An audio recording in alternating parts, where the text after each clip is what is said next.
yeah, Andrade against Silva. I'm really looking forward to that. I think that is going to be a very tasty matchup. And then our main event is going to see Gilbert Burns, a world-class grappler. You know, just one of the best elite Brazilian jiu-jitsu fighters in all of UFC.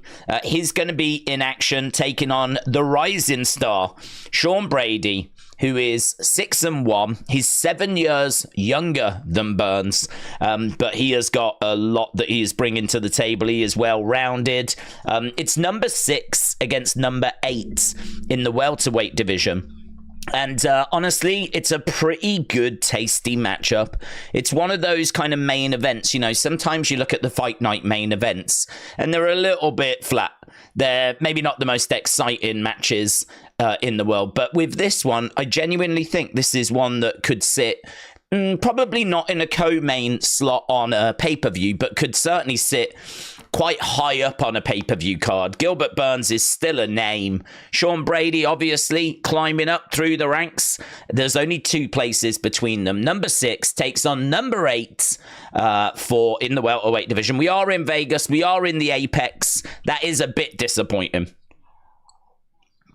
Always better to be inside some sort of an arena rather than the Apex, but even so, it should be a pretty fun evening. And as we said, we've got, in fact, I think both are number 6 against number 8. They are both the main event and the co-main event is number 6 taking on number 8.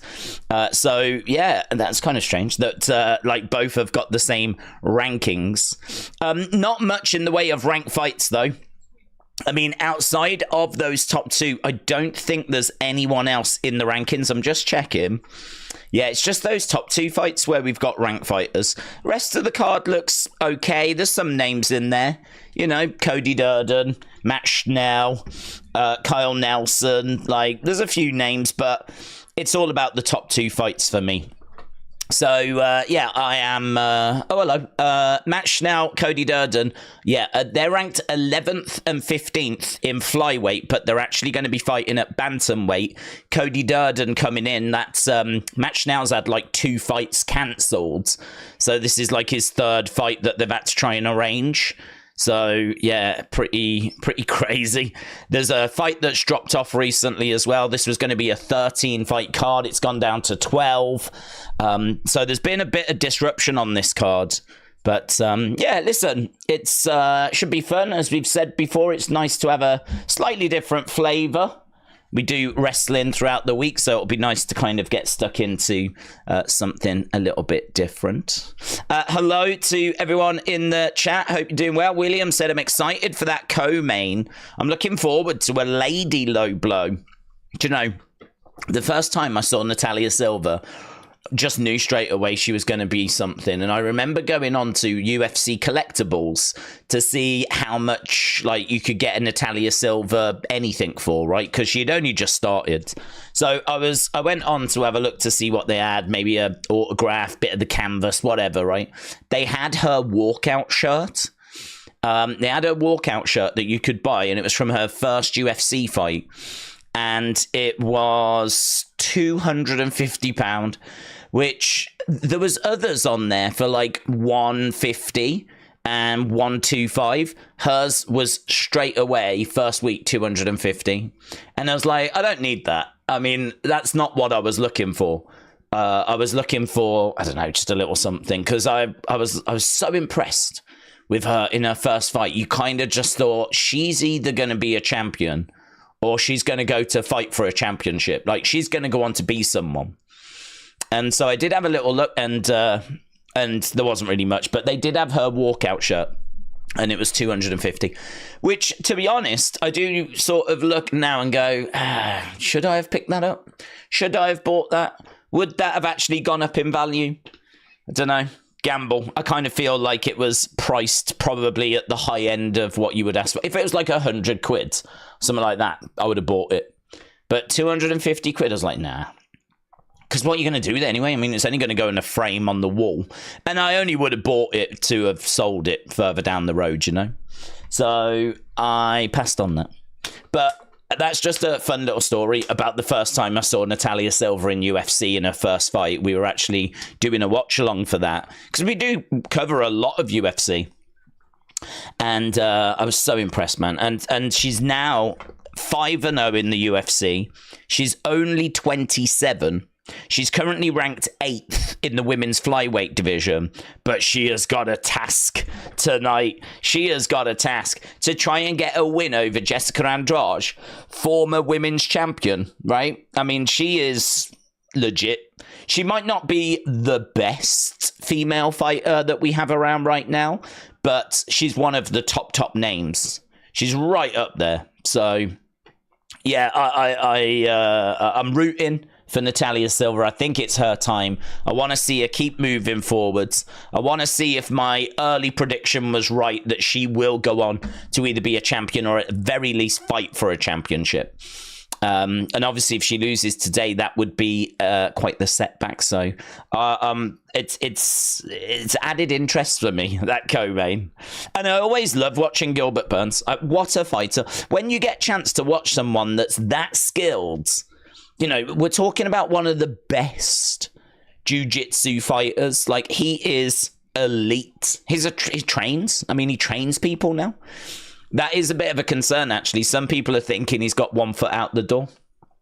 Some people are thinking that he's kind of already looking like he's on his way out of the fight game, going into the training side. He's already been in people's corners. And I don't know if he loses here. I really don't know. I don't know that he would retire now, but I don't think it's far away. He is 38. I don't think it's far away. 38's all right if you're a heavyweight, but probably not if you're a welterweight. Anyway, we need to jump over to our first fight, because our first fight's about to get started. So this is Ramaska. I don't think we got a video package for this, you know. This is Ramaska.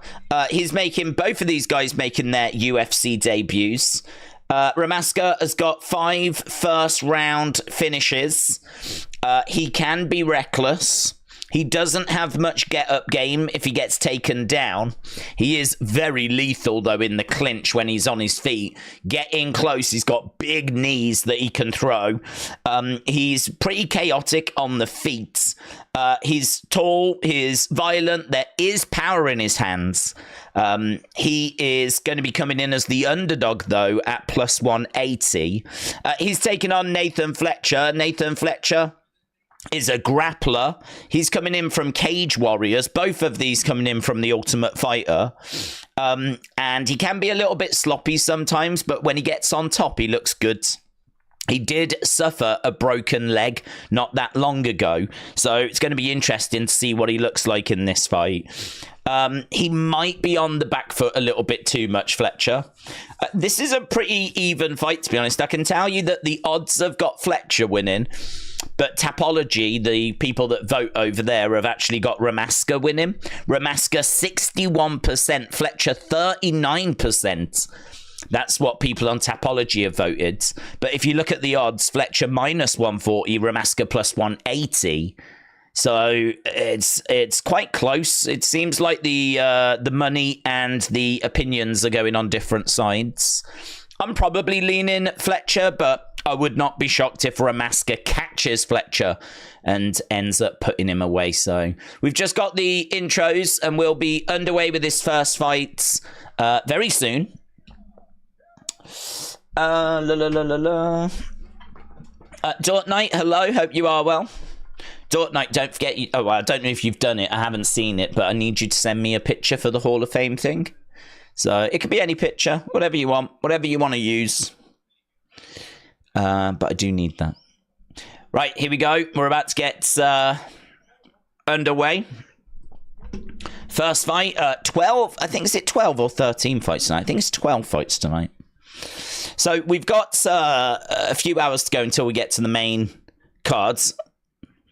We've got, obviously, these are the early prelims. We'll move to the prelims. It's an early start, isn't it? Or earlier start. Right now, Fletcher grabbing the leg of Ramaska and getting him down. Ramaska's down on his back right now. Fletcher on top. So he's done well there already. I mean, it's took him all of 30 seconds to get this fight down. My concern was he was going to struggle because Ramaska was going to keep this standing and he was going to land some big shots. But actually, Fletcher has been able to get that takedown. And this is not good for Ramaska because he's not brilliant at getting back up if he's taken down. So he's down on his back at the moment. Yeah, and there's a bit of blood as well. I don't know who's bleeding. I've got to think it's Ramaska because... Is it Ramaska? I mean, I can't see where the wound is. There's blood all over Ramaska, but I don't know where the cut is. I don't know if it's coming out of Fletcher or if it's coming out of Ramaska. Chest to chest at the moment. That's a good reversal by Ramaska, though. He rolls Fletcher over. Yeah, I think this cut and this blood has really caused some problems for Fletcher, you know.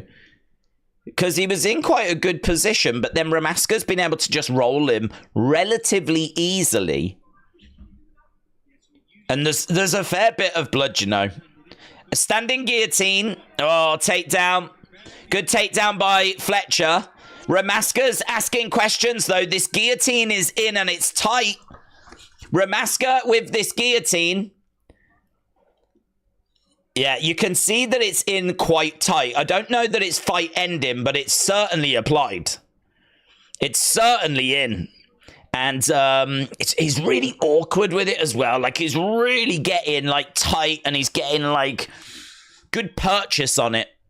But he ends up releasing it. You can see how red Ramaska's body is. Oh, that's nice. I don't think he's going to be able to submit him with that, though, because it's on the chin.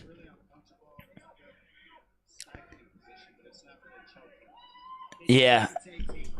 It's irritating, says Bisping, so... It's got like a triangle, but it's on the head. So he's like, it's kind of on the nose, actually. It's not even on the chin.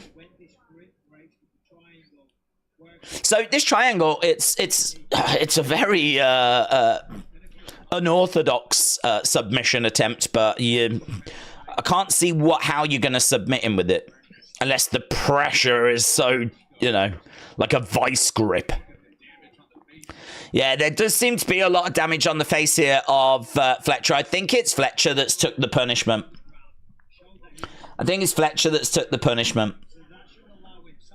We're back up on the feet. I tell you what, we've done a lot in a minute. Just a minute and a half to go here. I feel like it's been non-stop. This, you know, it's been a good fight. We're down on the ground here. Ramaska down with Fletcher over him.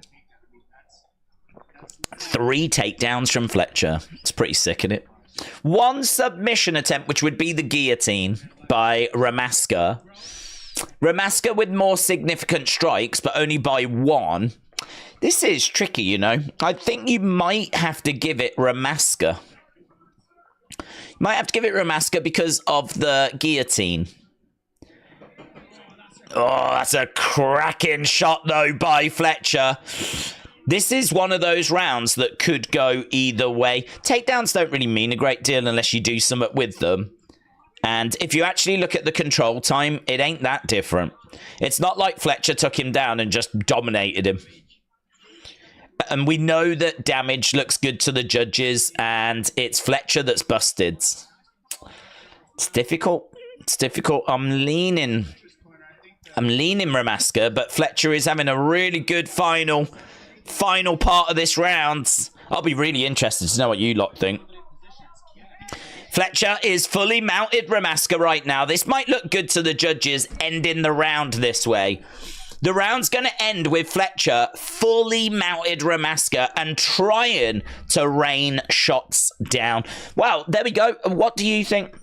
What do you think? Who do you think took that round? I think that is tricky. You know, Fletcher has got 3 more significant strikes. What does that really matter? He's got about 40 seconds more control time. What does that matter? 3 takedowns. I don't know. All of that seems a bit like... But on the other side, Ramaska had that guillotine attempt, but it wasn't close to submitting him.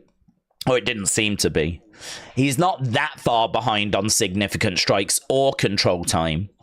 And he has busted open. It's the damage that makes me think Ramaska. It's the damage to Fletcher and the blood, and there was a lot of blood, that makes me think Ramaska. But if someone was to say Fletcher, I would not argue. Ramaska just got that one, said Christopher. Amin said Cody will be bleeding a lot. Right, looks like we're about to go to round number 2 as we are working our way through these early fights. Noche UFC is next week, isn't it? That is next week. The Sphere. We need to talk about that show as well. Apparently it's costing 20 million. Knee coming in there by Ramaska.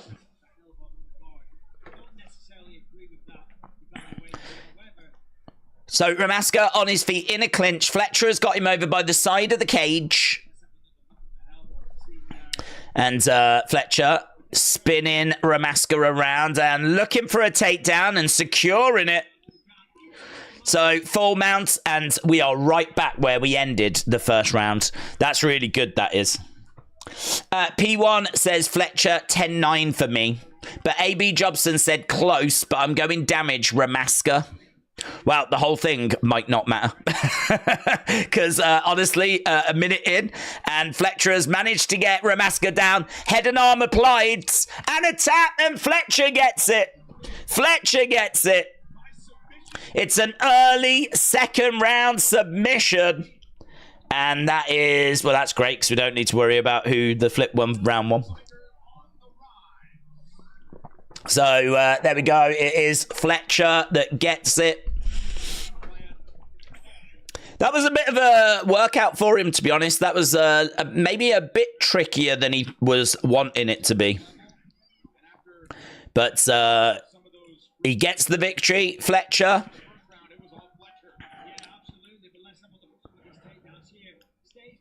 Yeah, that's a lovely takedown. Oh, look, that's a great takedown. Gets on top and then throws down this nasty elbow to the side of the head. I'm surprised that didn't bust open Ramaska. But he manages to get the head and arm in. And then moves over to the side as well for that extra leverage. He probably could have moved over even more, actually. Good. Good. Do you know what? I really enjoyed that fight. That was good. Nathan said, well done, Fletcher. Should have backed my namesake, says Nathan. Amin said, the final SmackDown was great. I enjoyed it. AB Jobson said, prediction, correct. Fletcher, correct. Submission, correct. Round 2, called it, says AB Jobson. I told you guys.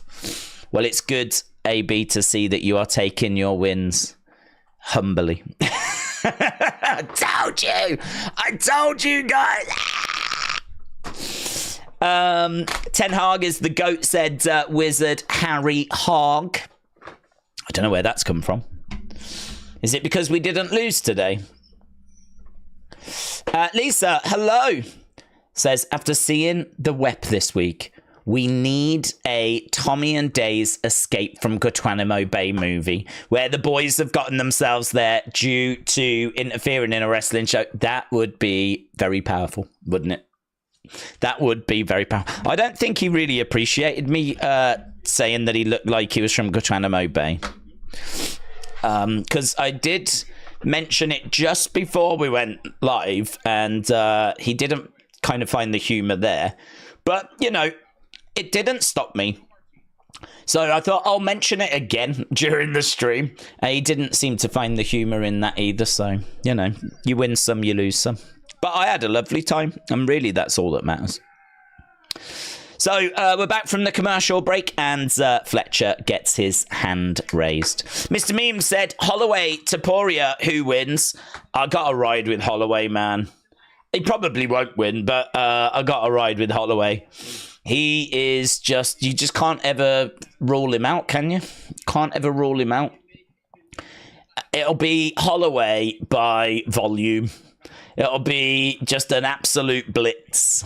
My favourite performance that I've ever seen, I think, was Holloway against Calvin Kattar, where I can't even remember how many he had. Significant strikes was like over 400. And he was just boom, boom, and everything was just landed on the head. It was just incredible. He was a massacre. And at one point, he was just punching Calvin Kattar, who is a good fighter in his own right. This is no jobber, right? Really good fighter in his own right. And he was talking to the commentary team. He was just punching him and chatting away to the commentary. It was domination. It was absolute domination. So I got a ride with Holloway, man. Yeah, I'm excited for that fight. That'll be good. But we got to get through Notche first, haven't we? We got to get through the Sphere, which is costing 20 million. 20 million to put on. Apparently, like, it's so expensive to get whatever footage you've got to actually be reprogrammed or whatever for the Sphere screens. Like, you can't just simply play something on them and it work. Which is probably understandable if you think about the size of the screen and the way it angles and everything. Like, I could understand that there needs to be specific stuff done to footage to make it work. But apparently it's costing 20 odd million for that show. Although what I will say is I don't know what a normal show costs. You know, how much does a normal show cost? I mean, I bet that's a few million anyway. Because you've got the building rental, you've got to have, like, the staff, you've got to have the lighting, the ring set up, so you need to pay all the crew, you need to pay the cameramen. I mean, I bet a normal show's pretty expensive anyway, but this one, because of all the added costs, is 20 odd million. Listen, Dana, I don't know if you've seen what he's been saying, but he's been saying that this is just gonna... You're not going to have seen anything like it. You're not going to see anything like it. It's going to be absolutely mind-blowing. Which I can believe, because the Sphere is pretty mind-blowing anyway. But he was like, take what U2 did, because Dana was at that U2 concert when it first opened. Dana White was there. He said, take what U2 did and, like, times it by 1 million. He said, we are doing stuff and pushing boundaries like no one will be prepared for, you know. I don't know what that means. I can't envisage what they could do. I mean, it's just a screen. Whatever they put on the screen is going to look amazing. But so how can you push things forward? But he was saying they've learnt so much preparing for this show that you will see things go into future shows, which sort of implies that it is more than just putting some graphics on a screen. Because in my mind, that's all they were going to do. Just put some graphics on a screen. But he says there's going to be stuff that they take going forward. So that means that they must be doing things different. There must be something different. And I don't know what. Yeah, I don't know. 20,000 bottle service probs at the Sphere, says AB Jobson. Vegas is crazy expensive. Crazy expensive. When is UFC 308? I can have a look. UFC 306 is next week. That is... They've not gone with that, though, as the name, have they? They've gone with Notche UFC to tie it in with Mexico. 307 is the 5th of October, and 308 is the 26th of October. So we've got a little way to wait. That is the Taporia Max Holloway fight. Co-main event is Whitaker against Chimaev, which will be awesome. And we've also got Cyril Gane against Volkov. which should be a win for Cyril Gane. Should be a win for Cyril Gane. UFC 307 is Alec Pereira taking on Roundtree, Khalil Roundtree, and Raquel Pennington taking on Juliana Pena. Doesn't look great, does it? I mean, Alec Pereira's amazing, but him against Roundtree, Pennington against Juliana Pena. I think the truth is we're eating good for UFC 306. I mean, we got Sean O'Malley against Dvalishvili. We got Alexa Grasso against Shevchenko. Brian Ortega against Lopez. Like, some good fights there. Some good fight. I know it's not maybe the card people were hoping for. People wanted even bigger, you know.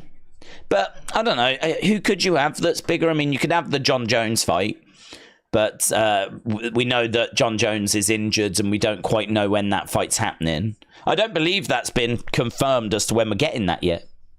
And Conor, I mean, just the never-ending saga that is Conor McGregor. So who knows when we're going to get that fight. So yeah, some fun stuff coming up, to be honest. Some fun stuff. The Sphere and some really great-looking fights. Here's Charlie Arnold, formerly known as Charlie Caruso. So we are going over to our second fight. This is going to be Petroski taking on Butker. Let's change over this stuff.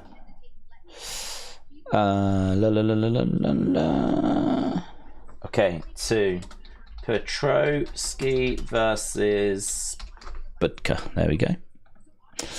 Roundtree's going to get KO'd in the fourth, says Boxing. Right. Tommy has set up his AEW All Out shit. I didn't even know that was today, you know. Didn't even know that was today. But I wonder how, before it starts, he makes up an excuse and doesn't bother streaming like Dynamite. Did he not stream Dynamite?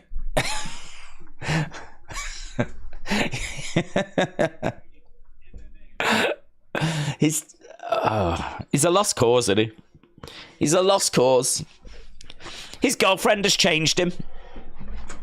His girlfriend has changed him. You lot should demand that she go on his streams. You should demand it. You should all threaten to walk out unless she appears on the streams. Because I don't know about you, but I want to see her. I want to know what she looks like. If I'm going to hate on someone, I need to know what they look like. Budker has got 2 first-round finishes, 2 wins by submission. This text is small, isn't it? Anyone else think this text is really small? Even I've got a massive screen in front of me, and even I'm like, I can't quite see it. Gane is going to get dog-walked by Volkov, says P1. Do you think so? Do you think so? I think Gane should have too much, to be honest, but, well, we'll see. Are the odds out for that yet? Gane.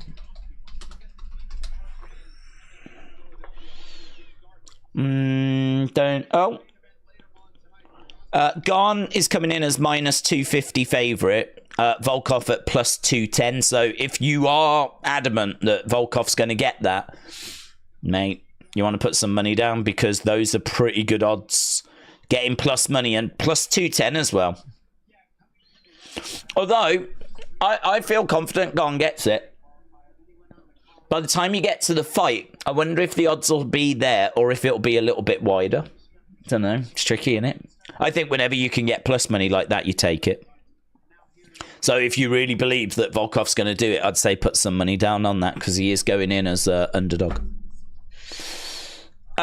William said, I felt like right as the stream was to start and not a minute before, I forgot about prom was a little ridiculous.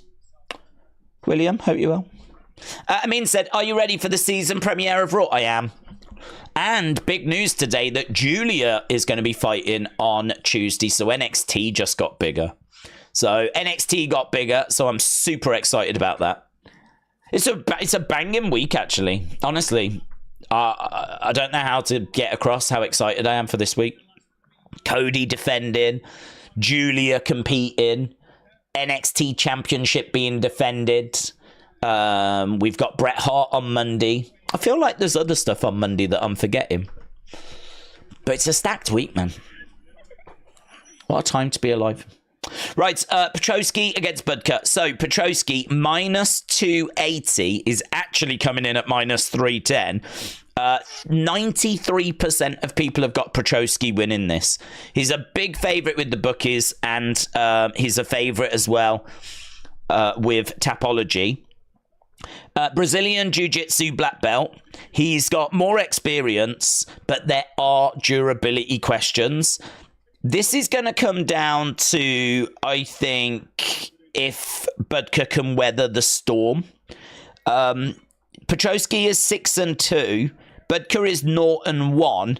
Budka has got good grappling credentials, but his striking is very poor. So he might be a little bit stronger. I think if Budka can survive round 1, he could get some out of this, even though he is such a big underdog. I'm going with Petrosky to win. I'm going with Petrosky, but I do think Budka's got a path to victory.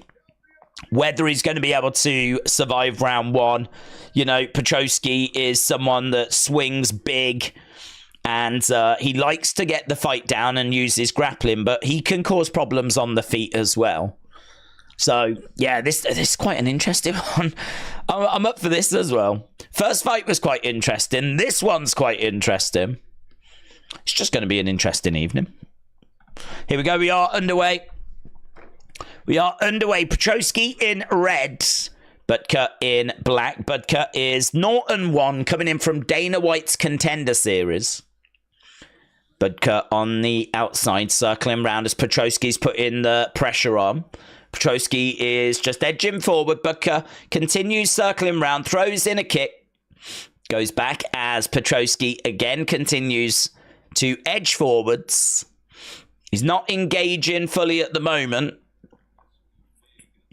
Oh, kick coming in there by Budka, going high. He's very good with his kicks. Petrosky, though, is trying to close that range so that he can take those kicks away. But as he gets in close, Budka has got some striking about him. So this is quite difficult for Petrosky. If he stays at kicking ranges, in trouble. And if he gets in close, he's in trouble. He needs to find a way of exploding in with something and not get caught. So if he can time it and counter, that would probably be his best opportunity. He tries to get a hook shot, but no joy.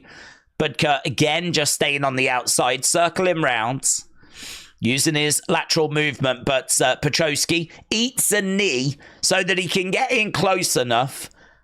Doesn't manage to land his hook shot, but he does get a knee in. Shot coming in there by Budka. So Budka not winning the territory battle. But again, he is just circling around. Headshot coming in there by Petrosky. It's not very clean at the moment by Petrosky. It's a bit scrappy. Shot coming in, knee there, and a big right hand by Budka, but doesn't really get much of it. Petrosky again just chasing after Budka. Couple of shots. Yeah, when he is able to let the hands go, he looks dangerous here, Petrosky. I like this from Budka, though. Budka is sort of staying on his feet, using his lateral movement, not making it easy for Petrosky, but Petrosky grabs a kick. That was the opening. So a kick came in there by Budka. Petrosky grabbed the leg, and he's been able to take Budka down. So Budka has gone down. Petrosky is on top of him right now. And he's got him down on his back. Again, he's got his arm all over the face of Budka.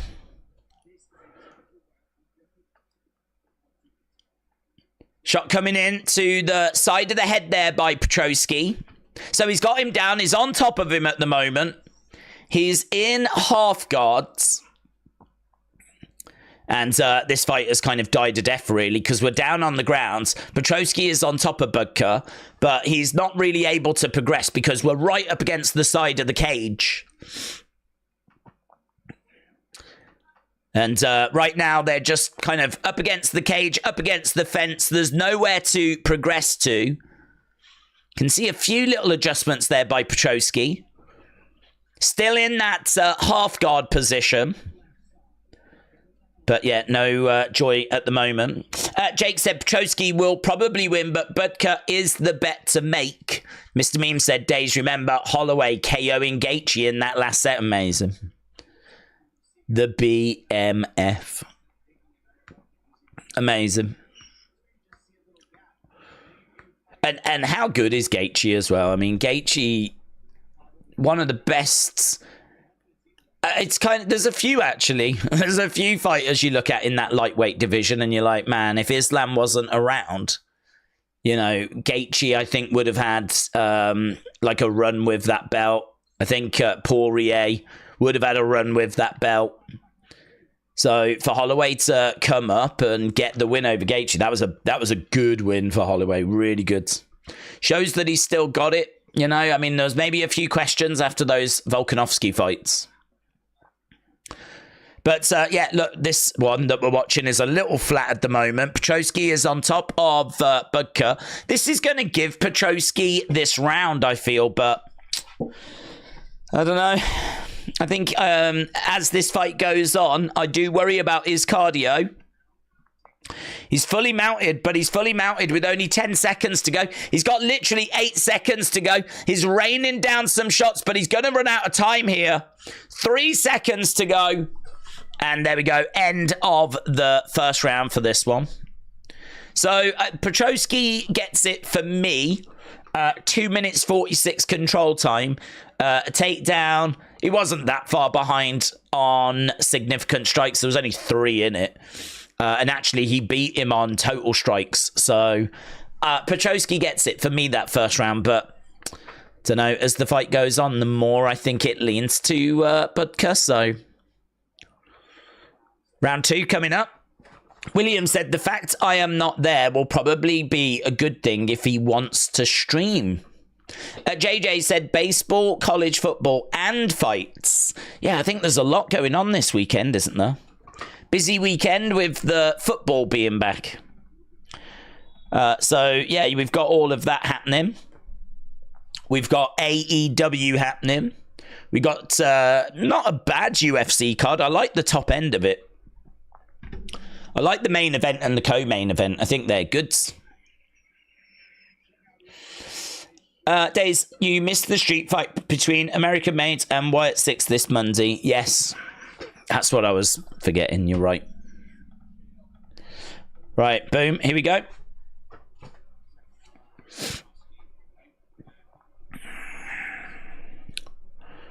Shots coming in there by Budka. Petrosky throwing in a kick there. So 10-9 Petrosky in the first. That's what 2 of the tweets have said on screen. Budka back. So we're on the feet. Petrosky coming out with a bit more urgency, shall we say. He was a lot more patient in the first. Lovely shot there by Budka, though. Kick coming in, and Petrosky tried to grab the leg. That was the opening in the first. Tries to explode forward. He drives Budka back against the side of the cage. And he was just a bit too patient, but knee coming in that first round, but he's not showing that in this round. So right now he's got Budka up against the fence, and he's looking to try and drag him down the 2 part. Lovely little dig to the body there by Budka. I like that. Yeah, Budka doing well on the feet here, you know. Kick coming in there by Budka. And Petrosky drives Budka back against the side of the fence and manages to get that takedown.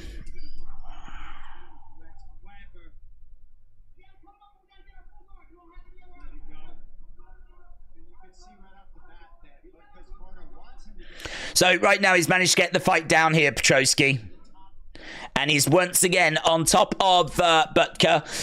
But now he's got 3 minutes to work.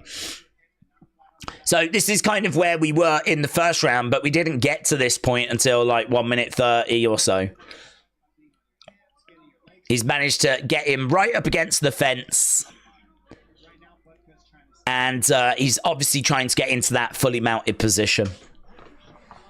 AB Jobson says, lol, WTF, both guys stalling. Then Andre goes full Russian knees, headbutts, back of the headshots. Not a single warning, says AB Jobson.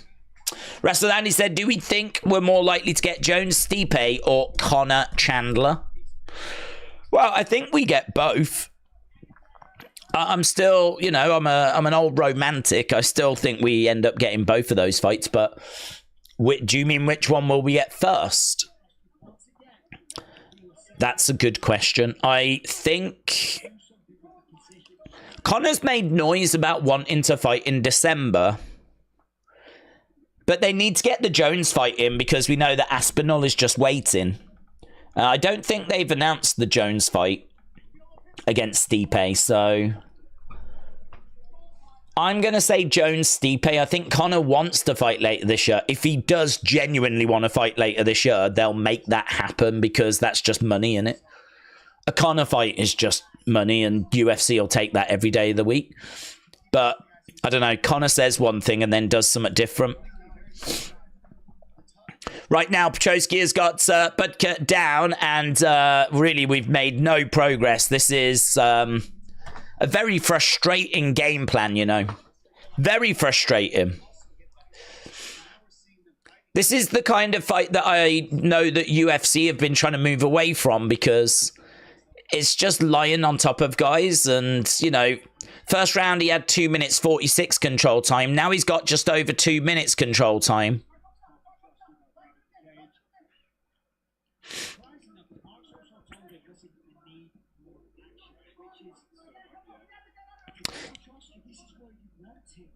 It is surprising, actually. I don't know why the refs don't stand them up quicker. The referee said, I need more action.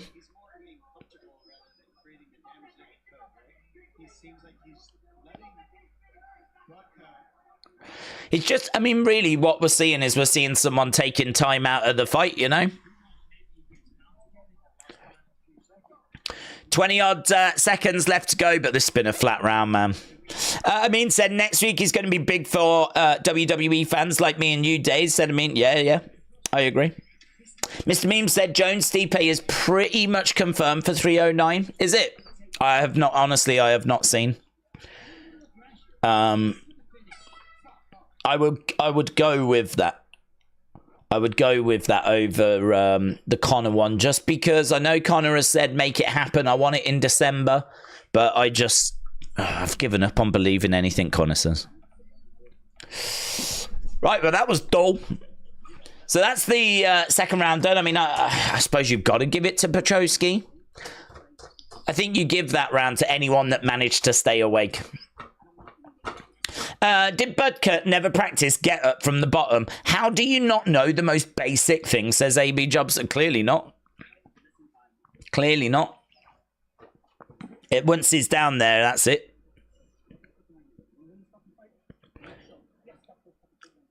You got to stuff these takedowns. Do you want to win this effing fight? There's no time to wait. That's what they've said to Budka. Budka about to come out for the third and final rounds. This fight not quite going the way that I thought it was going to. I was worried about Petroski's cardio and his durability, but I mean, because he's been able to get the fight down and Budka's not been able to get up, it sort of means that we're in this situation where, I don't know, I've got him up 2 rounds and I don't think he has to do a great deal here. Kick coming in there by Budka. So both of these guys are on their feet. Budka is, again, on the outside. And a kick coming in there by Petroski. Budka trying to find a way forward. Throws in a hook shot, but Petroski ducks underneath. Budka in the center. Petroski edging forwards. Couple of shots coming in there by Petroski. Oh, heavy kick there by Budka, but well blocked. Again, Petrosky trying to find a way for hook shot coming in there by Butker as Petrosky tries to find a way in. Nice body shot there by Butker. Petrosky again just edging forwards. Butker backing up a little bit, just too hesitant at the moment. Still, even in this round where he's got to take the fight to Petrosky, he's got to do something. He's too hesitant. He's waiting for an opportunity that just might not arrive. Yeah, there's a outside leg kick there by Petrosky. Oh, God, I'm so glad that, like, I don't have money on Butker because I would be really frustrated. Butker, you're waiting for him to take this fight to Petrosky. Whatever it is that he's waiting for, whatever mistake he's waiting for, there's no guarantee it's going to arrive. We got just over 3 minutes left in this fight. We're in round 3. We're still on the feet. Butker is not having to worry about any takedown attempts. There aren't any at the moment. Jab coming in there by Petrosky. No, even Bisping's like, he's got to go more. He's got to do some... It's a little mark under the eye of Butker. Here's a takedown attempt. He manages to drive Butker against the cage, and he takes him down. He takes him down. Petrosky takes Butker down, and considering how that's been so difficult for Butker to get back up, that might be the fight. That might be the fight. Another loss on the feet. Spam takedown. Stall round for Andre. You should cut both guys mid-fight, says AB Jobson. Oh, it's dull, man. Stall. This is the kind of thing we've been hearing that Dana's trying to move the sport away from. So, I don't know. If he did decide both guys were done, I mean... I do think this is a problem for UFC. I mean, ground work is fantastic, right? I remember back in the day, like, when they went down to the ground, there would be booing and people just didn't enjoy it. Like, they loved knockouts and they loved the stand-up. Down on the ground, like, people just didn't appreciate it. But as, like, the sport has grown and people's knowledge has improved... I think people do appreciate like some of the submissions that we've seen and some of the groundwork that we've seen and the reversals on the ground. And I mean, there's some great stuff, but there is way too much inactivity. Way too much inactivity. And you can understand if UFC want to try and find a way of like reducing that inactivity. There'd be a really good piece of work that could be done where they could look at like a load of fights and score the amount of inactivity on the ground. Out of 15 minutes, how much was on the ground and how much of it was like no progress was being made. And, you know, that would give you like a good indicator of the size of the problem. So, some fights, you know, we don't ever go down to the ground. Striker versus striker. I mean, you could do a piece where you could look at that, though, inactivity on the feet, you know. That would be interesting. Because then you could maybe put in a clock of like a minute. If you go down to the ground, you've got a minute to, like, you know, make some progress. And that's referee's discretion or something. If not, you just stand them straight back up. Right now, he's managed to fully mount. It's another tricky one, though, isn't it? Because then all of a sudden you'll have people saying that there was progress being made. The ref shouldn't have stood him back up. But I do think this is a bit of a barrier for people that want to get into the sport because I could understand people watching this fight going, that was boring. Yeah, what did he clock up? 9 minutes 20 of ground control time. The only thing I would say, though, is, you know, you could watch NFL and there'd be a boring game. You could watch the Premier League and there would be a boring game, you know? You can watch anything and there'll be a boring stuff. So you're always going to have to factor in a degree of not every fight's going to bang, but I don't know, can you make it better? That should be a question I think that's always worth asking. Can you make it better? Out of all the UFC shows you've watched, which one would you say was the best, says James? Do you know, the one that I probably enjoyed the most, and this is probably because it was more personal to me, was the fight night that was in London, and it was the first Paddy and Molly one. It was that fight night from a couple of years ago. And I think it was pretty much every fight delivered. Like, every fight I enjoyed. And then, like, you had the added atmosphere of, you know, the crowd going bananas. I mean, even Dana has said, like, if you want to experience something special, you need to get to London. London crowd, it's just different. It's just different. Petrosky gets it, by the way, by unanimous decision. No surprises. But yeah, I think it was that show that really resulted in Dana saying that. And I've seen Dana in press conferences afterwards saying that he tells celebrities and people that come along, like, if you want to experience something special, you need to come to a London show. Which is true, but you've got to make sure that you give them the right card as well. I mean, we went to Manchester, didn't we, recently, and it was middle of the night. And, like, you can sort of understand why the crowd was struggling. There was even footage of someone falling asleep in the crowds. So, I think that card was so special because you had Aspinall, you had Paddy, you had Molly, you had Paul Craig, you had Makayev. Like, I think was Arnold Allen on that card as well. I mean, it was just full of British talent. It meant the crowd had someone to really get behind every fight. I remember every fight, like, delivering and was good, at least good, if not great. And I just had such a good time with that show, man. Really enjoyed it. I think there's obviously been better matches, but, like, show from start to finish, that's the one that comes to mind first. What about you, James? What about you guys? What was your favorite ever show? As I said, though, maybe not the best, but the one that I think I enjoyed the most, certainly doing the watch-alongs for as well. Right, we got ladies now. Time for the girls. That fight stunk the place out, said A.B. Jobson. Right, so this is Amarim versus Demopoulos. Loss. There we go. Amarim versus Demopoulos. So, let's have a look at the notes that I've got for this one. So, Amarim is 2-1 in the UFC. She is minus 350 favorite. She's a world-class grappler with great submissions. She might not take the shots from Vanessa very well. She is a fast starter. She's got decent wrestling. She's got nasty ground and pound. She is a confidence fighter, so if things are going well, she looks good. But if things are not going well, she doesn't look as good. She's got good high-level reversals.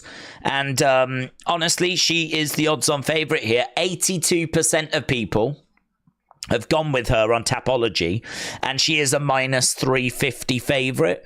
Vanessa Demopoulos is 5-2. She keeps pushing forwards. She can land some big shots. She is a Brazilian Jiu-Jitsu black belt. She's tough. She needs to get out of that first round. She's always working, always active. She's not a finisher. If she's going to get the win, it'll likely be decision. But I think this is closer than the odds suggest. Odds have got Amarim at minus 350, Vanessa at plus 275. Vanessa's got the experience. She's got 4 first-round finishes to her name as well, 4 wins by submission. But as we said, I think if she's going to get this, it'll probably be a decision. The pick. I don't know, man. This is difficult. I think you could go with Vanessa on this one. I have not seen much of Amarim. She's only 2-1 in the UFC. There's not loads that I've seen of her.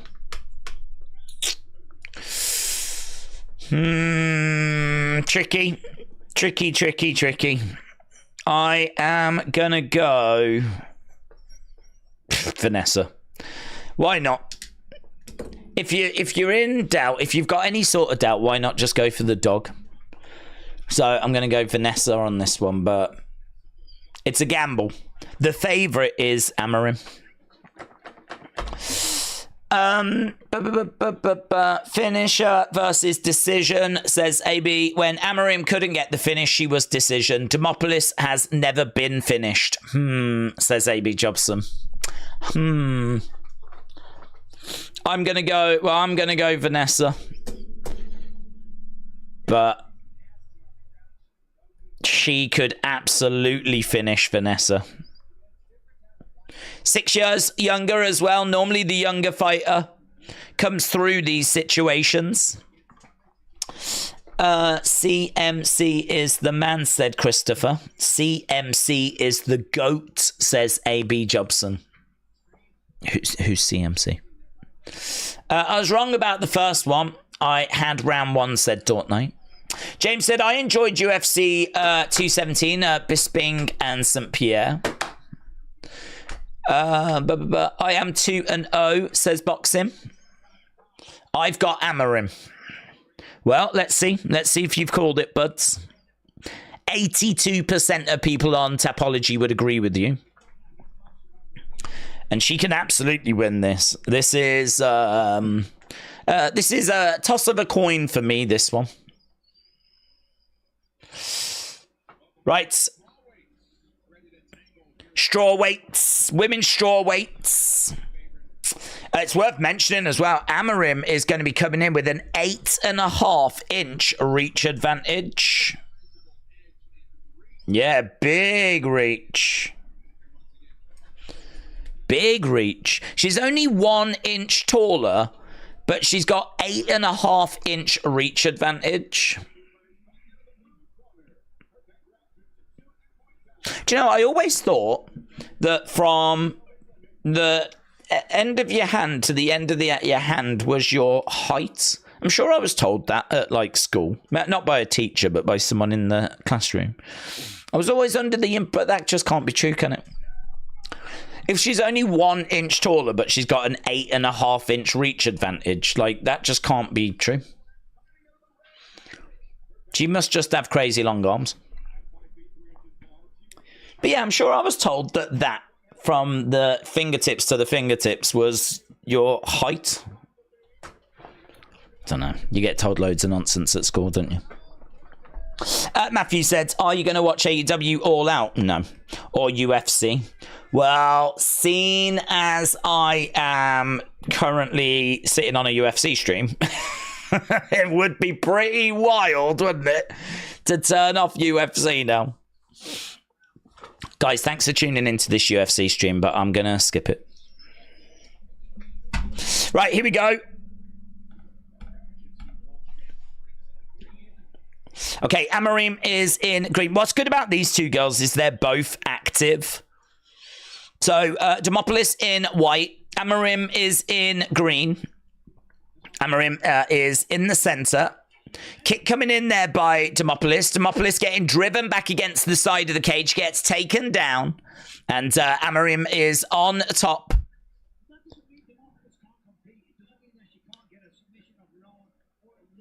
Yeah, so Demopoulos has been taken down. And we're in a very awkward position at the moment. Amarim, oh, look at that knee on the face. This is not where she wants to be. So right now, yeah, she's trying to find a way of getting back up from this. She's got Amarim on top of her.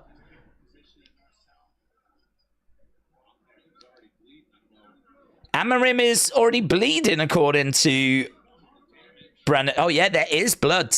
There is some blood. You can see it on the forearm. Yeah, there is. So that must have come really early. Oh, it was during the takedown.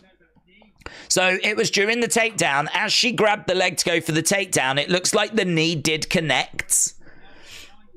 Amarim is all over Vanessa right now, and she's trying to grab a hold of the head. Vanessa is... Well, she's away from the side of the fence, you know. The referee just getting a little bit in the way there. We're trying to see the work that's being done. She's Throwing down some ground and pounds. Amarim is very active, so she's not going to just lie there. She's fully mounted. Demopoulos, by the way. It's really good start, this, by Amarim. Really good start. She's trying to, I think, trying to grab that arm. She's trying to expose the head a little bit more. Side, no. She's gone into half guards. Half guard, and she's throwing in some shots here, Amarim, to the side of the head, but Demopoulos tries to explode. She's trying desperately to spin her body around, but she's given up her back. Yeah, I mean, I don't think that was a good move. She's trying to get back up to her feet, and I think she's going to try and shake Amarim off. Right now, she's having to try and defend that rear naked.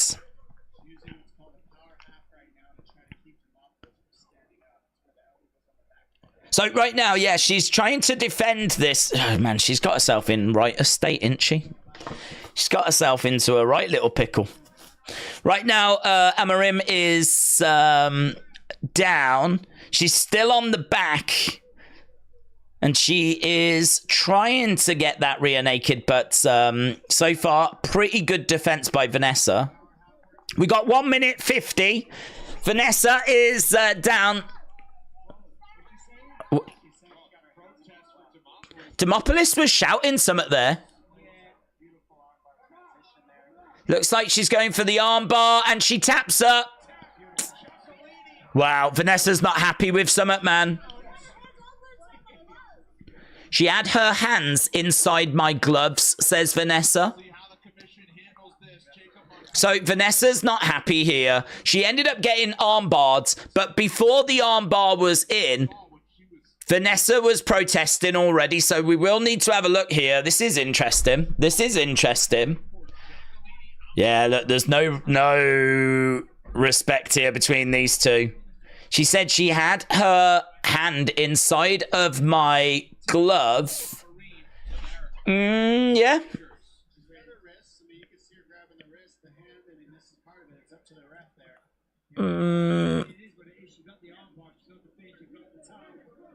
She did. She was yeah.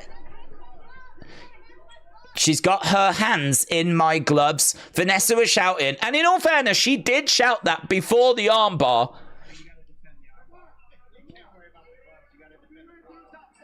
Yeah, this is interesting, man. So they're saying, like, Vanessa can't believe it.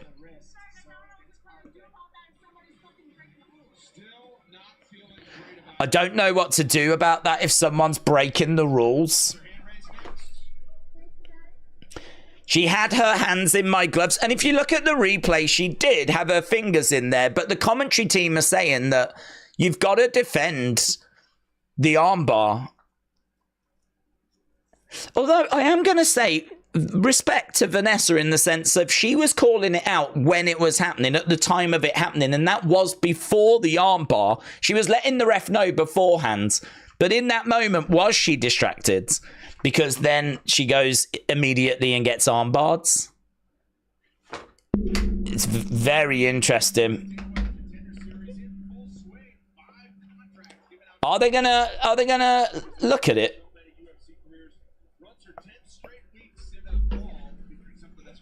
I don't think they are. There's no sign of them looking at it. Prediction, Amarim, correct. Submission, correct. Round 1.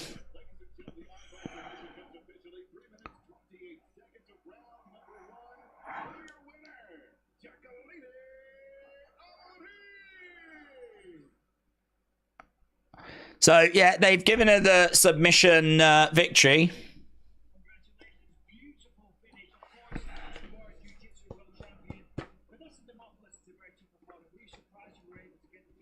I thought Bisping might ask her straight away. He hasn't.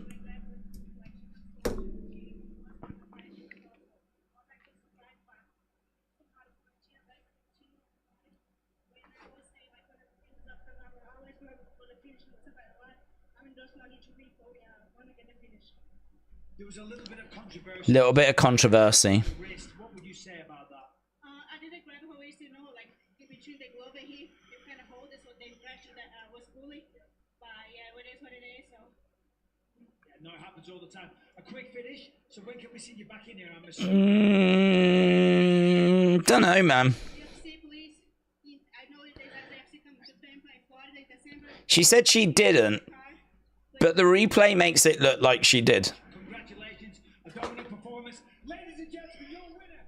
I think the bigger question is, though, should that even matter? Does that even matter? Vanessa crying over a skill issue. Amarim is just elite on the mat, says AB. Big gloves, said Dave. Well, that was interesting. That gave us a talking point, didn't it? So I think we're done with the early prelims.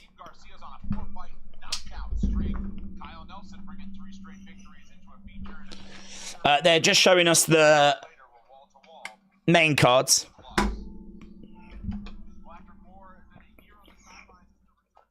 Okay, is it now? God, we're moving on. No time for messing around. We're moving on. It is Santos and Yiza. Is that how you pronounce it? Yizha.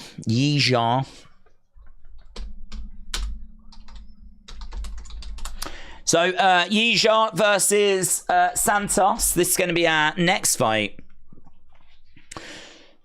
Yeah, that was really interesting. I mean, I got to admit, I'm not a massive fan of Amarim saying that she wasn't doing something that on the replay it makes it look like she absolutely was. And Demopoulos called it out straight away at the time. But the big question is how it's referee's discretion. And, you know, did she feel that the fight was slipping away and so she called it? Or was it that she felt like, you know, she was actually being violated, rules were being broken, and so that's why she called it? Either way, it was not long after she got armbarred. Right, Yiza against Santos. Let's just break this one down. So Yiza is coming in through the road to UFC. Good experience, but it's at a low level. Good cardio. Likes to stay on his opponents. Wants to try and slow the pace down and looks to smother people. Santos is 0-2 in the UFC. So both of these need to get up and running and get a win. Santos really needs this win as well because you don't want to be going 0-3. Can grapple, can strike, has got good kicks from the outsides, decent cardio, can be a bit too quick and a bit too impatient, but does have, I think, the higher ceiling. So if you look at Tapology, 64% of people have gone with Santos. The odds are with Santos. I'm going to go with Santos as well because I think Yiza is just bringing some, you know, great records. I mean, his record is 25 wins and only 4 losses. You would look at that and be impressed. But the level of competition is very, very, very low. So I don't think there's much you can read into that. So I'm going with Santos. But I am on my way to a fishing hole. It feels good being a passenger, says William. AB said Amarim lost to Sam Hughes, has aged well. Boxing said I'm now 3-0 so far. I got the last one correct, and I've got Yiza in this one. Oh, that's interesting. You got me Yiza on this one. Christopher is 2-1. People just firing in who they are leaning towards in this next one. And as we said, I think we're now at the prelims. Are we at the Yeah, we should now be at the prelims. Yes, that means the main card's in just an hour and 50 minutes. God, this is going quick. We've already been live like for an hour and 10. It's going so fast. There is the Sphere. They were going to build one of them in London, but like London was like, nah. The residents were not thrilled at like the light disruption, which I think is a real shame. So I don't know that that's even happening anymore.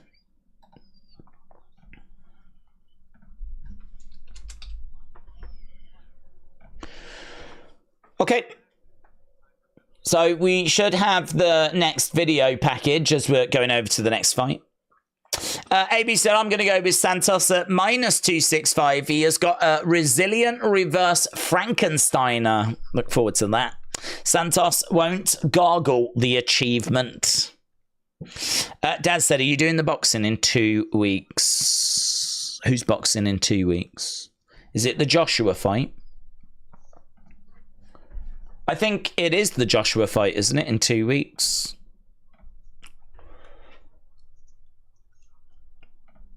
Oh, look, I've got my calendar. Yes, I am. So next week is UFC 306. Week after that is Joshua against Dubois. So we're doing UFC Noche next week. Looking forward to that. And then Anthony Joshua against Daniel Dubois the week after. Then we don't have anything the week after that. But the week after that is Bad Blood, WWE Bad Blood. So, yeah, we do have some big streams lined up. Next week, I think, will do really well. It's a shame that I'm not seeing like much promotion for next week. I saw loads of buzz for... Do you remember when we did Fight Island? And it was just Abu Dhabi. It was just going over there. But, you know, they made it seem like we were going to an island and there was going to be a ring on a beach. And, like, they really sort of teased that. They didn't want to give anything away. And it was absolutely not that. But Fight Island and... wasn't it Usman against Masvidal, I think, was the main event. And the card was pretty stacked for that. I remember that doing really, really well. I remember people really getting excited for that card. And it wasn't the fighters, but that helped. It was the, what's Fight Island? Like, what are we doing? It was the spectacle. It was something different. This one feels the same, but I'm just not seeing the same level of promotion for it. Perhaps part of it is because that when Fight Island happened, it was the pandemic and people were indoors, and so there was just more buzz because more people were around. I'm just not seeing the same. Perhaps it's out there and I'm just not seeing it. But this is like the Sphere, and it's costing so much money. Like, to be honest, I think they've dropped the ball in the sense of, shouldn't this be UFC the Sphere? Like, isn't the Sphere the main draw for this? Instead, they're trying to go with, like, the Mexican theme, which I don't understand. Because surely the main appeal for this is the Sphere. It's seeing what the Sphere's going to look like. If they'd called this UFC, you know, at the Sphere, UFC at the Sphere, or, like, make the Sphere, like, a big part of the promotion, run adverts kind of giving you a glimpse of inside, and Dana saying so, like, I don't know, I'm just not seeing any of that. I'm not seeing any of that. But it's going to be massive, surely. Surely it's got potential to be one of their biggest shows in years. Who doesn't want to see what they're going to do in the Sphere after having spent 20 million just on this show? Here's Yeezer.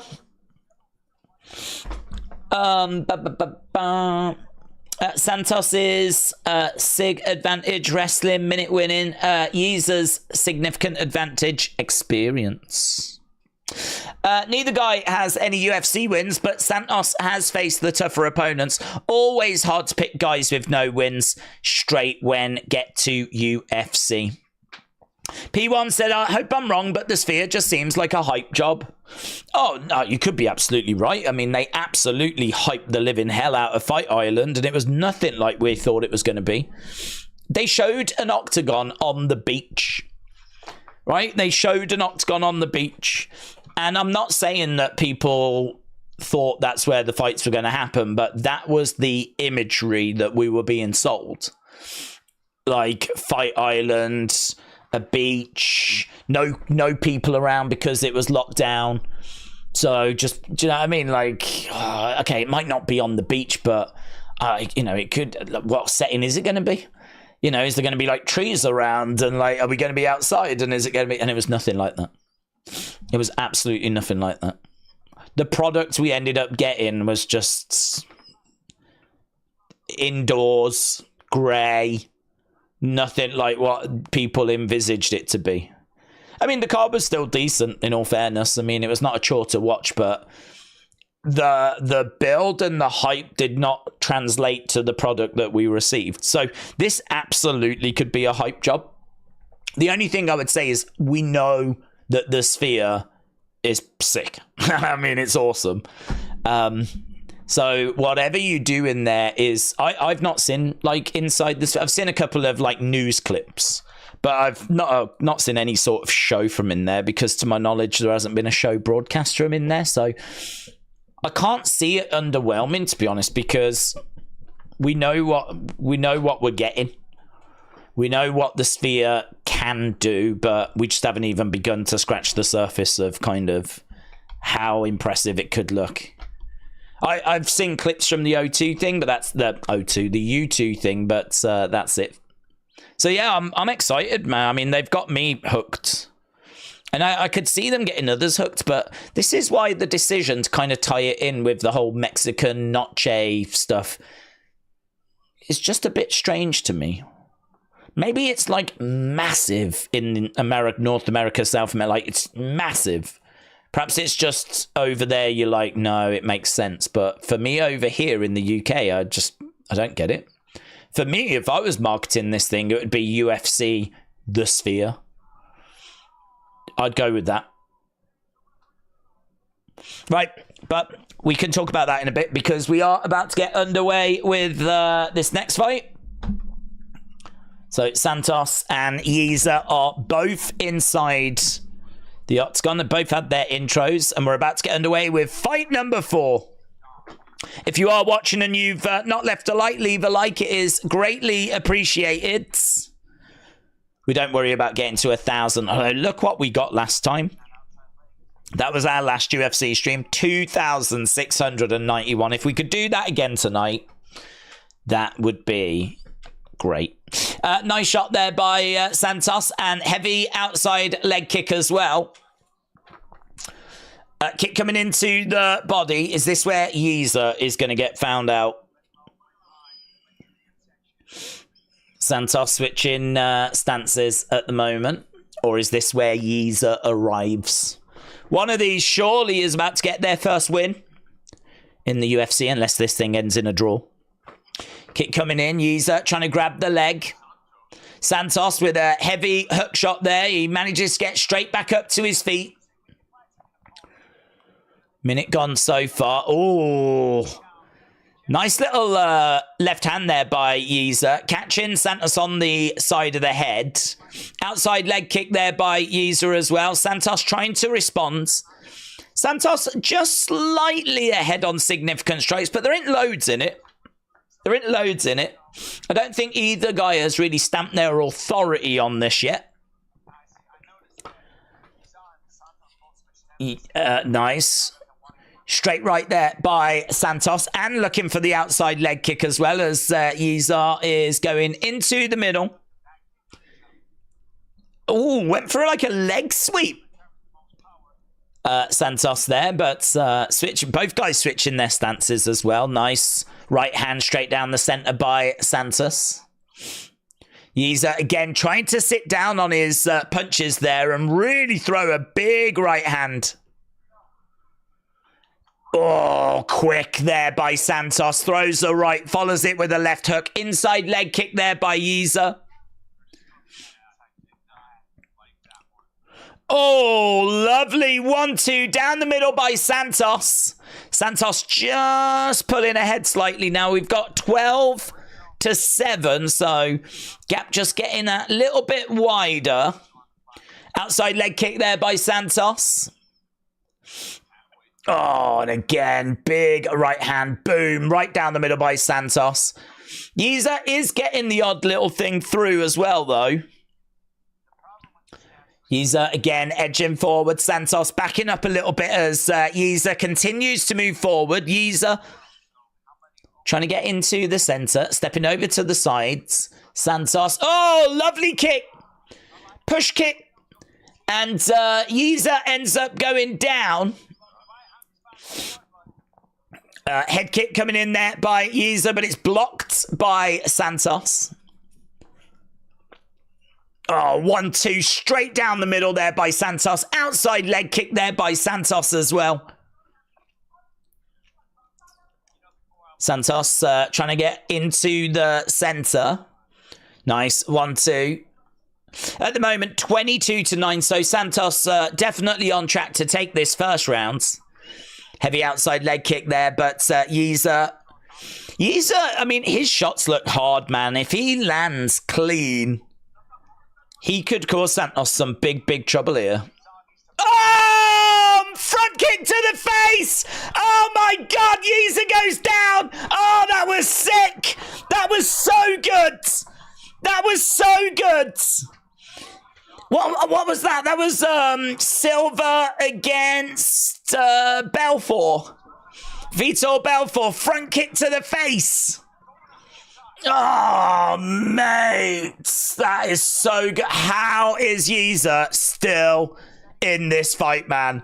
He went down. Santos jumps on top of him, but couldn't put him away. And actually, Yiza is back on his feet and jabbing.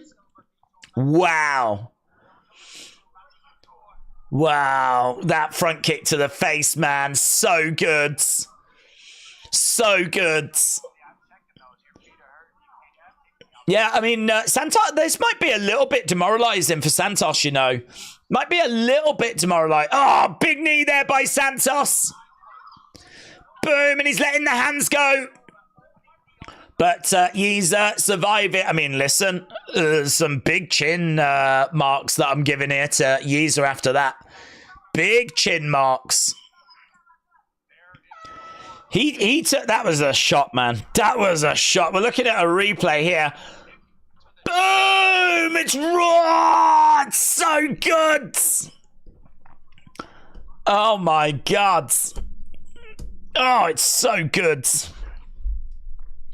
Yeah. Chin of steel. Wow. Damo said he almost took his nose off. Oh, it was amazing. It was amazing. Anderson Silva vibes says Ian. Tommy Toy Travels, shout out to you. Unless it's your girlfriend that's using that account, and if so, no one likes you. Literally, you're the most hated person in the community, and you should leave, Tommy. AB said, pretty sure Yiza just broke his foot on that checked kick. Oh, didn't see. I think I was still reeling. Yeah, Tommy, I hope your AEW stream goes well. I hope you're doing it, to be honest. That's what people have been saying. Are you even going to do it? Right, here we go. Round number 2. So, Santos in yellow. Yiza is in red. And,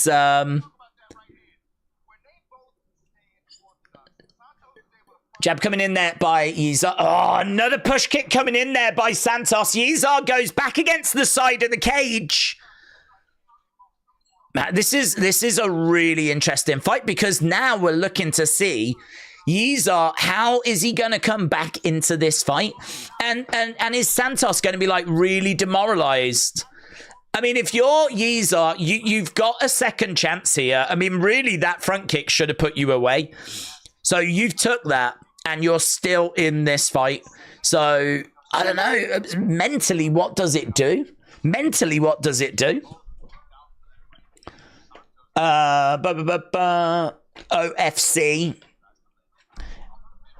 front row $30. What, to a musical? He's only going to do 0 hour, said James. That's the best bit in it, to be honest. That's the best bit. Up against the side of the fence goes Yiza. Santos with a... Oh, that was like a elbow, but Yiza just like shakes it off, man. Kick coming in there by Yiza. Nice little dig to the body there by Santos. And he's looking for the takedown, Santos. And he gets it. He gets it. He manages to get Yizar down, but Yizar's still working off his back. I tell you, this has been all action. This has been all action. This has been a really fun fight. So he's managed to get him down. Yizar on his back. We've got Santos on top. And right now, Santos trying to find a way of putting this fight away. What are the numbers? 49-27 is where we are at the moment. He's still working off his back, though, Yizar, you know. Still working hard. Santos cannot find any sort of position here. And actually, Yizar's doing a good job of pushing Santos away. I think Yizar has really shown a lot here. I dismissed him as a guy just coming in off road to UFC, facing low-level competition. But he's shown that he's got more to his game than that. And his chin, I mean, that kick. That front kick to the face could kill blood coming down the face of Yizar. Tom said it's probably more entertaining than AEW. What, the 0 Hour show? Yeah. I think it gives you a taste, doesn't it? You get a taste of AEW, and I don't know, for many people that'll do. Right now, we got Santos trying to get around the back of Yizar, trying to jump on the back, but Yizar on his feet, over by the side of the fence. Santos is kneeing him, he's round the back. I mean, he's not going to get anything from there.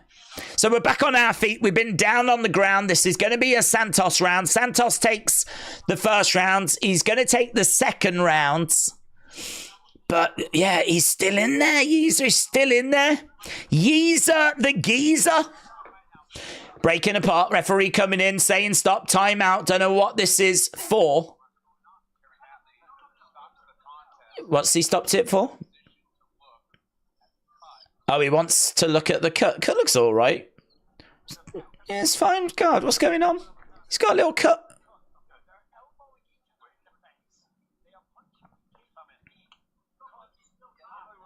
Yeah. Spinning back fist there by... that was weird. Seeing the fight stopped because someone's cut. What's this? Nursery. What's this? Kindergarten. Right now, we got Santos on the outside, stepping in. Yizar in there with him. There is a lot of bloods. But that's the only reason I tune in. Kick coming in there by Yizar. The geezer. Oh, that was that low. That looked low. That looked low from Santos. It looks like he just kicked him right in the dong. Right in the dong, but Yizar, the geezer, doesn't feel it. He's got a chin of steel and a dong of steel as well. Literally everything about this guy is made of steel. He's Iron Man. Yizar is switching stances. We've got 15 seconds left to go. I mean, it looked a heavy kick to the dong as well. Like, really booted him one, you know? And he didn't even blink. Didn't even blink. Oh, spinning back fists by Yizar at the end, but couldn't get much behind it. So it's 2 rounds there for Santos. So he's up by 2, but I think the bigger story here is Yizar the geezer and the fact that literally all of him is made out of steel. Days, Iron Man isn't made of steel. He's literally a man in a suit. Joke's on you, because he is actually made of steel. If you read the Iron Man comic book 84, you'll know that he's actually made of steel. And that the suit is just something he enjoys wearing. He doesn't actually need it. Yeah. Days, Xia Li has signed with TNA. I don't know if you've heard. She was teased on Thursday. Who teased Xia Li? That's not nice. You can't do that. I wouldn't want to tease Xia Li. She's a badass. Whoever's done that, James, they are going to get their comeuppance. Let me tell you. AB said 2-0 to Santos, but this is an awesome fight.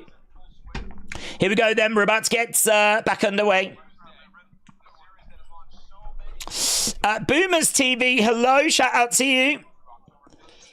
Round number 3 I hope we're all excited for Monday. Santos, the win tonight. Man's got that edge. Carla says hello, Days.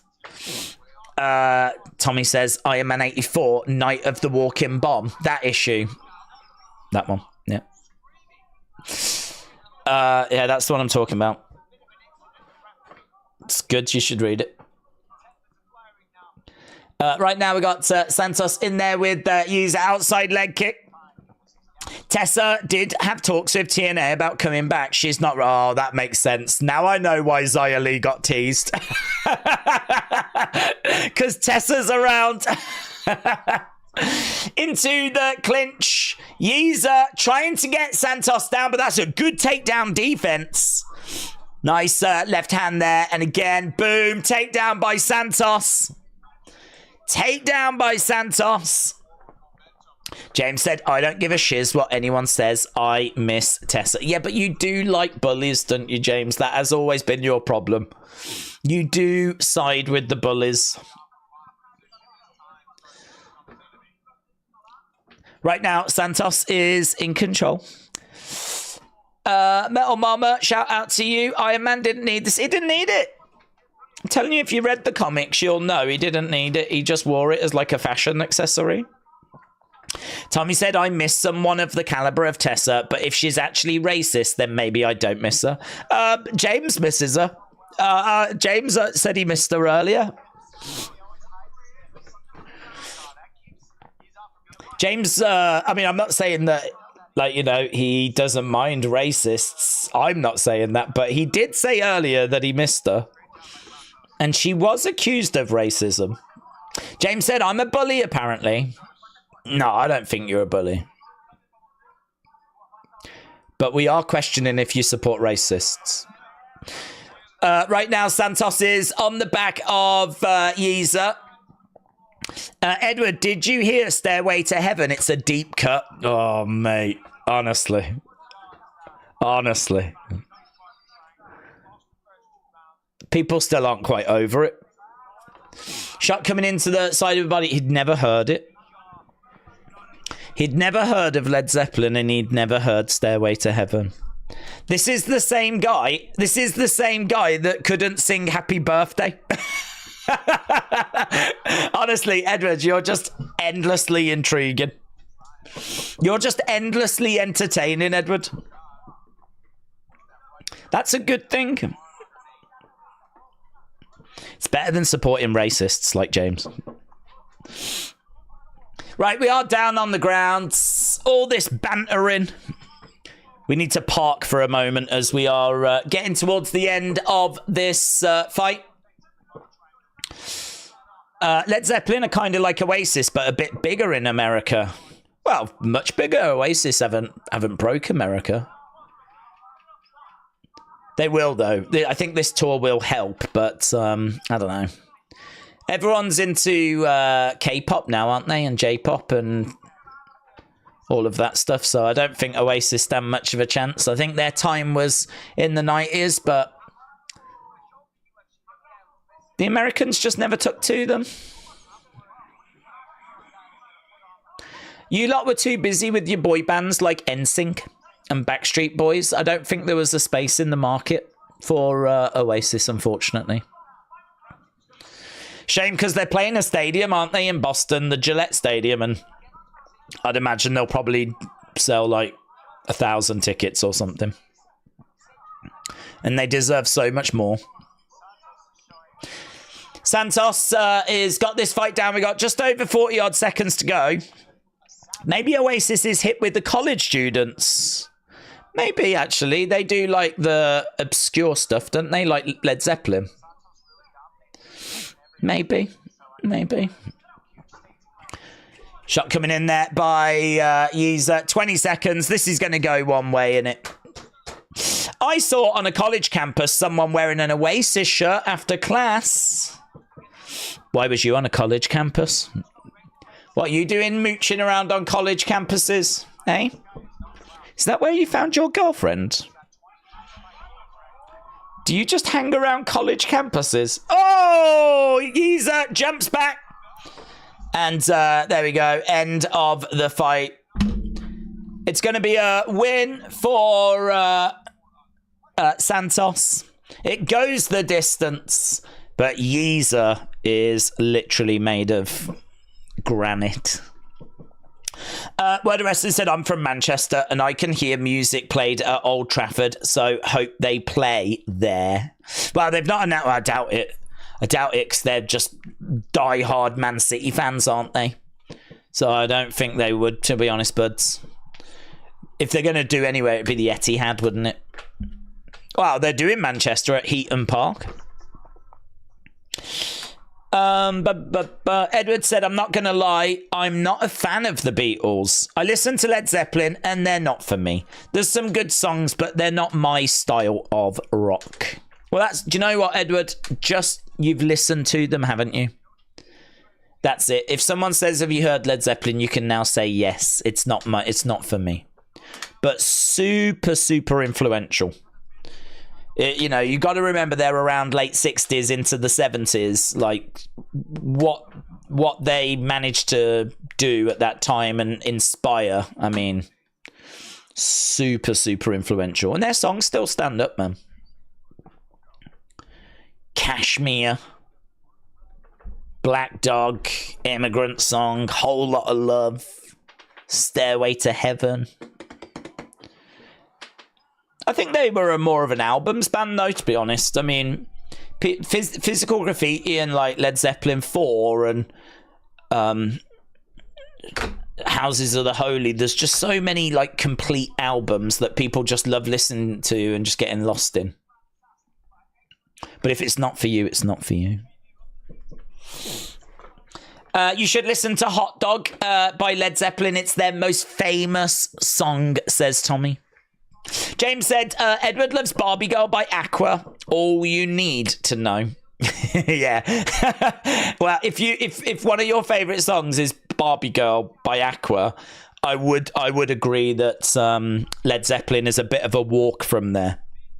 It is a bit of a walk. Do you remember Tattoo? They were like a lesbian Russian duo. I can't remember. Was their song All the Things She Said? All the things she said, all the things she said, running through my head, running. If someone liked Aqua, I'd be like, check them out. You might like them. You might like these Russian lesbians. They might not even be lesbians, actually. I don't know. I feel like their video was very suggestive. That's why I've got lesbians on my brain. Otherwise, I don't think about them. I refuse to think about them. But I think they were. They might have been sisters. It's the same thing, really. A.B. Jobson said, I've got 325 points on tap now. Well done, my friends. Perhaps this is your week, A.B. Edward, listen to Why Don't We Do It in the Road by the Beatles. It's about Paul McCartney watching a monkey do it in the road. All the things she said. Running through my head, all the things she said. Check Tapology. No, because you just told me you're top. So you've took all the mystery away. We were on a magical mystery tour, to quote the Beatles, but you just took the mystery away. Plus, you only want me to check now because you're worried. You're worried that you're going to lose your spot at the top. Mayor Pete, so wrong. Taylor Swift has a guitarist in her band. She can't play guitar well if she had a backup guitarist. She would instead play with a dual neck guitar if she was good. Yeah, I've never seen her shredding. I've seen her playing chords, but I've never seen her go full Prince. That's true. But then equally, I don't pay attention to her, so she might do. She might do. She might be the greatest guitarist that ever lived. I did hear a rumor that she taught Eric Clapton everything he knows. Right, Dos Santos versus Lima. Why is all that lowercase? Botched it, and I'm not changing it. Right, so Santos, well-rounded, good momentum. Doesn't mount much offense, but he's got the ability to close the distance. When he does, big knees, big elbows, uses his opponent's mistakes against them. The only thing is, I'm not sure Lima's going to make that many mistakes. Dos Santos has never been finished, but he's going to have to push the pace. And Lima is coming out with a little hat. It reminds me of the prospector from Toy Story. And he had a hat that was like that, I believe. You know, the guy with the big beards? I want to say Toy Story 2. Did he turn out to be evil? I think he did. I think he did. It reminds me of him. So is this a way of telling us that Lima is evil? He's making his way down. There's no other Toy Story characters with him. Is he fighting in the hat? No, the hat's been removed. So Lima is an exciting striker. He comes in as slight favourite at -130. He's tough. He's got good takedown defense. He's got a good chin. He can be a bit reckless. I think he'll look to make this fight dirty. It's going to be a technical kickboxing match, and he's pretty solid down on the ground as well. I like the look of Lima here. I like the look of Lima. Edward Aerosmith is from Boston. Also, White Stripes, not Seven Nation Army. Also, Kings of Leon hating wrestling. Sorry. I don't know where the White Stripes are from, actually, but do you remember when they burst on the scene? They'd released a couple of albums which had passed me by, but when White Blood Cells came out, that was, man. I remember The Sun, which is like a big newspaper here. I remember them doing in their entertainment segment, like a big page spread saying like, this is the hottest new band in the world. Like, and it was the White Stripes at this gig in London. And White Blood Cells was either out or about to come out. And I remember The Sun doing this thing saying, this is the hottest band in the world right now. That was well before Seven Nation Army. Seven Nation Army, I think it was on their Elephant album, which was after White Blood Cells. White Blood Cells is Fell in Love with a Girl. Fell in love with a girl. Fell in love once and was lost completely. She's in love with the world. Good band. They were a little kooky, to say the least. But yeah, good bands. Take Me to a Gay Bar. Gay Bar. High Voltage. Yeah, do you remember that? Who sang that? Electric 6. High Voltage.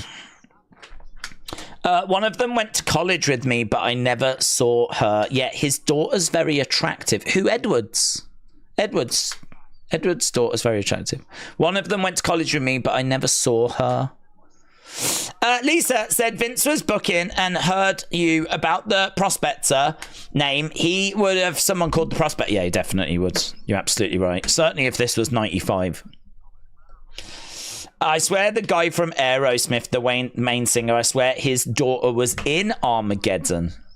Electric 6 says, Haas, shout out to you, my friends. Shout out to you. Edward prefers Girls Aloud and, of course, Little Mix. Edward Days, can you rate the top 5 bands? Not right now, Edwards.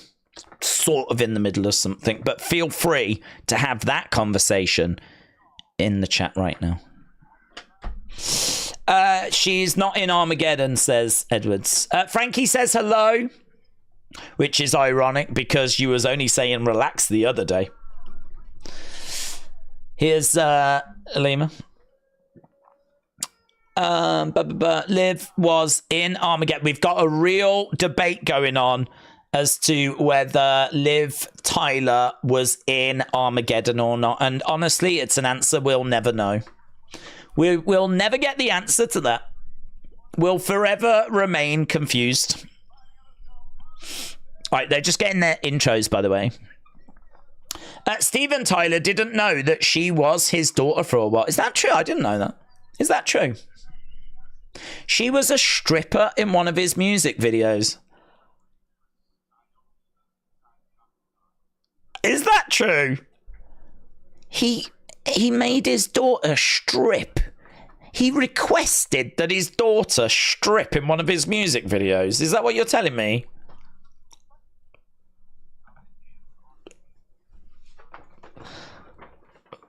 I mean, I'd watch it, but he shouldn't. Does that mean he can never watch his own music video? Or do you think he often watches it? Oh, it's all weird. It's all weird, isn't it? Oh, I don't like it. That's the kind of thing I feel like the authorities should be called over, you know? That's not right, is it? That's not right. What about her mom? Wouldn't she have a few questions about that? You wanted to do what in your music video? You wanted to take her clothes off in like a sexual manner? Oh, lovely shot there by Lima. Good Lord, says Metal Mama. Well, that's what I'm saying as well, yeah. Outside leg kick there by Lima. Oh, lovely left hand. Oh, hello, what's going on here? Is there an eye poke? Eye poke? Yeah, we got an eye poke. Little eye poke. Referee is just checking on Lima. Let's have a look at the replay here. So, is it bad? Yeah. Does he react? He doesn't even react. He doesn't even react. So, the fingers are around that area, but he doesn't react to it.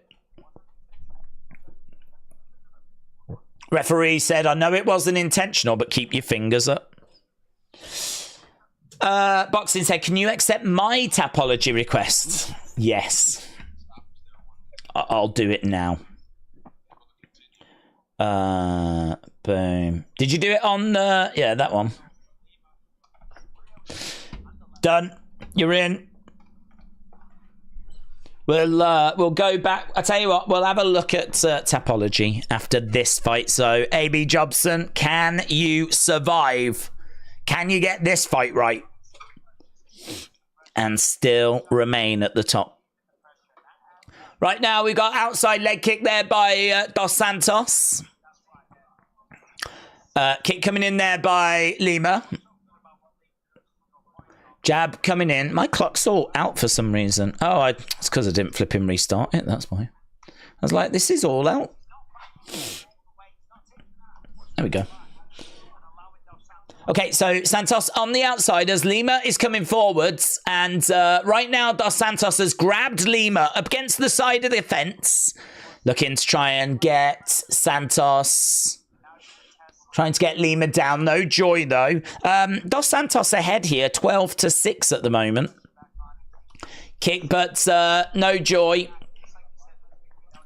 Oh, shot coming in there by Lima. Dos Santos throwing in a kick as well. Kick coming back there by Lima. Trying to go upstairs, but no joy. I wonder why they don't have more crowd in for these. Like, I could understand it when it was... pandemic, but why have we not thrown the doors open? There's loads of people in Vegas. They've got a population of like 600,000. There must be people that would go to this show. You'd think they'd get some more stands in there or something, get like some bleachers or something. Kick coming in by Lima, but misses. Kick coming back there by Dos Santos. So 15-9 on significant strikes. No takedowns. It's all on the feet. Spin kick there by Dos Santos. He's looking a lot more bouncy on the outside. Oh, here we go. He's grabbed him round the back looking for a takedown and he drags Lima down. He manages to get round the back and he drags him down. And again, his pulley's got him up, trying to get him down again. No joy, trying to jump on the back. Right, he's got him up against the fence at the moment, and he is trying to get him down, but he can't get him down at the moment. He's definitely trying. Yeah, again, still round the back. Oh, knees coming into the thigh there by Dos Santos, and he's trying to drag him again. He just cannot get him down. Oh, that was good. That was good. He got some good height, and he chucked him down. No, he's botched it. He's botched it because now he finds himself on his back with Lima on top. But there's only 40-odd seconds to go. So Lima is on top of Dos Santos. I thought Dos Santos had done good there by really getting some height, slamming Lima down. But as they went down to the ground, Lima was able to reverse. Right now, they're both in a seated position. And they're both back up to their feet. Knee coming in there by Dos Santos. We're over against the side of the fence. And Lima throwing in a big knee strike to the midsection. 8 seconds left to go. Feels like, oh, back elbow. Dos Santos just lost his footing. Tries to throw in a knee. Yeah, it feels like a Dos Santos round, that. Feels like a Dos Santos round. We've got just over an hour and 7 minutes. And then we'll be at the main card. Main card coming up, kids. Main card coming up. Word of Wrestling said, I'm watching Cops. And there's a copper that looks like Kane. Don't Stop Believing is overplayed, said Dortnight. By Tommy. If Tommy is enjoy 0 hour. Hope it goes well. Bunker said, I like the lady in Kindergarten Cop who was the teacher. That's very specific. I have seen that film, but I don't remember what she looked like. Is Mean Girls worth watching?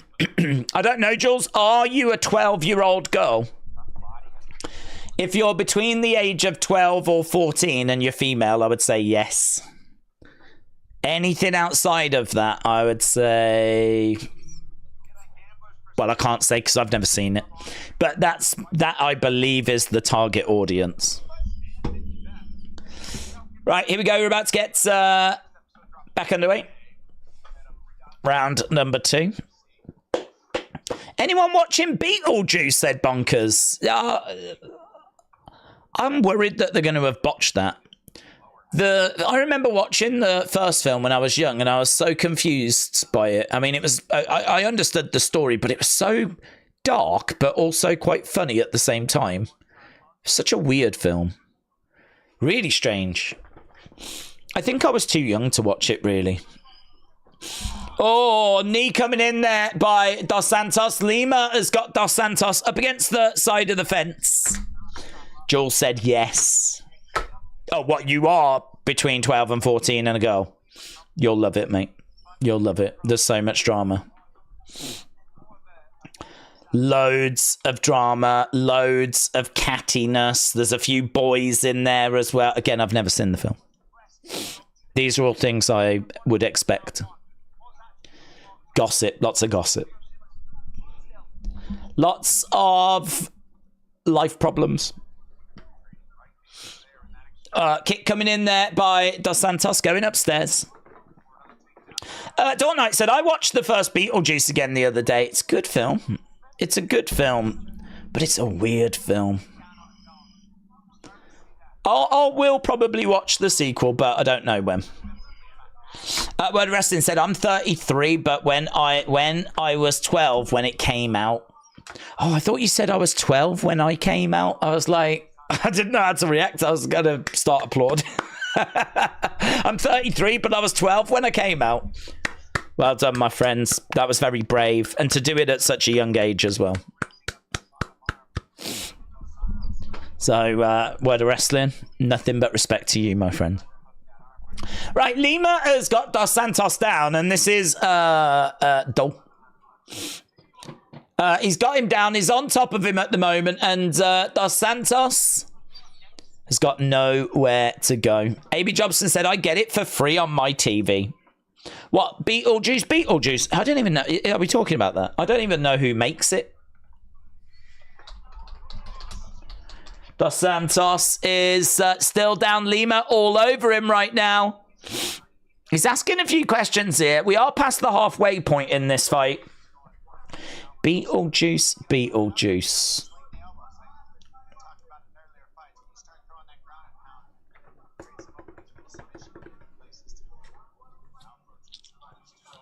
It is by Tim Burton. 77% on Rotten Tomatoes is not bad, is it really? That's not bad. It's got Michael Keaton. It's got Winona Ryder. Jenna Ortega's in it as well.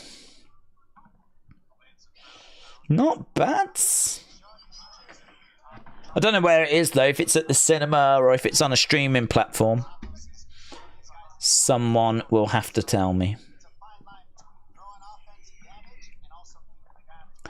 So, yeah, still down. I probably have to rewatch the fight. It's been a long time, actually. James, Word of Wrestling says, I'm absolutely finished. Well, I'm glad you've finished. I love both Beetlejuice. It has everything. Try Cinema APK. Oh, I'm going to write that down. What's it called? What's it called, mate? Cinema APK. Yeah, Lima's still on top, by the way, but we've got a little tip for you out there. Cinema APK.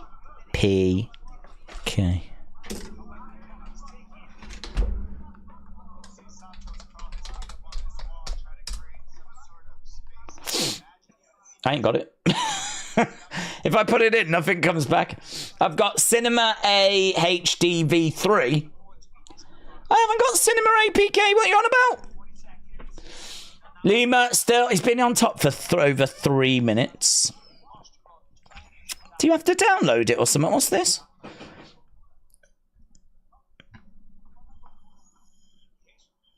Do you download it? Download Cinema HD. I don't want to download that. It's probably going to have like viruses and like might have nudie women. Don't want that on my computer. Because what about if I die and someone goes through my computer and there's loads of nudie women on there? They'll think I'm a perv. You got to think about that, you know, when you die. What are people going to find? Got to think about that. I don't have anything for people to find as a result. I don't have any vices. I'm even trying to cut down on caffeine. The original's on Netflix. Yeah, but where's the new one? Where's the new one? Dave's looking at naughty pictures. I refuse to do it, Jules. I won't do it.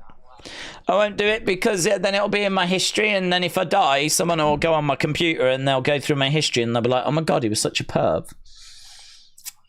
And I don't want people thinking that of me.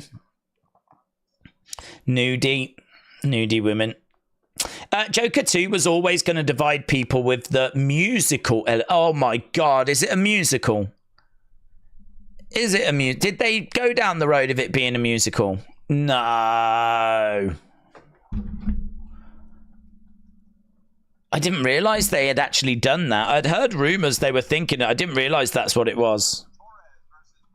Can I just say that last round was absolutely atrocious.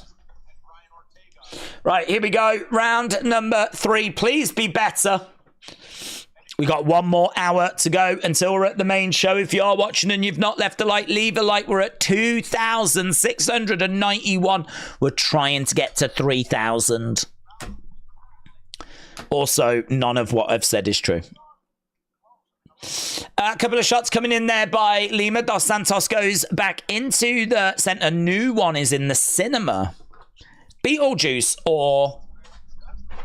I'm guessing Beetlejuice. Timeout. What's happening now? Another eye poke. Oh, what's he trying to do? He's trying to wipe on it. He was trying to wipe his eye on the referee's sleeve. And the referee's like, no.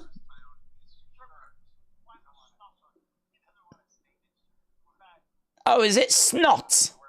Was it snot? The guy kept leaning to the ref like, let me do that. And the ref was like, no, I don't want that on my shirt.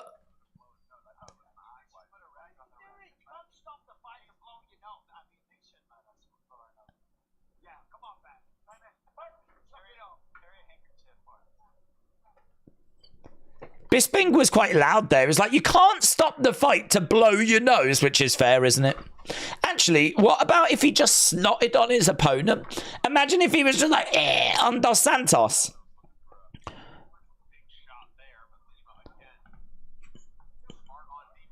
Right now, Lima has got Dos Santos up against the side of the cage. Dort Knight said the new Joker arrives on October 4th. If it's a musical, I'm out. I can't tolerate musicals. I've never seen one good musical. There isn't any good music. They don't exist. And I love the Joker film. But that would be me done. I'm out. Shot coming in there by Dos Santos.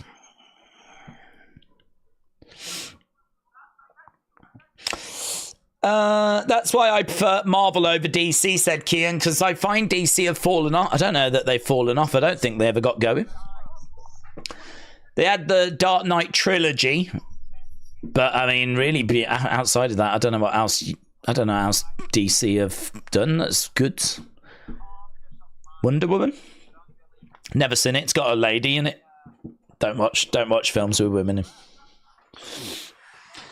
Marvel has been more important to me than DC. That's why Deadpool and Wolverine is film of the year. Lima is down. He's on the back of Dos Santos. And again, it's just more down on the ground. And it is dull. I'm waiting for Pretty Deadly, the musical. Deadpool and Wolverine had good music, said Tom. So, yeah, Lima is still on the back of Dos Santos. Oh, rear naked is in. Oh, and it's tight, you know. Oh, he's done so well there, Dos Santos, to break that. Oh, my God, he's done so well. That looked like it should have ended. It was right on the throat as well, and it was locked. Like that. But he managed to break it, but it looks like it's been reapplied. Oh, it looks like it's reapplied. He's fighting, he's battling, he's managed to get his chin under. Oh, this is a real scrap. This is a real scrap. Oh, my God, again he survives. Excellent there by Dos Santos. Rear naked choke attempts, but Dos Santos survive him. And right now, again, he's rolling around, down on the ground, trying to find a way of surviving. I mean, it is literally survival mode. Yeah, and he's survived it, you know. He's come through. Brilliant work. Brilliant work. So we got just over a minute left to go. AB said Lima does not want to stand with that man, but Dos Santos can't wrestle for shiz. Joel said, watch the Girl Next Door comedy. It's about a porn star. I've not seen that film. I know of it. I've never seen it.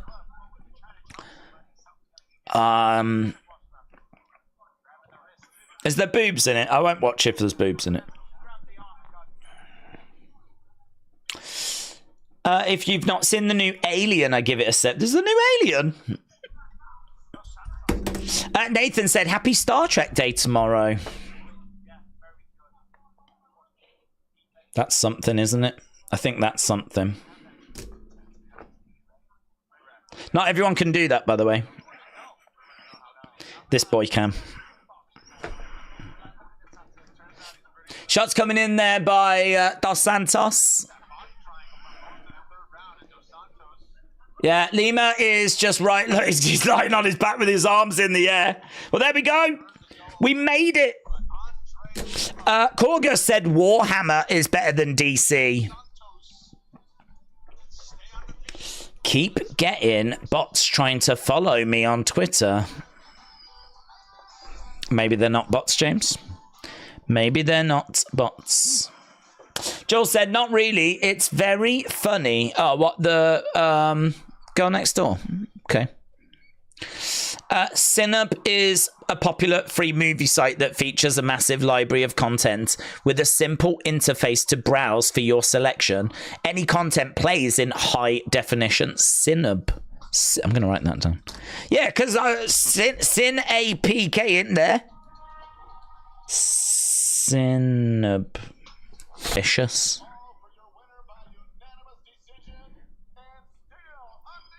Yes! It says that my Adobe Flash is out of date, and I don't think that's true. Just warning you. But there are lots of films on here. I can confirm.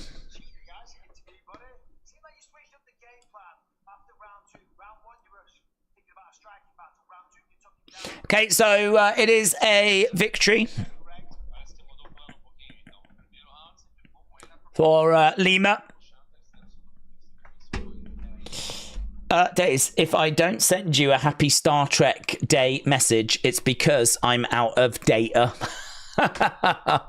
Very good. Very good. Lag. Was there a bit of lag? I enjoyed the fight a lot, says Boxing. That's good. Acer said AEW starts soon. Who are Germany? Germany are up 6-0, are they? Who the flip they playing? Hungary. That's a 5-0 for Germany.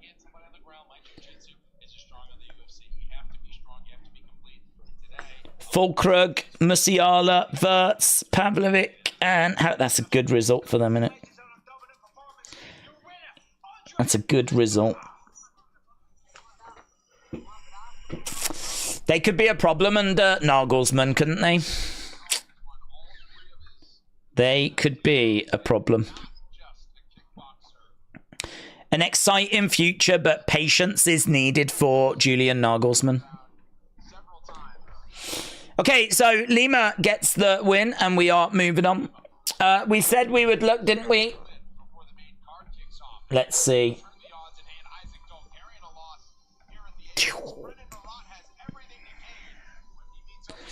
So, lots of people in joint 9th.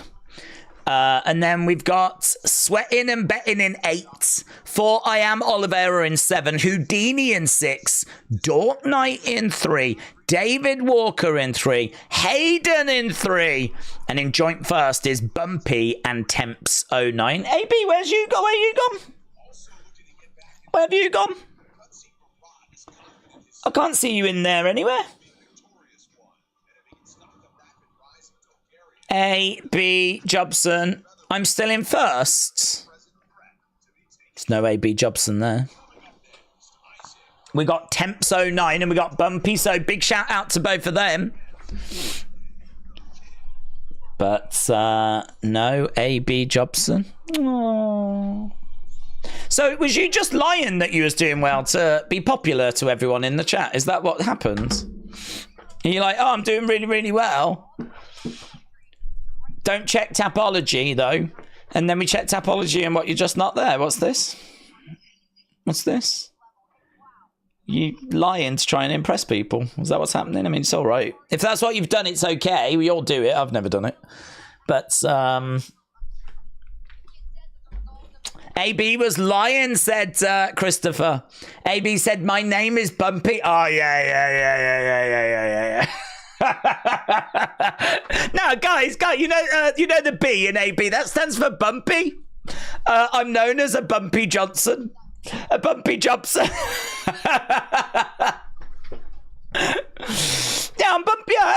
That's what my mates call me. They call me Bumpy because I bump into things. Bumpy, I'm Bumpy. The B stands for Bumpy, a Bumpy Jobson. Yeah, no, I'm sure. Yeah. No, it is. Come on, guys. Come on, stop it. It is. It is. They're the same person.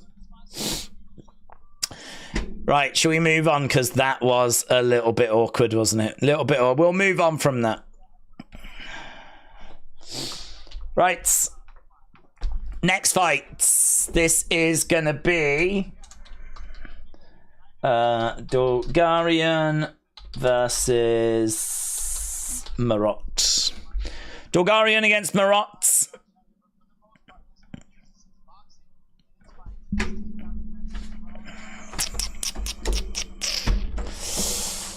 Isn't she WWE? Who? Bumpy Jobson? Yeah, she's a jobber. One of the female jobbers. She comes in and puts the other girls over. Old Bumpy Jobson. Okay, Bulgarian is minus 2,500 favourite. That's it. That's all you need to know.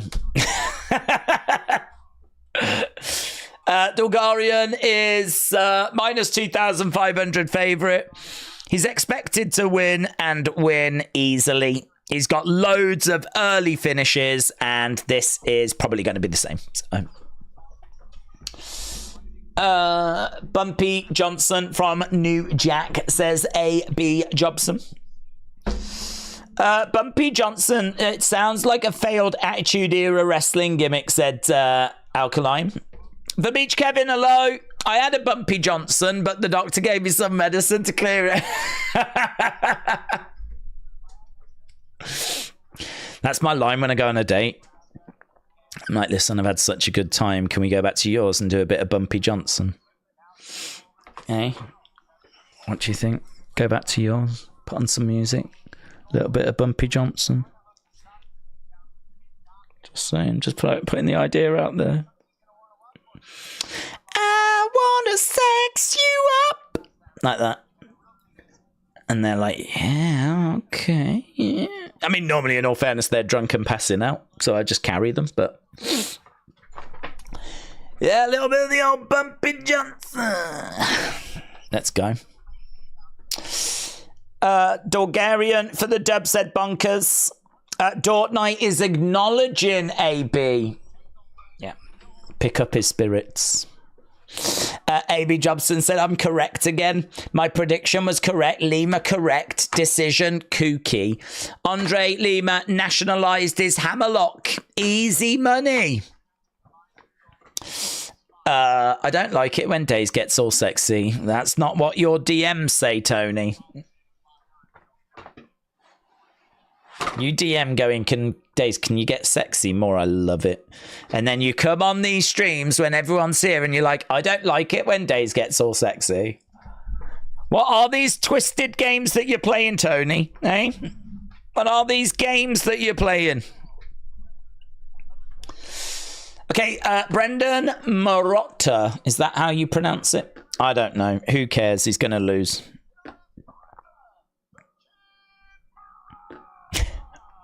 Marat. I thought he was going to call him the quiche. Brendan, the kid Marat. But I thought he was going to say quiche. I don't know why. That would be an awful nickname. Awful. Hate quiche. Bulgarian is minus 2,400. A.B. Jobson says, I am dying for real. I am so sorry to hear that, dude. Perhaps that's why you lied about doing so well. Try and cheer yourself up. It's not how you should spend your final days, to be honest. Here we go. Some shots coming in by Dokarian, and he's got Marat. Oh my God, look at this. He's grabbed him by the leg and he's like, get over here. He's on top. Oh my God, he's on top of him. It's like, oh my God. It's like a sheep and a wolf. He's fully mounted him right now. It's just relentless. Look, he's on top of him. And look, oh my God, the quiche. Oh, the quiche. The quiche is getting smashed. The quiche is getting smashed. Bulgarian is all over the quiche right now. Yeah, it's shock and awe. It is shock and awe. It's blitzkrieg. Bulgarian is all over the quiche, and he is smashing the quiche in the face. He's fully mounted him. Is he going to choke the quiche out? Again, shots coming in, elbows coming in.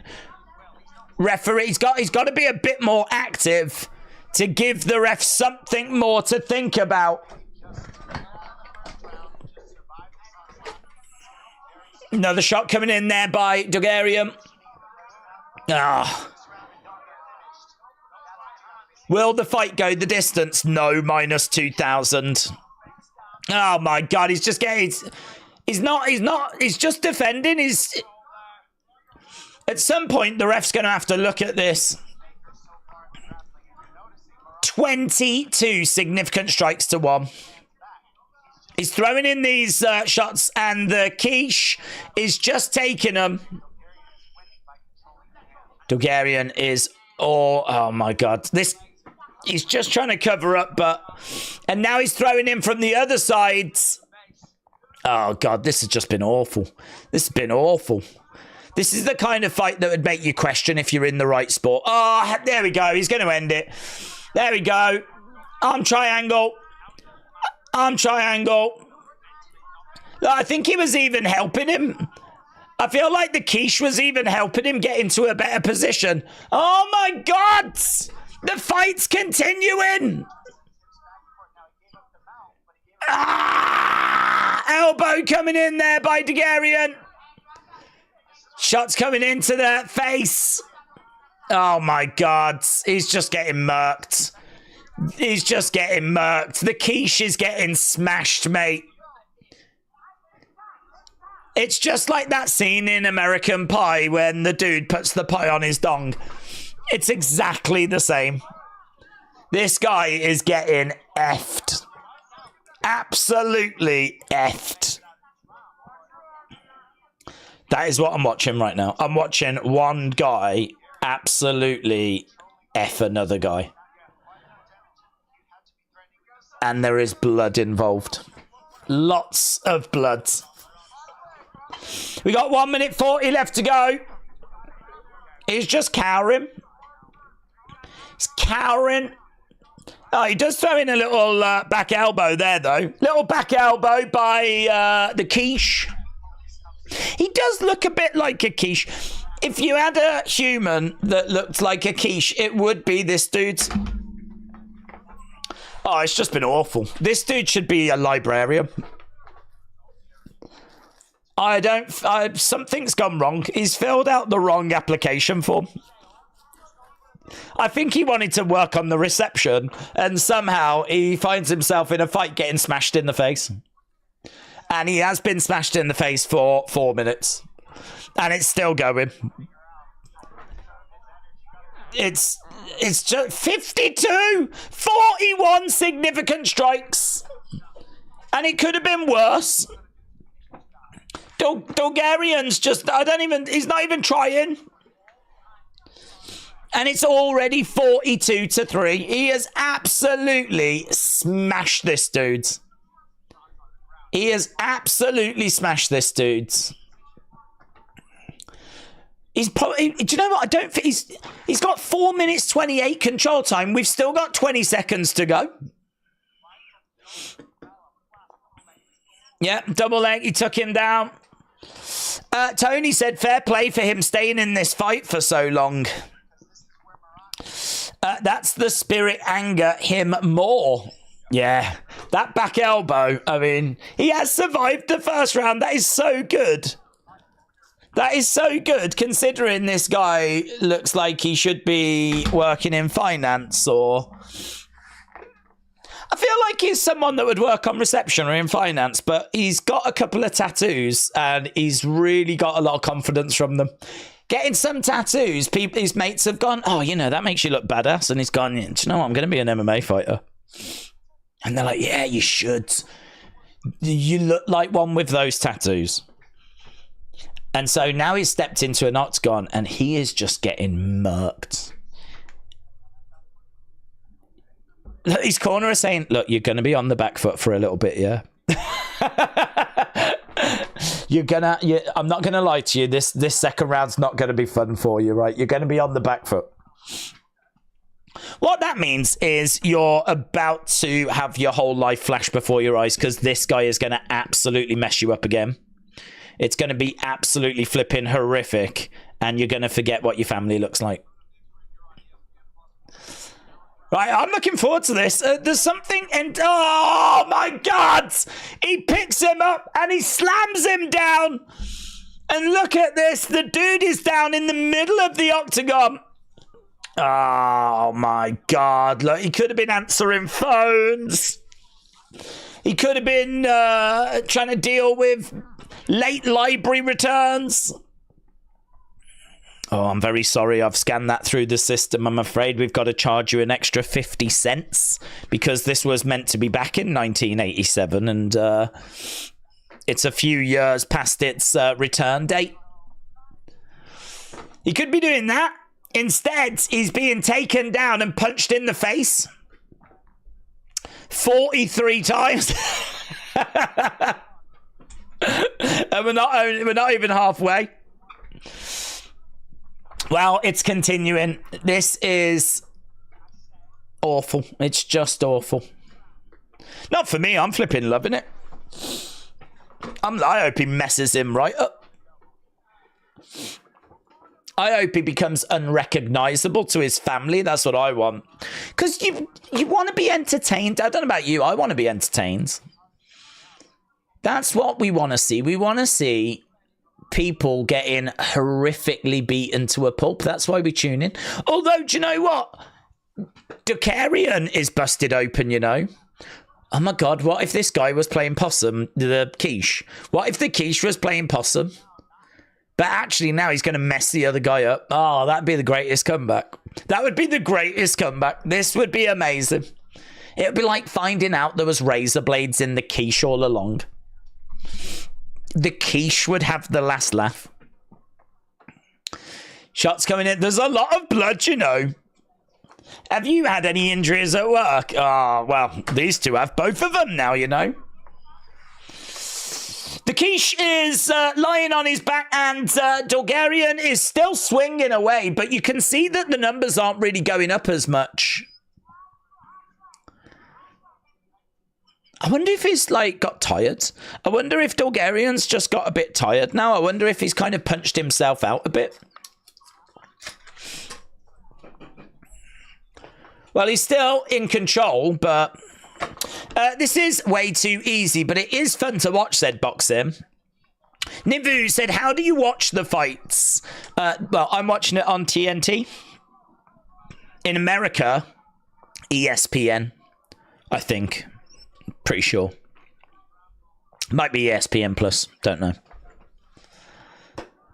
But here in the UK, it's on TNT Sports. And Bulgarian, he stopped, like, brutalizing this man.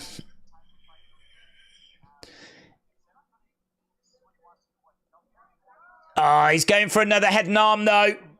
No, it's not tight enough. We've got 1 minute 48, and the brutality has definitely dialed down, as I think Bulgarian is getting a bit tired. This is way too easy. He looks like Timu Drago from Rocky IV, said Ivan Drago, yeah. Yes. But, like, his son. His disappointing son. Bulgarian is still having a look for a submission. He's still asking questions, but it's not got the same level of brutality. Nathan said blood. Yeah, is all over. It is ESPN Plus in the US, says AB Jobson. Thank you, Bumpy. Thanks, Bumps. Shots coming into the side of the body. Tony said he looks like he might be resting. Well, that's not what we want to see. I wanted to see the first round again, but worse. Bulgarian is on top of Murat. Oh, he taps him. Oh my God, look at the little dance. He does a little skip and he, like, clicks his heels together. Isn't that beautiful after such brutality? After we just watched all that blood and all that violence, he skips off and, like, clips his heels together. Like a little girl that has just found a new friend. Like a little girl on her way back from primary school after finding out that actually there is another kid in the class that does like hanging out with her. She had a spring in her step, and so did Bulgarian. He skips off, clipping his heels away. He's probably gone off to make a daisy chain or a friendship bracelet. But actually, he's gone to celebrate. How do you not finish with 5 minutes of mount time? Bulgarian sucks. Well, he got it. Days has gone bloodthirsty, said Tony. Secretly, I just say what we all think. No one watches UFC for technique. Do you know what I mean? If you want that, go get a book. We watch it for violence. Do you remember that dude, famous dude in the early days of UFC that had "just bleed" written on his chest, and he was like, they cut to him in the crowds, and he was like, I feel like he is my spirit animal. I feel like that is who I identify with. Just bleed. Stop all the talking and the reversals and the takedowns and the myrrh. Just bleed. That's all of us secretly. We don't want to admit it. Some people are ashamed. I'm not. Wear it like a badge of honor. Days, that dance is what Edward does every time he sees a replay from you on Twitter.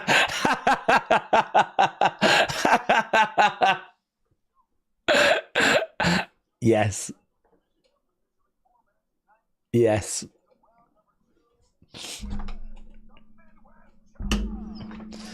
Right.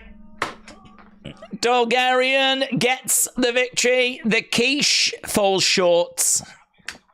Sonny says 4-2. M-Dub says hello, hello. Nugzula said 1 more month, then elbows from 12-6 and knees to grounded opponents will be implemented.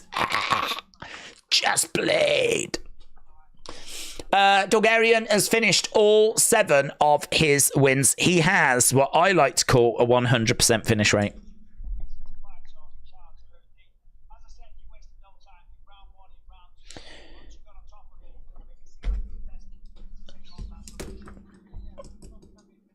We focus on being patient.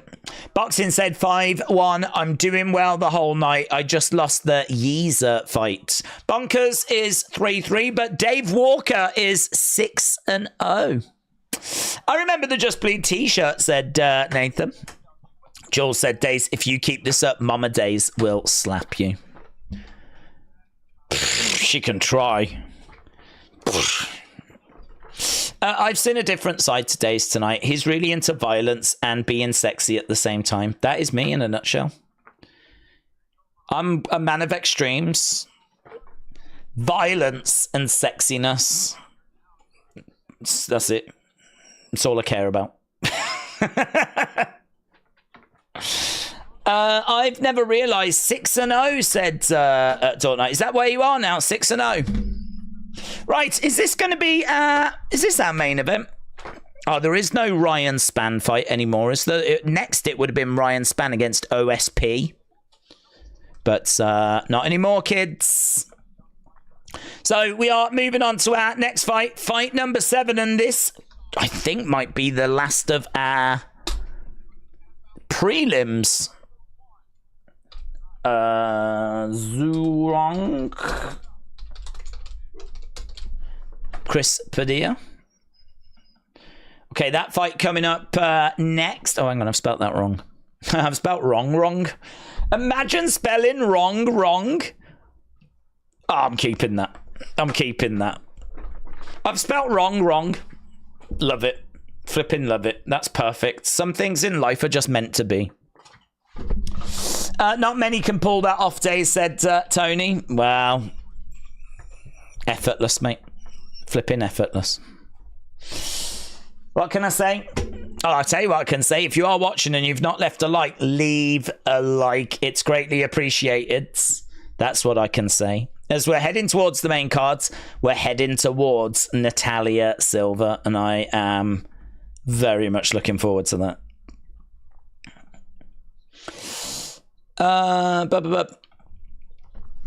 Oh man, I'm a little bit behind with people firing in bits for me to look at on Twitter.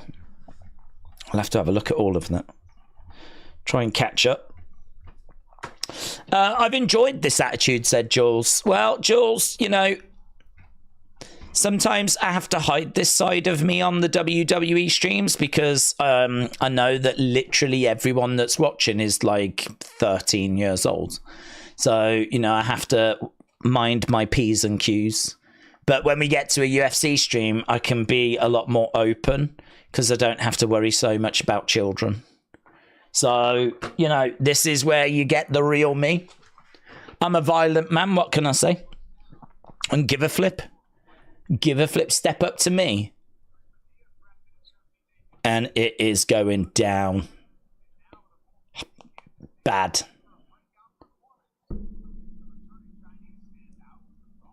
And there might be a bit of sexiness as well. Not at the same time. Hopefully, like, later on in the evening. Don't know, depends. I'm like those travelers that are grabbers. Have you heard about them? They just go up, they grab girls, and that's it. You're theirs then. That's it. Nothing you can do. Have you heard about that? Grab him. Apparently it's a thing in the traveler community. They just go up to girls and they're like, ah. I do that. And I'm not a traveler. I just tell people I am.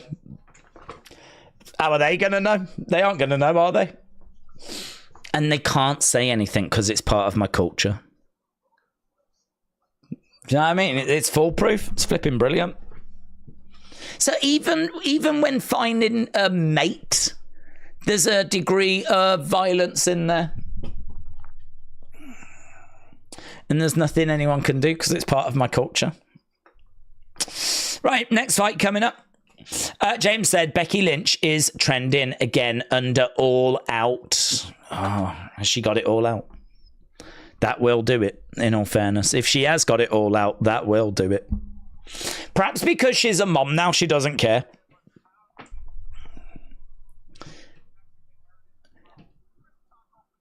Padilla is making his way down. We probably need to talk about this next fight. Padilla, he has struggled against strong grapplers and experienced fighters, but he does close the distance well. He's dangerous on his feet. He's dangerous on the ground. He's versatile. He's adaptable. He combines striking and grappling well, but he might have a bit too much here because he's taken on Hong Zhu, who has got experience, but has not faced great UFC quality. He's got a good reach. He's got good striking. He's got good submissions. I think this is going to be an interesting fight. I don't quite know why it's the main event of the prelims, but I'm going to go with Zhu Rong Zhu. I don't know how you pronounce it. But I'm going to go that direction. 73% of people on Tapology have gone that way, and he is minus 250 favourite. Days, do that to Tommy's girlfriend. No, I don't want to touch Tommy's girlfriend. No, thank you. What, the grabbing thing? Nah. I don't like her. I've never met her, and I don't know anything about her, but I just don't like her. I don't like the fact that someone's come into our lives and we didn't know anything about her, you know. Don't know anything about her, and I sort of feel like Tommy's changed since she came along. I mean, he would have done AEW before, but now he's only doing the pre-show. What's that about? What's that about? And he has been missing more streams recently. What's that about? Just saying. If you look at the evidence, it doesn't look good for her, does it? I might be going crazy, but is that Charlie on the mic between fights and she used to be in WWE? Yes. Aubrey said, I hope Becky takes Seth with her. Hello, Sonny. Hope you are well. I've got Rongzhu, round 3, sub. I don't know if it's Rongzhu or Zhu Rong. Rongzhu. Rongzhu.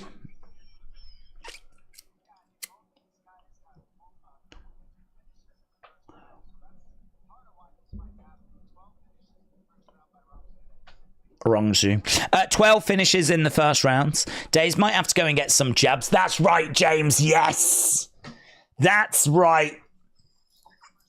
If I did go and grab Tommy's girlfriend, I would need to get a tetanus shot. Yeah. Oh my God, I so love being nasty about her on a completely different channel, my channel.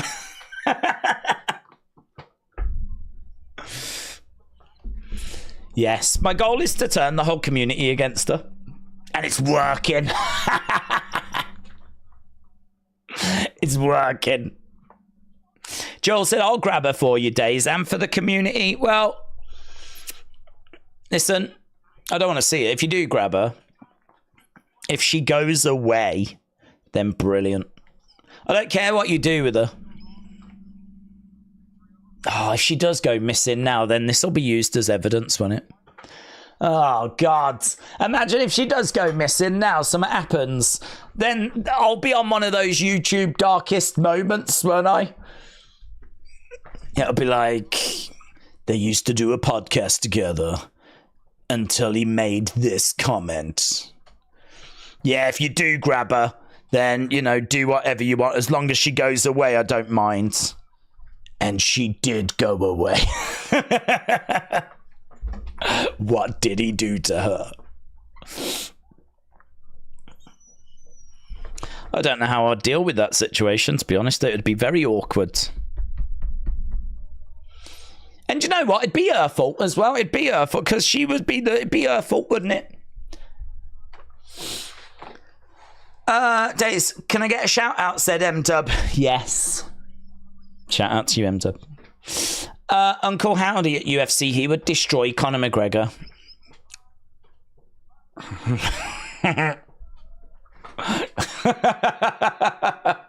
Could you imagine Uncle Howdy at UFC? Oh my God. It would be the end of that character. It would not go well, my friend. It would not go well. I've just got visions of him getting choked out on the floor.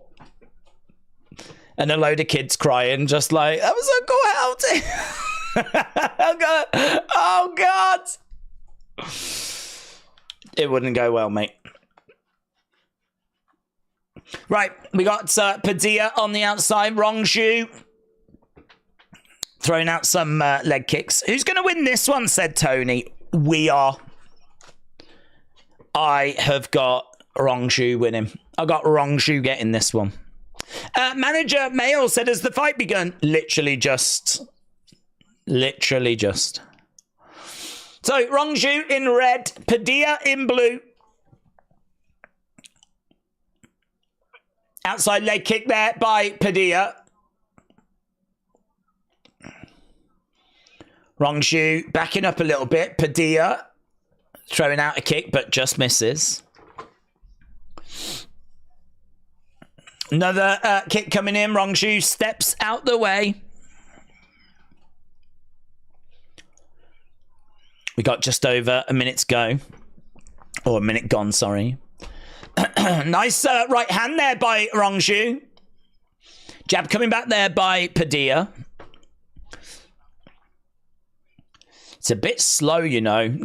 Inside leg kick there by Wrong shoe. Kick coming back there by Padilla. Wrong shoe with a big body kick. Kick coming back there by Padilla.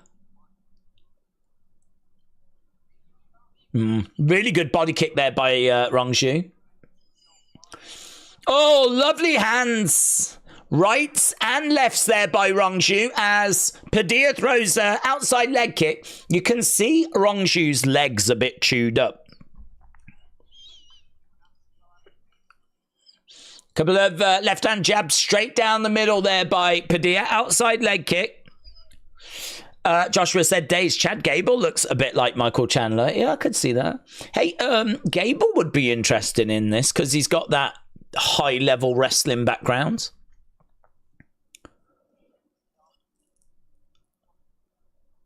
Again, trying to find a way forward.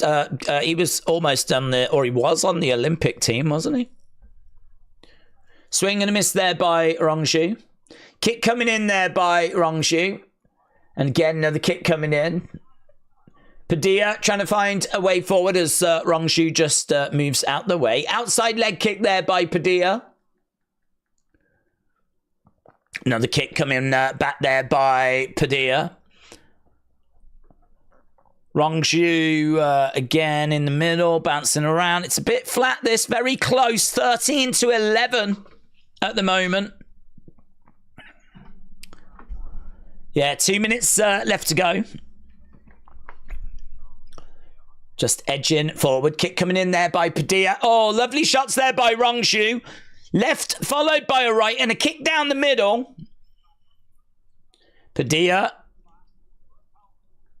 not allowing that situation to get any worse. So not bad. Not bad.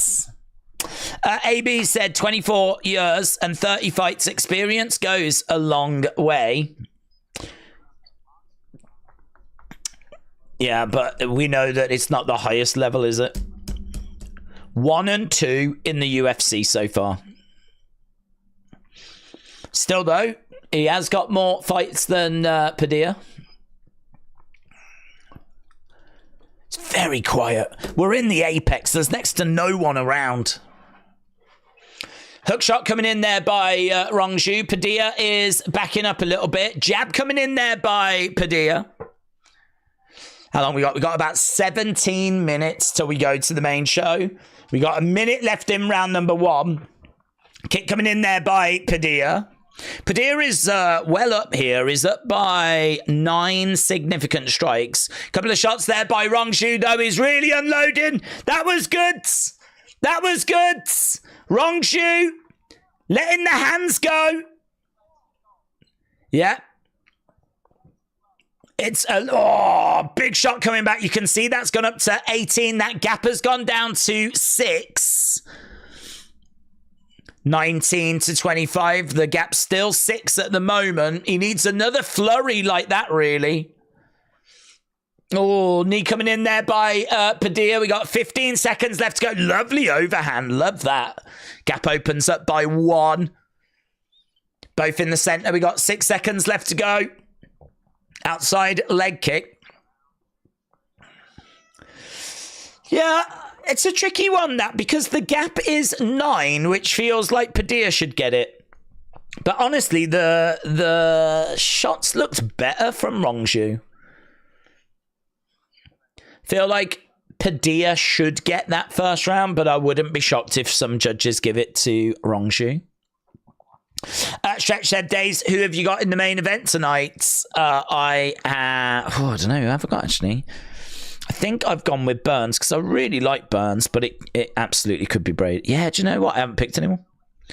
I've gone with Natalia Silva in the co-main. I'm really looking forward to that fight. Really looking forward to that. And I really like Gilbert Burns. He strikes me as a good guy, goes about things the right way. I think he's still high level. I mean, he really... I don't want to say he derailed the Chimaev hype train, but I don't think that it's moving as quick, that train, as it was before. You know, that Gilbert Burns fight was... I mean, that was a fight, man. That was a really good fight. And it showed that Chimaev is human. So I might be leaning Gilbert Burns, but I don't know. At what point does he start really dropping off? We know the decline can come at any time, and it can be quite dramatic. And Sean Brady is a very well-rounded, very skilled fighter, and actually steps in as the favourite.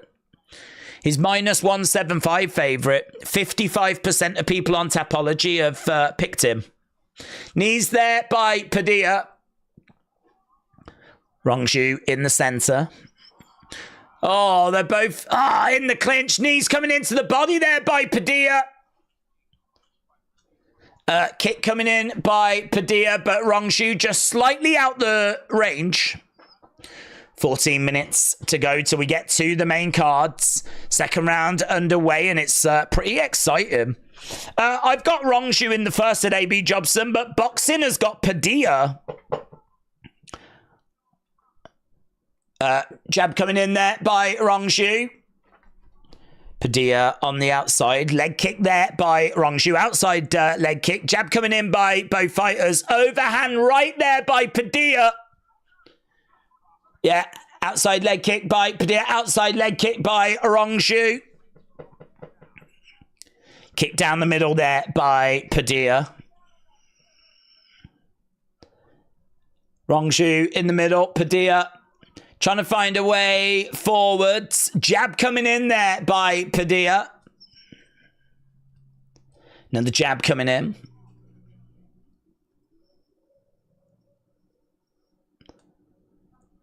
Right now we've got a bit of a stalemate. It's Rongju that's in the center. Padilla on the outside. We got 3 minutes left in round number 2. Padilla trying to find a way forward. Feinting with some leg kicks. Throws one, but doesn't land. Yeah, it's a good point, actually. There's not much feinting going on. They're just throwing, really. There's not much... feinting here. He's on the outside, Padilla, circling around, getting a better position. Rongju in the center. Jab coming in there by Padilla. We're past the halfway point in the fight now. Kick coming in there by Padilla as Rongju is trying to find a way forward. Where are we with the numbers? The difference is 9. It's still very close. Very close. Kick coming in. Oh, spin kick to the body, and Padilla tried to capitalize there. It was Rongju that had that kick to the body. Couple of kicks coming in by Padilla. Padilla on the outsides. Backs up a little bit. Rongju putting the pressure on. We got 1 minute 50 left to go. Really tricky to score this one because there's not much between them. Oh, eye poke. He was complaining of an eye poke, but the referee hasn't seen. Oh, Rongju unloads. Let's go. Let's go. Here we go. So he complained about an eye poke. Referee, I don't think saw it. That eye looks nasty, though. That eye looks nasty, you know. Oh, it was an elbow. I think it's the elbow. The eye is like, ballooned up. Oh, it was really quick. Boom, like that. Boom. Let's go, though. Rongju with only one eye. Jab coming in by Padilla. Oh, my God, his eye. We need to get a close-up. Oh, let's have a look. Let's have a look at the eye, shall we? It's like swelling up there. Yeah, get a close-up. Let's have a look at it, shall we? I want to have a look at it. Doctor's coming in. Oh, it was a beautiful elbow. Let's have a look. Let's have a look. Oh, it's all... Look at it. Oh, wow. Has it come out? Has the eye come out? He wants to... Oh, it's so good. That is it. He can't continue. His eye is a balloon. His eye is a balloon.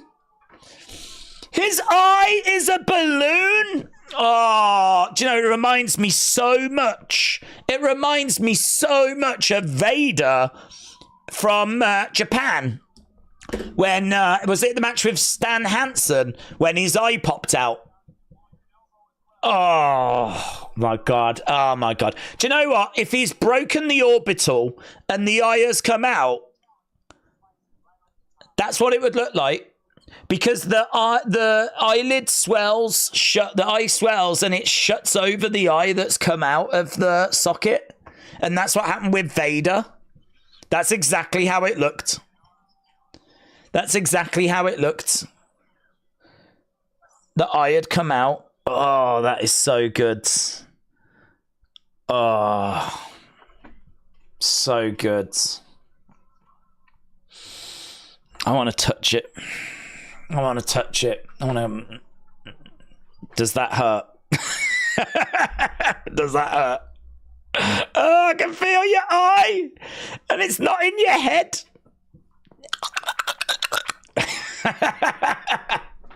Yeah. Just bleed.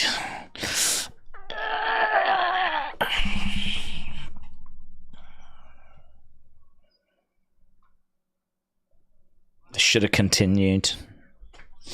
That is crazy. Eye swelling. Who won? The fans. The fans. Padilla. I don't know how to feel about this, said Aubrey. Damn, says Sonny. Look at it. Look at that. His elbow went straight into the socket.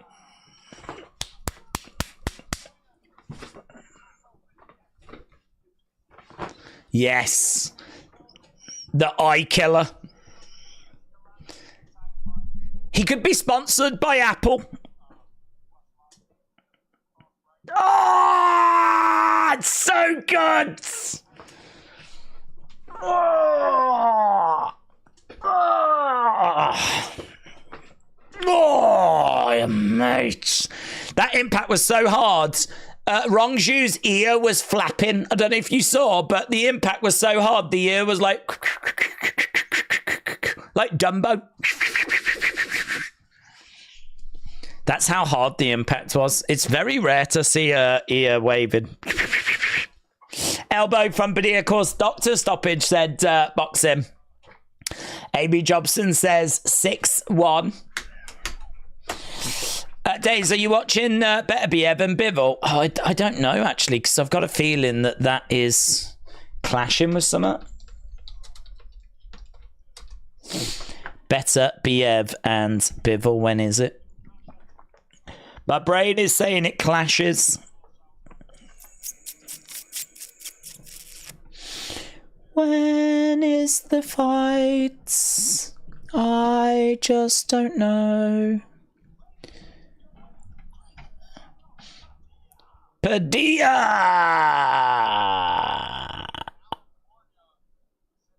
October 12th. So good. Do you reckon he's gone in the hospital? I don't know, we might do. We might, do you know what, mate? We might do. I need to have a look to see if it clashes with any UFC. Let's have a look. October 12th.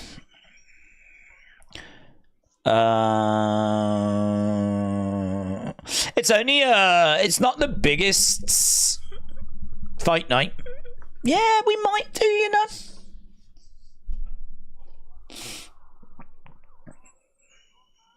Oh, what's this?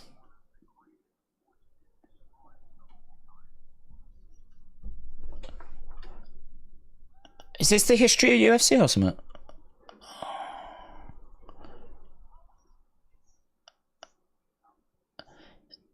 This is the story. Oh. Oh. The rise and rise of UFC. I'm guessing that's going to be a TNT Sports show. Hey, my American friends, I don't know if you can find that anywhere, but The Rise and Rise of UFC, a documentary all about the history of UFC and how it, you know, its story and how it kept rising. Looks good. That looks good. Guess who we bumped into in the doctor's room? Everyone. Odds Bodkin said Vader popped his back in. Well, I mean, he got smashed, and then his. I mean, I don't know that I don't know what he did. I know that he does touch it, but I don't know if he touches it to pop it back in, or if he touched it to see what the situation was. But it looked exactly like that. Like when you see Vader's face, it's flipping out here. The eye, it is swollen shut. So I don't know that he doesn't necessarily pop it back in and on we go. He does touch it, but I mean it's here, it's out here, and it is swollen shut. So it looked exactly like that. So if that turned out that his eye had come out of the socket, if we find that out later because of the Vader incident, I wouldn't be shocked. Oh. Who's winning? The fans. 6-1. The streak is over. Well, that was good, wasn't it? That was what we needed, actually. I felt like this show had just sort of drifted a little bit. We had a couple of boring boomer fights. But now we can look forward to the main card. Now, the main card, I think, has got... How many fights are on the main cards? 1, 2, 3, 4, 5. Oh, hang on, I'm looking at the wrong thing. Silly. 1, 2, 3, 4, 5. 5? Only 5? Only 5? Oh, right. Only 5. In my head, we had 6. Well, that's all right. Natalia Silva against Jessica Andrade. So looking forward to that. Come on, Natalia Silva. Gilbert Burns against Sean Brady. That'll be good. Listen, the other fights are going to be fine. They're going to be pleasant. But it's all about those top fights for me. Right, let's do this. I think it's going to be Peak versus Ashmas next. Boom. Days, what would you do if your eye popped out? Just deal with it, mate. There's too many crybabies in the world. I would have continued with that fight. And I would have won. So, you put it back in. The doctor goes, can I look at it? You go, like that. And they're like, the other eye. You're like, no. You don't need to. Just look at this one. It's brilliant. Yeah? Now get out. Before I make you get out. That's what I would have said to the doctor. And then I would have said to the ref, continue this fight. He would have said, are you sure? I'm like, don't talk to me like that. Otherwise, I'll murk you. I would have said that to the ref. And I would have carried on with the fight and I would have won the fight. But instead, Rongju took the easy way out. And he was, acting upset. But secretly, he was like, thank God that's over. Just some of us are built different, mate. Could tell that was no eye poke, says Boxing. AB Jobson, aka Bumpy. Mr. Bump. Mr. Bump. Mr. Bump. What's Mr. Bump say? Mr. Bump said Chris Padilla is a smart ass fighter. His fight IQ is really good. Rongju tried to take a way out of the situation by faking eye pokes after getting hit by that slick elbow. Good job by the ref. AB Jobson, shout out to you, my friend. Days is going to fight to the death. Yeah, that's what you have to do. That is what you have to do. You have to just... you've got to have that dog in you. Right, we are moving over to the main show. Main show coming up. I don't think that undercard was one that really set the world on fire. So we move on. And we move on to the main card. So let's go, man. This is what it's all about. These next fights are what we're building towards. Did Days take steroids today? Is this road rage Days? This is just me living my best life, buds. This is UFC Days. Michael said, damn, eyes be falling out. M-Dub said, when does UFC end? Probably about 2.5 hours, something like that. Wasn't Mr. Bump a Mr. Men character? Yep. And I believe that's what inspired AB Jobson. Days, did you acknowledge? I did. If you are watching and you haven't left a like, leave a like. Did you acknowledge Sunny when she won Tapology? I did. Hey, should we look at Tapology? Let's refresh it. Right, here we go. At number 10, True Blowjob Gaming. Number 8 for I Am Oliveira. William Hensey also in 8. I think a lot of us thought True Blowjob Gaming was William Hensey, but he's up here. Then it's Dortnight. Then it's Hayden. Then it's Cletus 316. Then it's David Walker. Then it's Temps09. Then it's Bumpy.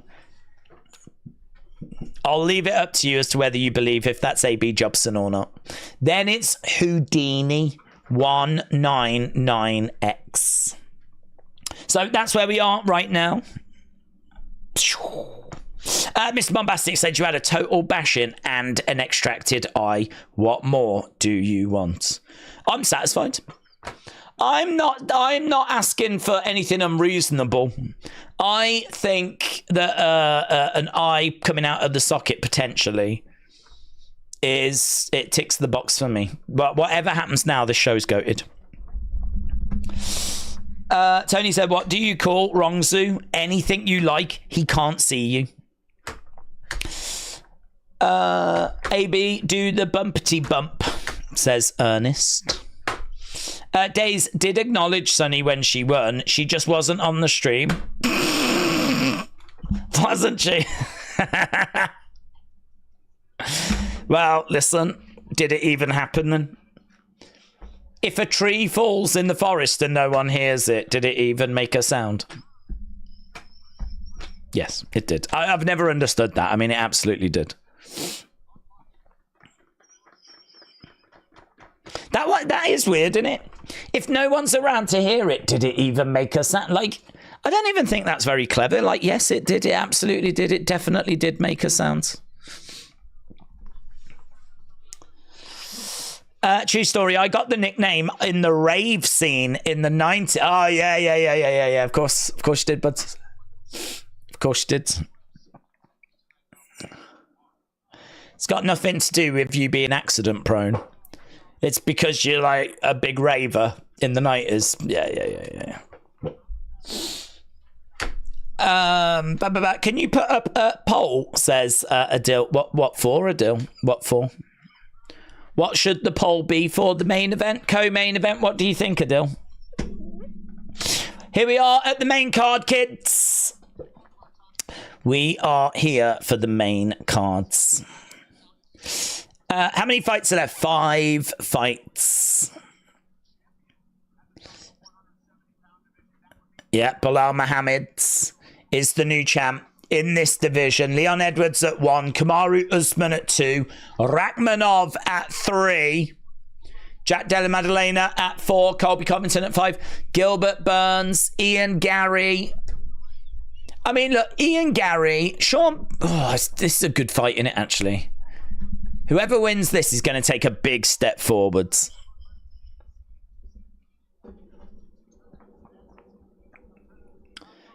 Yeah, there's a couple of fighters in this division that look like they could be a problem for Bilal. I mean, I don't think we do the rematch with Leon. I'm sure Dana said that he wasn't looking to do the rematch with Leon. Peak is going to win by decision, said Boxing. Tony said, what came first, the chicken or the egg? It was the egg. It's got to be. Where's a chicken just going to come from? It's got to come out of an egg. It's a lot easier to believe an egg forming out of nothing than it is a flipping chicken forming out of nothing. These are all stupid. Am I the only one that can answer these? Egg comes first. You could imagine some weird animal laying an egg that then is like deformed and then out of it comes a chicken. I could believe that. So but that must mean that the egg comes first. Done. Solved. Who's this Minty Betts girl anyway? Where's she come from? Does she know Betts? What's going on?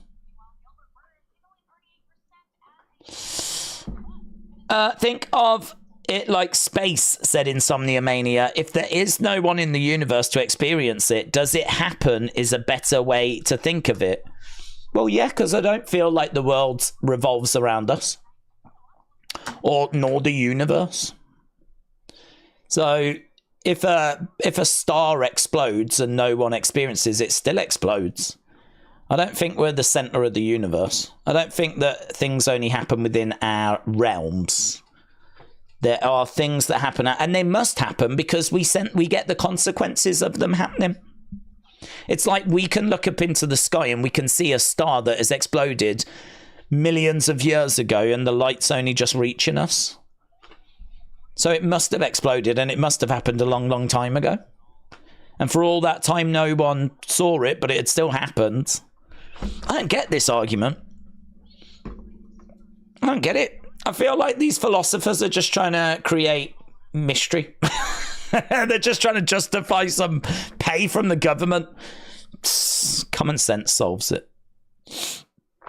If a tree falls, does it make sound? Yes. If it fell, it made sound.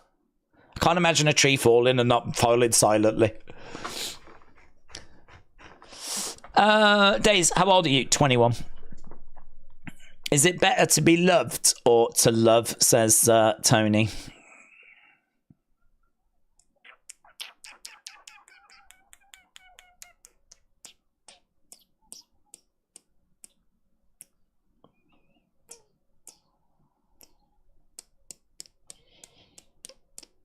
To love. I've been in both situations. I've had someone that has had feelings for me and I didn't feel the same back. And that was awkward. That was not a good experience. But then I've been in a relationship where I loved someone, or at least I thought I did, and that was a good experience. So is it better to love or to be loved? I think it's better to love. It's better for you. It feels better for you to love someone than have someone love you, because if you don't feel the same back, it's awkward. Next. You don't get it. I'm not explaining it right. No, I get it. The consensus is that we're this like center of the universe. Like basically, if no one's there to experience it, did it even happen? Because if no one can experience it, then no one's experiencing it. So does it even happen? But I'm saying yes, because the effects of it happening can still be felt in the future. So it must have happened for the effects of it to be experienced.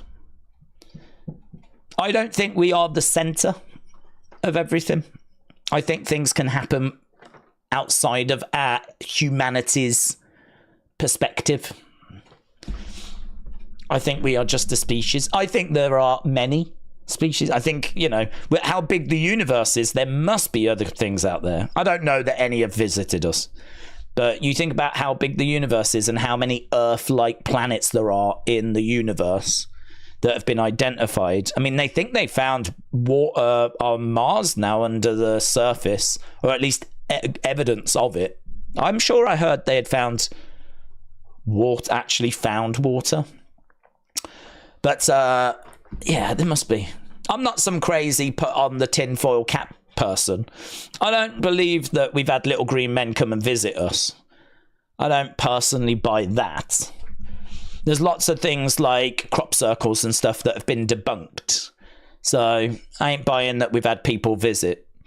But I definitely think there are people out there, creatures out there, things out there. How intelligent they are, who knows?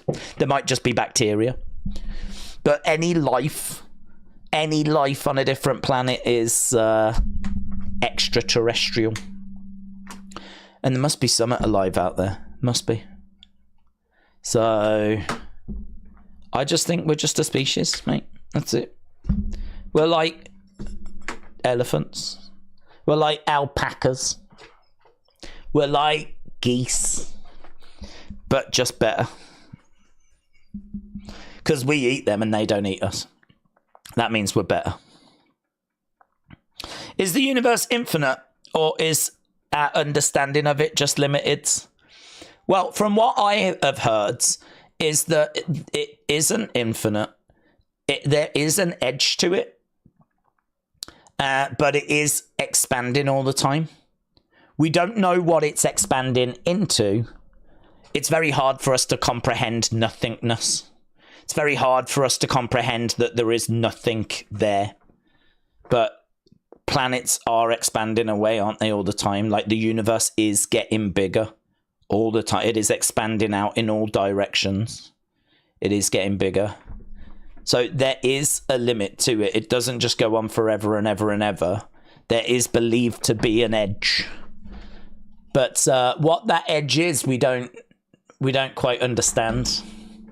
I wonder if it'll turn out to be like a sphere shape. They think it's the shape of a Pringle. They think it's the shape of a Pringle. But if it was a sphere shape, then that would make sense, because you would just end up back where you started, like the Earth, wouldn't you? But right now, our understanding is that it's a Pringle shape. But I don't know how, when we will ever find out what the edge of the universe like is so far away. I mean, that's an understatement. It's beyond comprehension, isn't it? But there is believed to be an edge, and it is expanding all the time into nothingness. Sorted that one. Next. What else do you want to know?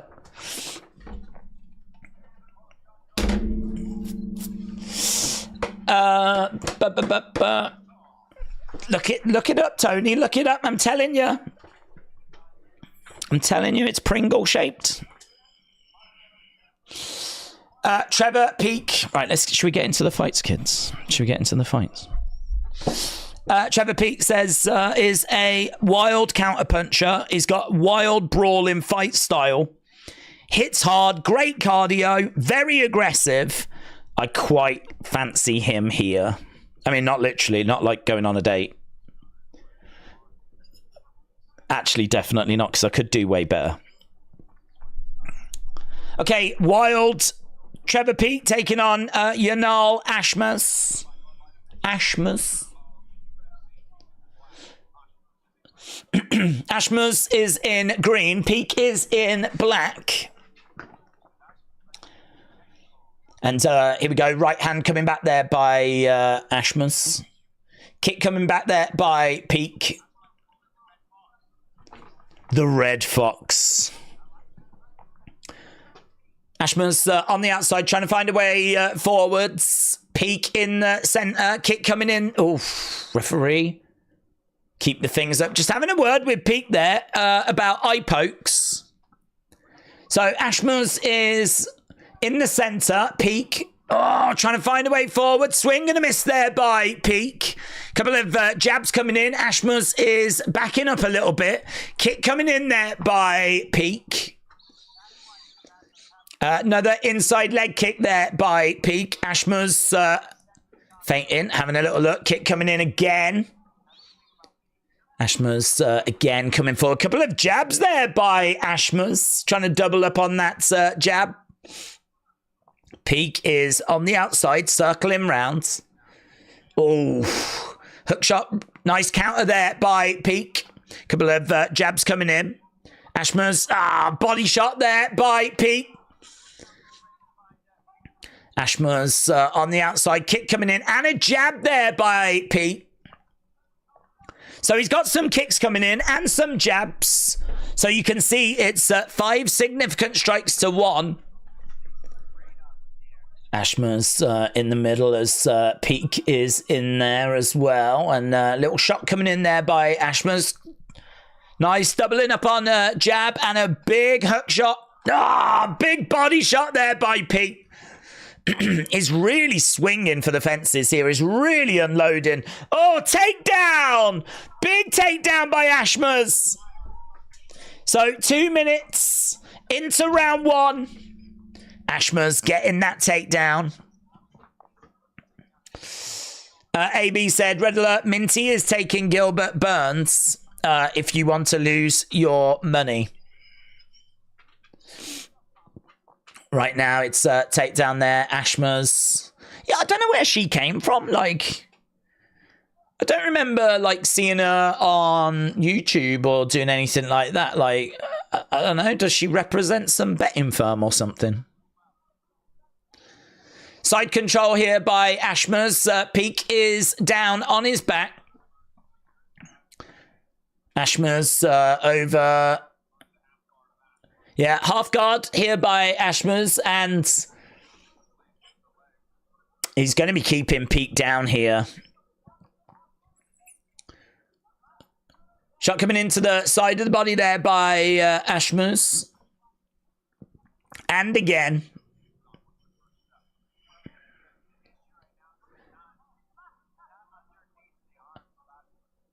Again, we've got Peak over on the sides.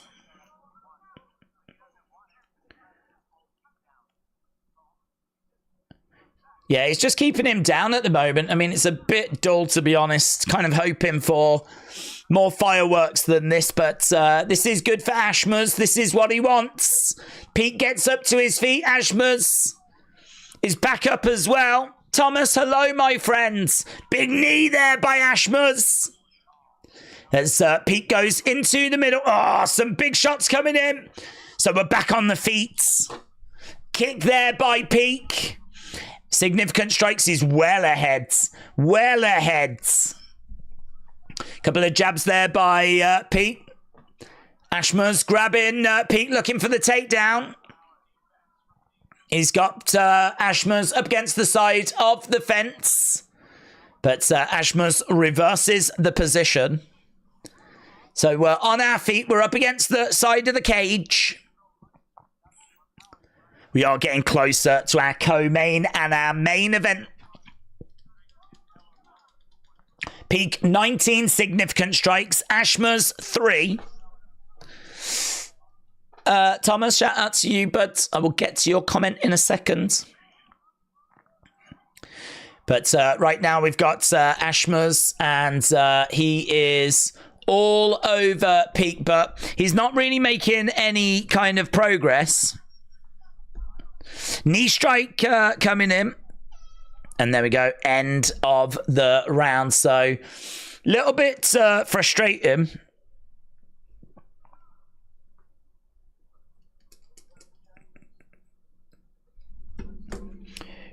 You need to be in his face. Thomas, shout out to you then, said, being from the UK, how have you not hopped in a police box and got us more answers and secrets on the universe? Don't need to, but I know them all. I don't need to go searching for answers. Why do I need answers when I know all the answers? Got them all, but all up here. So, shout out to you. Little reference to Doctor Who. A show that I've never really got into, to be honest. I think I was just the wrong age because it was around in the 60s and the 70s and 80s, and then it went away. So when I was growing up in the 90s, I don't remember it being around. I don't even remember. Well, there were replays, but they were on, like, you know, the classic channel, stuff like that, UK Gold, whatever. So I just never really encountered it, and then it came back in the 2000s, but I was too old then. I was past it, you know what I mean? I was looking at boobs.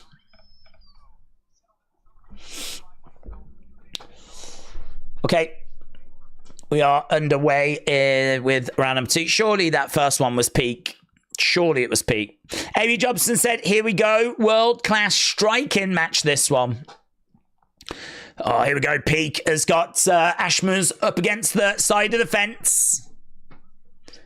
Still coming forward. Kick coming in there by Ashmers, and inside leg kick as well.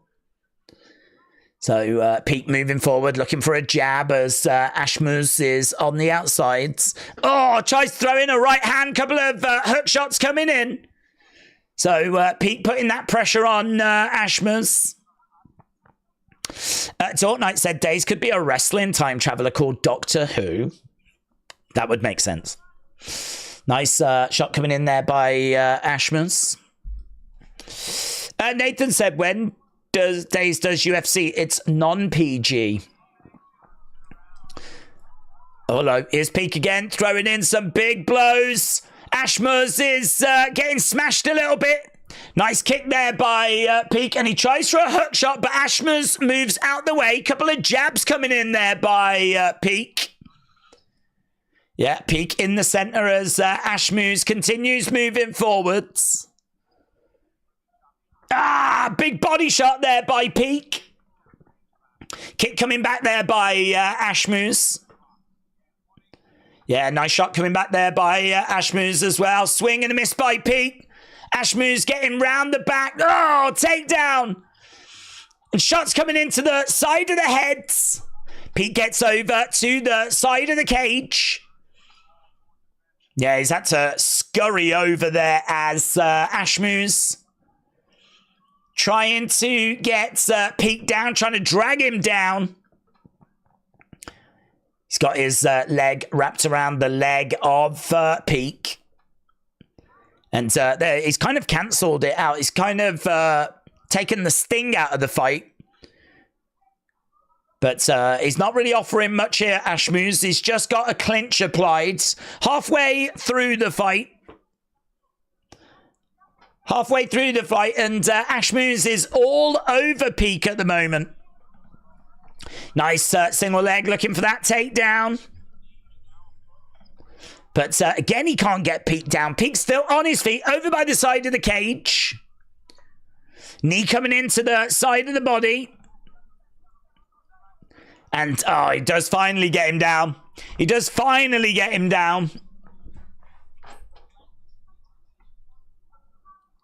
So, Ashmuse all over Peak.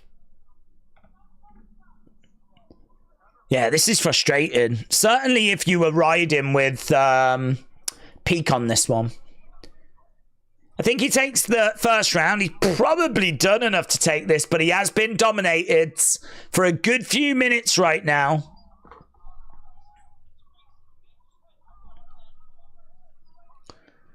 Trying to get back up to his feet.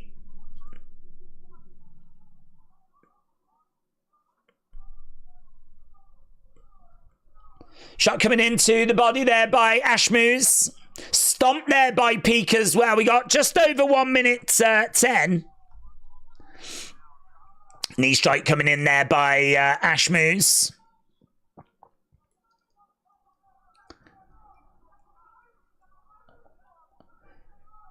Peak again trying to break apart.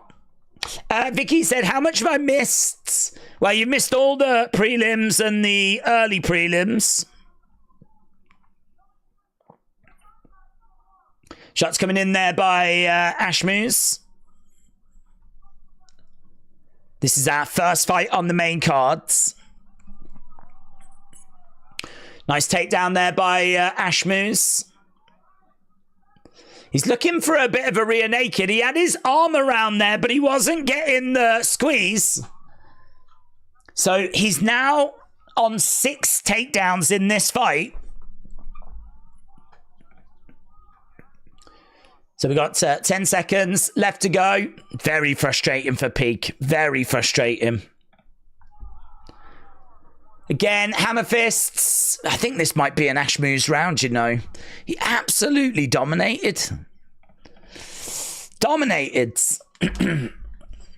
I'm so mad. I went to ESPN and it had started at 7, said Vicky May. Edward's back. Hello, Edwards. Hope you're well. Edward, you've missed some big conversations. We've been answering all the big questions to do with the universe. I think we've answered most of them, to be honest. I think we've pretty much solved things. Yeah, let me know. How do you score this fight? Do you think it's 1-1? James says, Edward back. Callum's got it 1-1. I think it could be. I think it could be. We need to get on him from the start.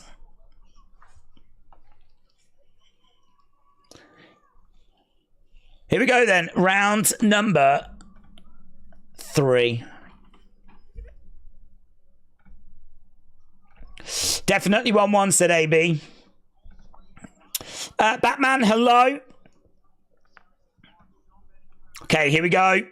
3rd round. Decisive round. Oh, lovely. Beautiful right hook shot and an uppercut there by Peak. Peak's got to be so frustrated. Body shot coming in. So, Ashmuse again. Shots. That's a nice right hand there by Ashmuse. If this... Oh, lovely shot there by Peak. Outside leg kick there by Ashmuse. Who is going to take this fight? Ashmuse. Oh. Looks like Sami Zayn's moody brother. 10-9 Ashmuse. 19-19 after 2, says Ryan. Couple of jabs coming in there by Peak. Kick coming back there by Ashmuse. Peak's the one that's taken the fight to Ashmuse. But Ashmuse is throwing a lot of heat in response. A lot of big stuff coming back. Jab. Oh, lovely work.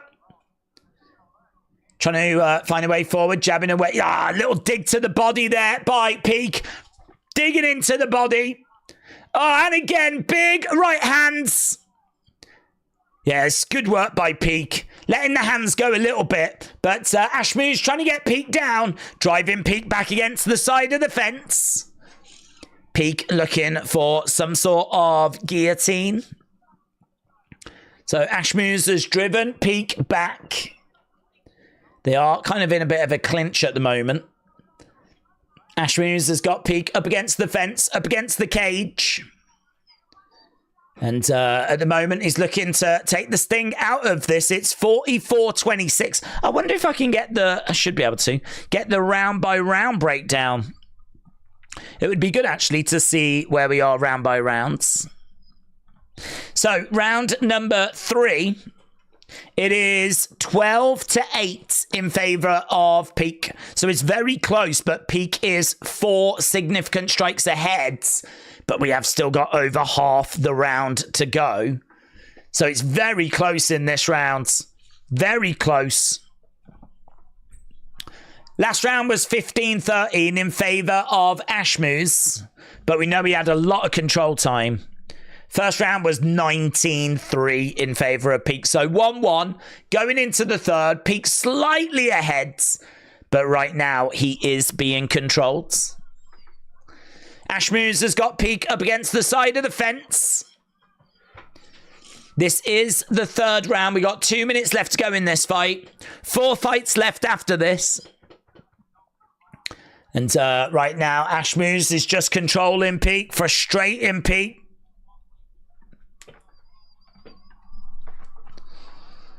Breaking apart as shot coming in there by Ashmuse, but Peak ducks underneath and he responds with some counters. Oh, they're both just swinging for the fences. It is a brawl. It's a firefight. Peak driving Ashmuse up against the side of the fence. Nice reversal there by Ashmuse. 1 minute 20 left to go. AB Jobson said it could be 1-1 or 2-0. I think it's 1-1. I've got it as 1-1. Right now, Ashmuse on his feet is round the back.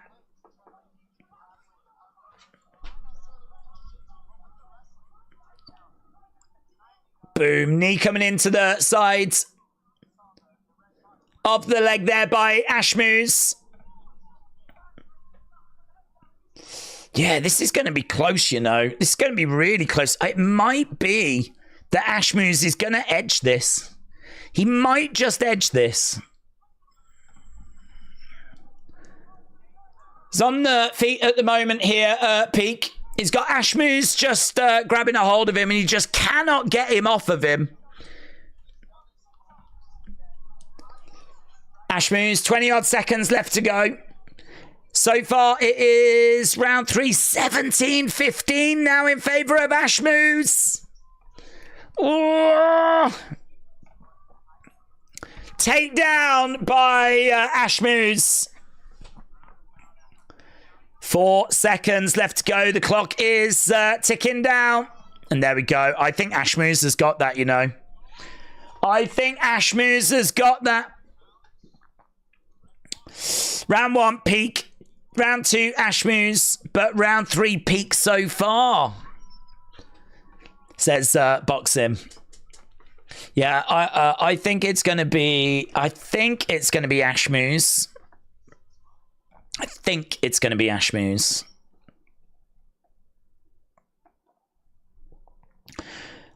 17 takedowns.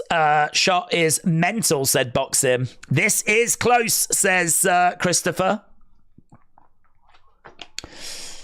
I've got it 2-1. Peak says boxing. Tony said, I always thought Kevin Owens would be good in UFC. He seems more of an actual fighter with good knowledge.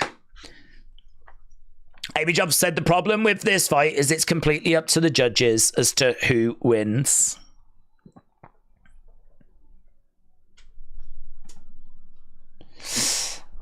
Right, well, here we go. We're about to find out. We are about to find out. Peak 1, not a doubt, says Tortnight.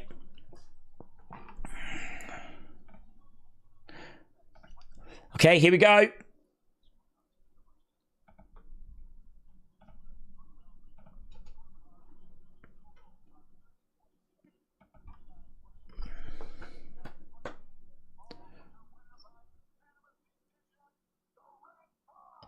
Okay, it goes to Ashmoose. Actually, one of the judges scored it 30-27. It was unanimous. 2 went 29-28. I think one went 30-27. How could you give him the first round?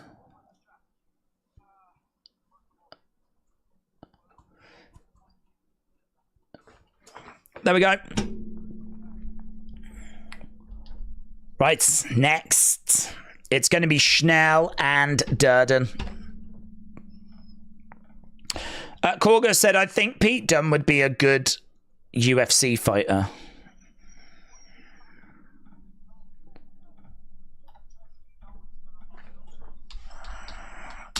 Schnell. Oh, lowercase. Oh, well. I'll get over it. Sonny says, 4-4. Dark Knight said, did you have to read that? I just read what's in front of me. 30-27 is a bad scorecard, says Boxing. A.B. Jobson said 7-1. We're all cheering for Bumpy. Go on, Bumpy. Oh, yes.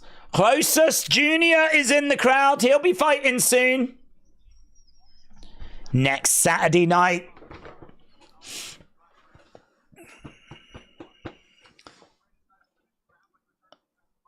UFC Fight Pass Invitational coming up. Kevin Owens wouldn't have a chance in UFC, said Stretch. They're the best MMA fighters on the planet. He could be okay as an amateur and learn the sport, though. Tony says, why do we press harder on the remote when we know the batteries are dying? Well, it's because it does tend to respond, doesn't it? Whenever the batteries are dying, you do press harder. I think to try and drain what is left, really. I wonder if that is a psychological thing. I think we all do it. But I wonder if it is a psychological thing or if there is actually some truth to it. I think there's some truth to it. I still believe there's some truth to it. The harder you press, the more consistent the signal is being sent, the more that it will pick it up eventually. It just doesn't get it. If the batteries are in and you just press the button, it gets the message straight away. But if you press the button down longer, it's sending that message longer. And it might just need longer because there's not as much power in the device. It's a weak device with batteries that are dying. So you need to make sure that the message being sent is louder. And you do that by pressing harder and longer. So that's why. But you know that. You know that. You didn't need me to tell you that. But I feel disposed to Cody Durden at -300. He has a jarring mountain bomb. Durden must attempt the cage. Boxing said Durden late round 2 knockout. No, Cat Popeye said I've got Durden in this fight. Where is it? Why is it not popped up? There we go. That's what she said. Right, Schnell has been knocked out 3 times in his last 5 fights, and there are some serious chin question marks. He's had a couple of fights cancelled for this event. He is aggressive. He does carry a submission threat, and he is a threat on the ground. But yeah, I mean, normally, if someone's coming in late, you would probably favour the person that's had the full camp. But the thing with Durden is that he is aggressive, and he is, you know, a decent level. I mean, he's 5-4. He's got 5 wins in the UFC. And honestly, Schnell won't be able to have got ready for Durden. So I'm leaning Durden on this one as well. I'm leaning Durden on this one. I think that Matt Schnell would have needed to have prepared, would have needed to have got ready for Cody Durden, and he's not been able to. So, yes, I'm with you. I'm with Durden on this one. What is this game? Oh, there's a Harry Potter game on my TV, and it looks awful. Is that PS5? That can't be PS5 graphics. Looks like a mobile game. Some Quidditch thing. Look rubbish. Look like a Switch game. Look like it belonged on PS3. Look rubbish. Tony said, you've amazed me tonight. Your knowledge, your bloodthirst, your sexiness. It's blown me away, says Tony. Thank you, Tony. I do try. Sometimes it just goes unnoticed. But nice to know that it's landed tonight, my friend. He looks great in the pick, says Vicky, mate. Who looks great in the pick? Who? Matt Schnell? Are you drawn to Matt Schnell, Vicky? What's going on? Who's caught your eye? Tony said, I've got one more fight, then sadly I have to turn in tonight. Tony, that is very sad news. You're going to miss the only reason we're watching this show. We didn't watch it for these fights. We watched it for the co-main and the main. That's what we're excited for. Bumpy said, I've got 490 points at the moment. Go on, Bumps. Go on, Raver. AB said, Schnell is about to knock himself out whilst walking to the ring. AB Jobson, shout out to you, my friends. The contacts wear out in a remote, said Mr. Boombast. That's a great answer as well. That's a great answer. Right, yep, I am leaning to Cody Durden in this one. I think we've got ring walks right now, but I can't see them because unfortunately we go to commercial break, so I don't get a chance to view those. Is it a Harry Potter game where you've got a Hagrid mask and it looked awful? I don't know, it was some Quidditch thing. It looked rubbish. But then I'm not a Potterhead. I'm not a pothead. So, to me, all Harry Potter games look rubbish. But I'm sure there's a good one out there somewhere. But I wouldn't care. Who cares about unicorns and whatnot? Vicky said, I'm blind as a bat, but he looks pretty good. Who are you on about? Schnell. Oh, right, Schnell. I didn't know what the flip you were on about. Days, I might be single for the rest of my life. I don't know how to talk to women. Yeah, they're difficult. I'm scared to ask a girl on a date. I would like any tips. Guys, please help Edward. I could help you, Edward, but I think it'll be... Well, we all know I could help you. I've got the answers to everything. But I think it's a nice opportunity for the community to come and give you some advice. Just remember, like, girls are just like people, right? They're just like people. So you can go up to them and you can talk to them like you would normal people. And they're exactly the same. So they're not, you can make it a big mystery in your head and it's not. You know, you can build it out to be something bigger than it actually is. It's not. It's only as big as your brain makes it, you know? You have to just remember, like, they're just like normal humans. So you can go and speak to them with confidence. And confidence is the key. Vicky said, dating advice, let's listen in. Well, I'm not going to give it. It's a great opportunity for you guys to share your advice. And for you to have the spotlight, to have the floor. Here, Christopher says, make them laugh. Yes, Edward, bring out your best jokes. Bring out your best jokes. Go up to one and go, knock, knock.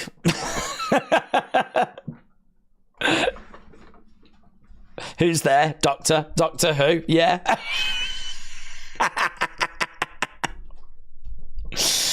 And then she'll be like, oh my God, do you want to go on a date?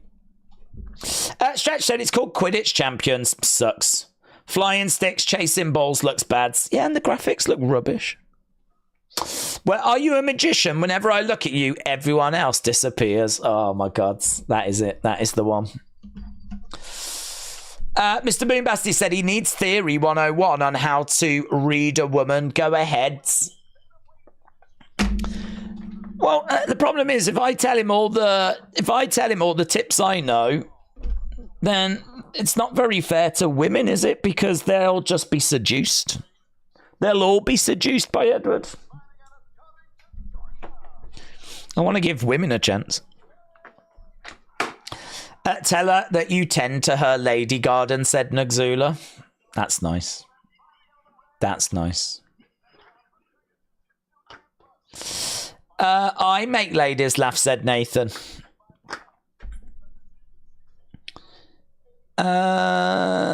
Schnell by counter left hook or flying rear naked choke. Tony said, can I follow you home because my parents always told me to follow my dreams? Oh, that's great. Oh, that's great. I really like that one. Some of them, like most of them, are awful and cheesy. That one is exactly that as well, but it still can't help but put a smile on your face, can it? That's good, that is. Here's right, Schnell. Those lines, I don't think those lines ever work, do they? It's like a cruel myth, I think. Oh, Durden rocked by Schnell.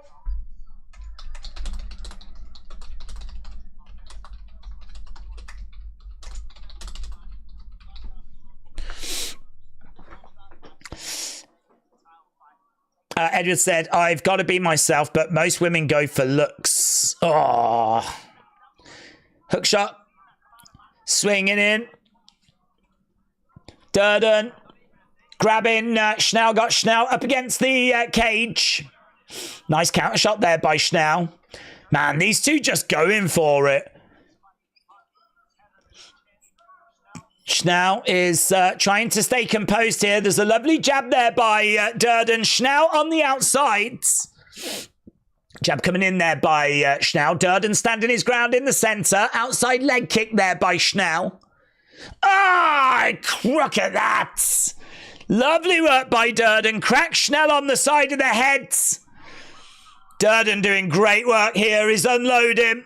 But Schnell weathering the storm and is throwing some shots back. It's a proper firefight. It's a firefight. Yes. Yes, Queen. Let's go, man. These two just swinging for the fences against each other. It has just settled down momentarily. You can see that Durden has taken some punishment to the face. Kick coming in there by Schnell. Jab coming in by Schnell as well. Oh, swing and a miss. Durden again coming in. Jab there by Durden. Schnell. Ah, outside leg kick there by Schnell. Durden edging forwards. Oh, tries to come in with a big right. He's got Schnell back against the cage. Durden. Jab. Oh, love that right hand by Durden. Oh, that landed clean. That was clean. Nice. Trying to come in. Look at the shots, though. There's 3 between them. Not much between them. We're only halfway through round 1. Outside leg kick there by Schnell. Durden, again, just very focused, staring forwards. Durden in the middle, trying to bounce around. The pace of this has just fallen down a little bit. Oh, love that by Durden again. Durden seems to have the more eye-catching shots. I really like Durden's strikes here. Backing up a little bit. So according to on screen, it's 23-23. Nice kick coming in.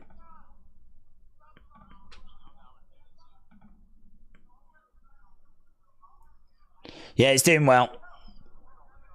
Durden doing well in it, considering he's such a late replacement. He's right in there. Kick coming in there by Durden. Jab coming in by Durden as well. Oh, and again, lovely. It's 26-24. There's nothing in this. Absolutely nothing in this. We've still got a minute to go. Kick coming in there by Schnell. Durden stepping forwards. Jab there by Schnell.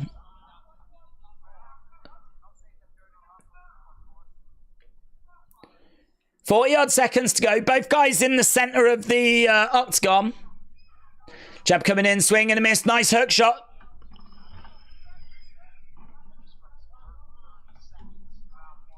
Oof, spinning back kick. Durden's face is made of Schnell's chin, says A.B. Jobson. 20-odd seconds left to go.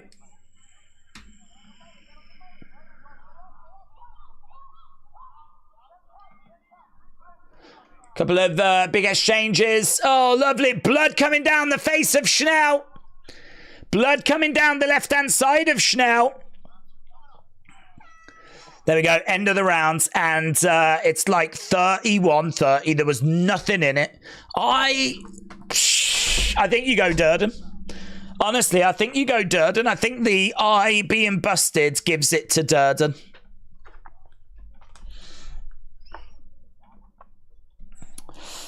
Days, the girl I like is married. Well, stop liking her. That's that done, isn't it? Dude, there's so many women out there. Why would you waste your time on one that's already married? Forget it. Move on. Find someone else. Faffing around. She's stunning. I don't want to be a home wrecker. Just move on. There's loads of stunning women out there. Talking of stunning women, we've got our very own Vicky May. We've got our very own Sunny Wolf. We've got our very own Trini says freedom is joy. Have one of them. Go for one of them.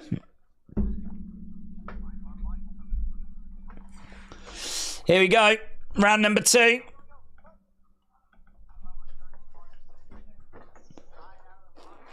Durden. Yeah, I think Durden gets... That was a great round, said Tony. Kick misses there by Schnell. Nice shot coming in there by Durden, but just falls short. Schnell looking for a takedown. Looking for a takedown. Oh, Durden. Oh, and he taps him. Durden gets it. Submission win for Cody Durden.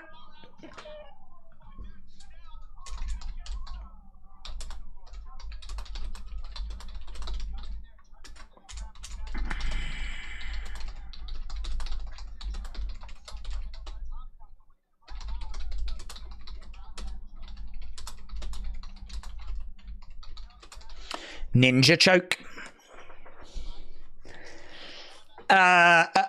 Sonny said, I'm not single. Aren't you, Sonny? Oh, Sonny. What's going on in your world? Eh? I didn't realise you weren't single. Very good. Very nice. Trini said, I'm spoken for with James and William. I can only handle so much. Vicky said, maybe go see a therapist. Well, thanks, guys. Okay, well, not them three then. Not them three.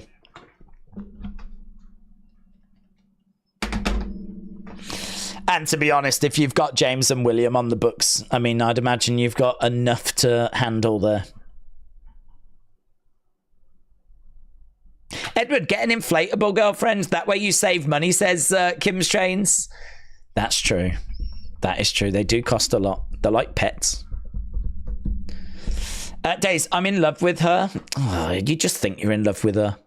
She's called Mama Days. She's about 40 years old, but age is just a number. That would make sense. Mama Days is an attractive young lady, and I'm 21, so that she's about 40. Checks out. Checks out. But just like all the women in our community, she's spoken for. Do not pay attention, Days. Even I know that Sunny isn't single, says Vicky. Well, I didn't realise. I didn't know. You can't be dating someone that lives thousands of miles away, says James. Tony said, right, good night all. The rest of the evening, I'll see you for Raw. See you for Raw, Tony. Shout out to you. Have a good evening. Kim was my girlfriend, hence the name of my channel. Kim Strains. Shout out to you. Right, yeah, that was done, man. Submission. Win for Durden. Which always makes me think of the Jaws movie.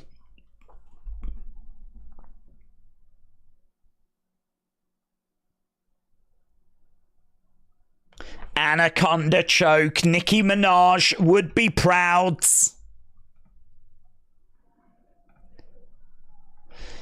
Cody, custom made Durden. Does Mama Days watch her son's channel? No, she's deeply ashamed. Bro served his neck on an effing silver platter. I'm dead, said AB Jobson. Days, who is the Rhea Ripley mommy on my feed? Said Nugzula. I don't know. On your feed? I don't know. I've not seen your feed, but who is this Rhea Ripley mommy on my feeds? I don't know. I can't see what you can see, but AB said I've got 540 points now. Kim Strain said, my name is Nick. Hi, Nick. Hi, Dr. Nick. Are you a doctor? You better be. Does video calls count as dating these days? Yeah, Edward, don't do that. There's lots of women out there. Don't go for any that are dead or that live ages away. If you can't walk to them, then forget it. Do you know what I mean? That's my rule. Effing hell, I'm old, said James. R.I.P. Days, a disappointment, said Spartan. I have heard that before. Right, we've got the next fight coming up. And it is going to be Garcia Nelson. Garcia against Nelson is going to be our next fight, and then we're on to the great stuff. Oh my god, we're getting so close to Natalia Silva. Dude, get in a relationship with Natalia Silva. She's amazing, and that way I can like hang out with you both.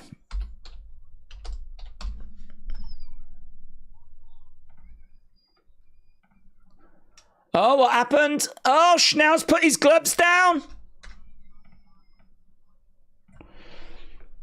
34-year-old Schnell has put his gloves down and his head in his hands.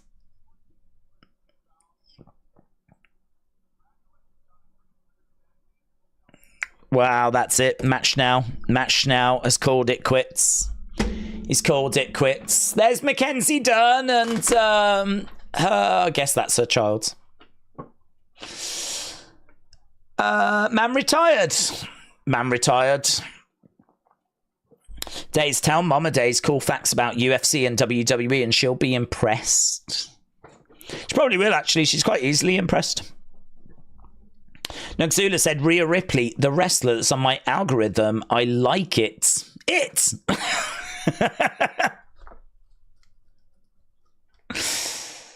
Well, there we go. I mean, she's married. But don't let that stop you.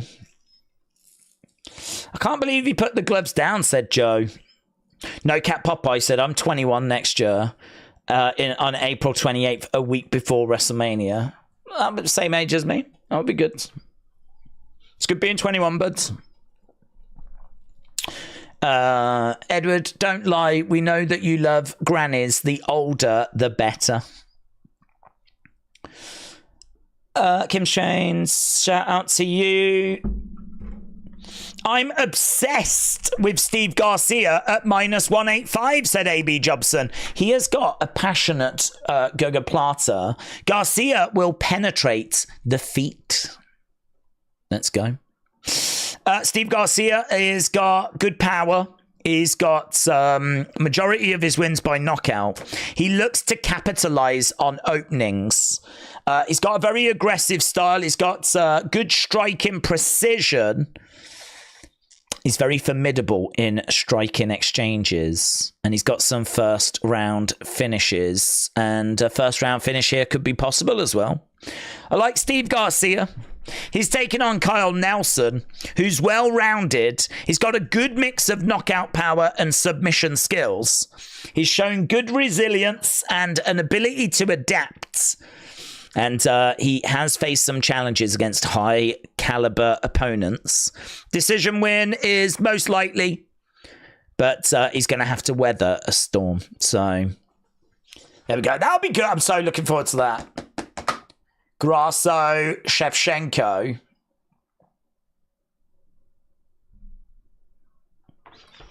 Alexa Grasso taking on Valentina Shevchenko.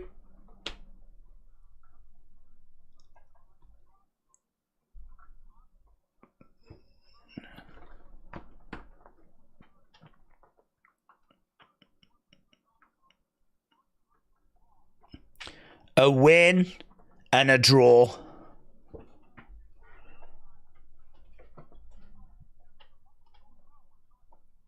Is Shevchenko going to get the belt back? Even Alexa Grasso has been calling it if she wants her belt. I find that so strange. If she wants her belt back, what? And you never really hear champions say that.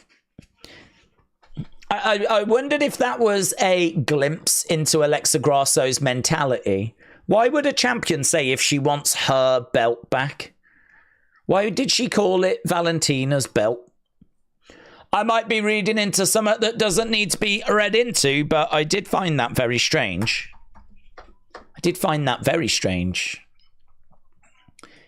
If she wants her belt back, she's going to have to do this, do that. I'm so hyped for UFC in 2 minutes. Tommy Toy Travel, shout out to you. Did you do the show thing? Did you do your show? Did it go well? What happens? Did your girlfriend make an appearance? We've all agreed, Tommy, that your girlfriend should make an appearance on one of your streams. It's very difficult to hate on someone when we don't know what they look like. And imagine the views as well. If you say that your girlfriend's going to be on, people would tune into that. Vicky says, good point. Dislaw said the AEW pay-per-view was sick. Fire engine. Schnau is probably peeved after 2 cancelled fights and then lost. I don't blame him for giving him up.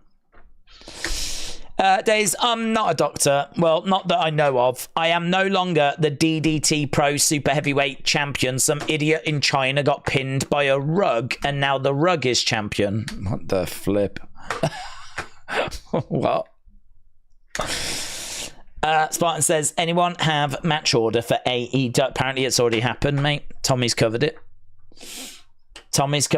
It's happened, and apparently it was rubbish.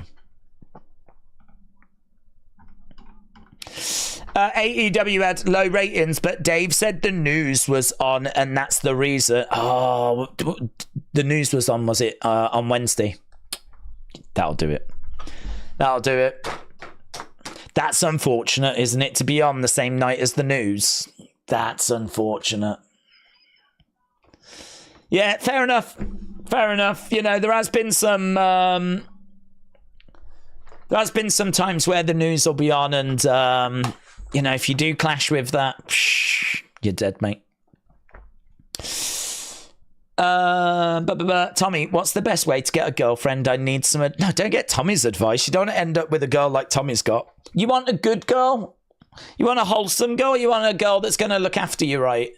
You want a girl that the community are going to appreciate and respect. You don't want one like Tommy. You don't want one that fell off the back of a van. Do you know what I mean? I feel like anyone could get a girl that Tommy's got. Easy. We don't know enough about her, to be honest. I mean, I can't really talk about specifics, but we believe there is a criminal past. So you don't want one of those. You can do better. Everyone's rushing to the news instead of AEW, said Spartan. Meltzer blamed golf.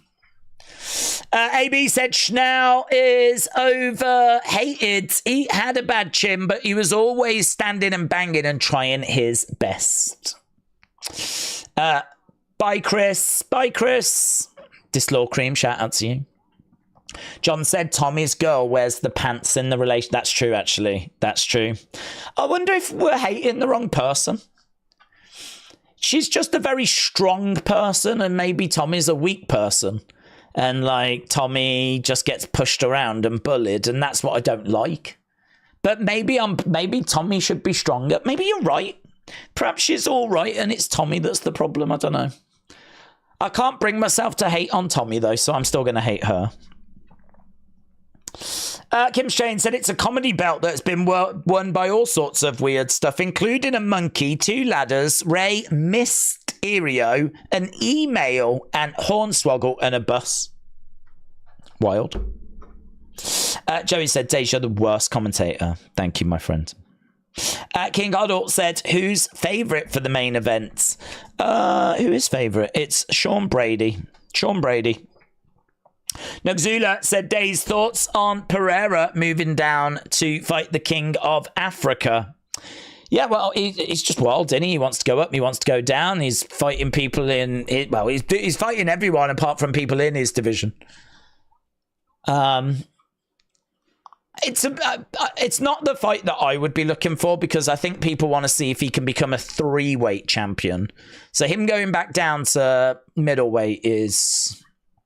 I don't know, what does it prove? What does it prove? He's already held that belt. And now he's the light heavyweight champion. I think people would rather see him go up to heavyweight. I don't know that there's much appetite seeing him defend the light heavyweight belt, to be honest. There are some fights there for him. You know, light heavyweight's got some fighters in there, but I don't know. Anyone that could beat Pereira? Don't know. Right, here's the video package. Edward, you could date Natalia. Nah, Natalia's married, isn't she? Yeah, so Nagzula, nah, I don't. Not for me. Not for me. Amy Jobson said, Schnell makes a great fight against Pantoja and almost beat Royval. 34 is a good age to retire when you started early in MMA. Callum said, I've heard Tommy's girlfriend wears the pants. And if Tommy doesn't, I don't know what the rest of this is, but I agree with it. Whatever the rest of that is, I have heard that as well, yes. Right, video package for this next fight. Garcia at -175. And, here we go. I've heard that Tommy's girlfriend wears the pants, and if Tommy doesn't like it, he can explain it to her fist. I heard that. I heard that. Kim Shane said, Nikki Bella is newly single. Edward, send her a tweet. Oh. Days turning down a 3-way. Oh, I do it all the time, mate. Do it all the time. I'm bored of them now. I heard she kicked stray cats just for a laugh. I heard that as well. It was me that said it, but I did also hear me saying it, so. Here we go then. Here's Kyle Nelson making his way down. The monster. One of 4 active Canadian featherweights. Hulk Hogan, shout out to you. I hope you are well, Hulkster. Hope you're keeping out of trouble. Steve Garcia, TKO, round 1, Nelson, striking advantage, BJJ, minute winner. So who have you got winning? Garcia, AB. Bumpy, who you got winning? Bumpy, you are currently leading. I just double checked. Look at that, Bumps. Look at that. I still don't know that it's you. I still don't really believe that it's you. But I do like calling you Bumpy now, so. You are currently in the lead at the moment.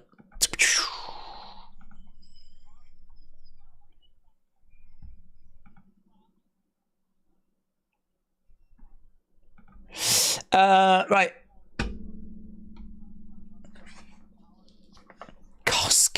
Costco guy, Big Justice says maybe wrestling's in his view. The hell's that? What's that? The hell's that? Don't even know what that means.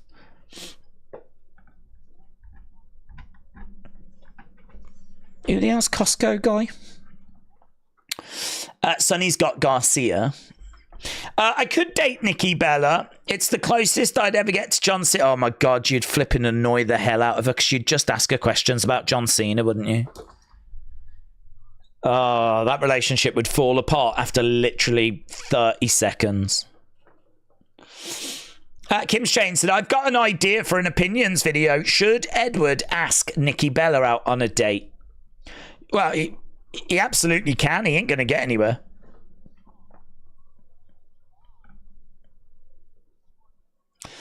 Okay, Steve Garcia making his way down. One of 3 active New Mexican-born UFC fighters. Hogan's gone a day without saying something racist. Well, not yet. Not yet. Probably because he has said something sexist instead, said Trini. Imagine saying something sexist. What a loser.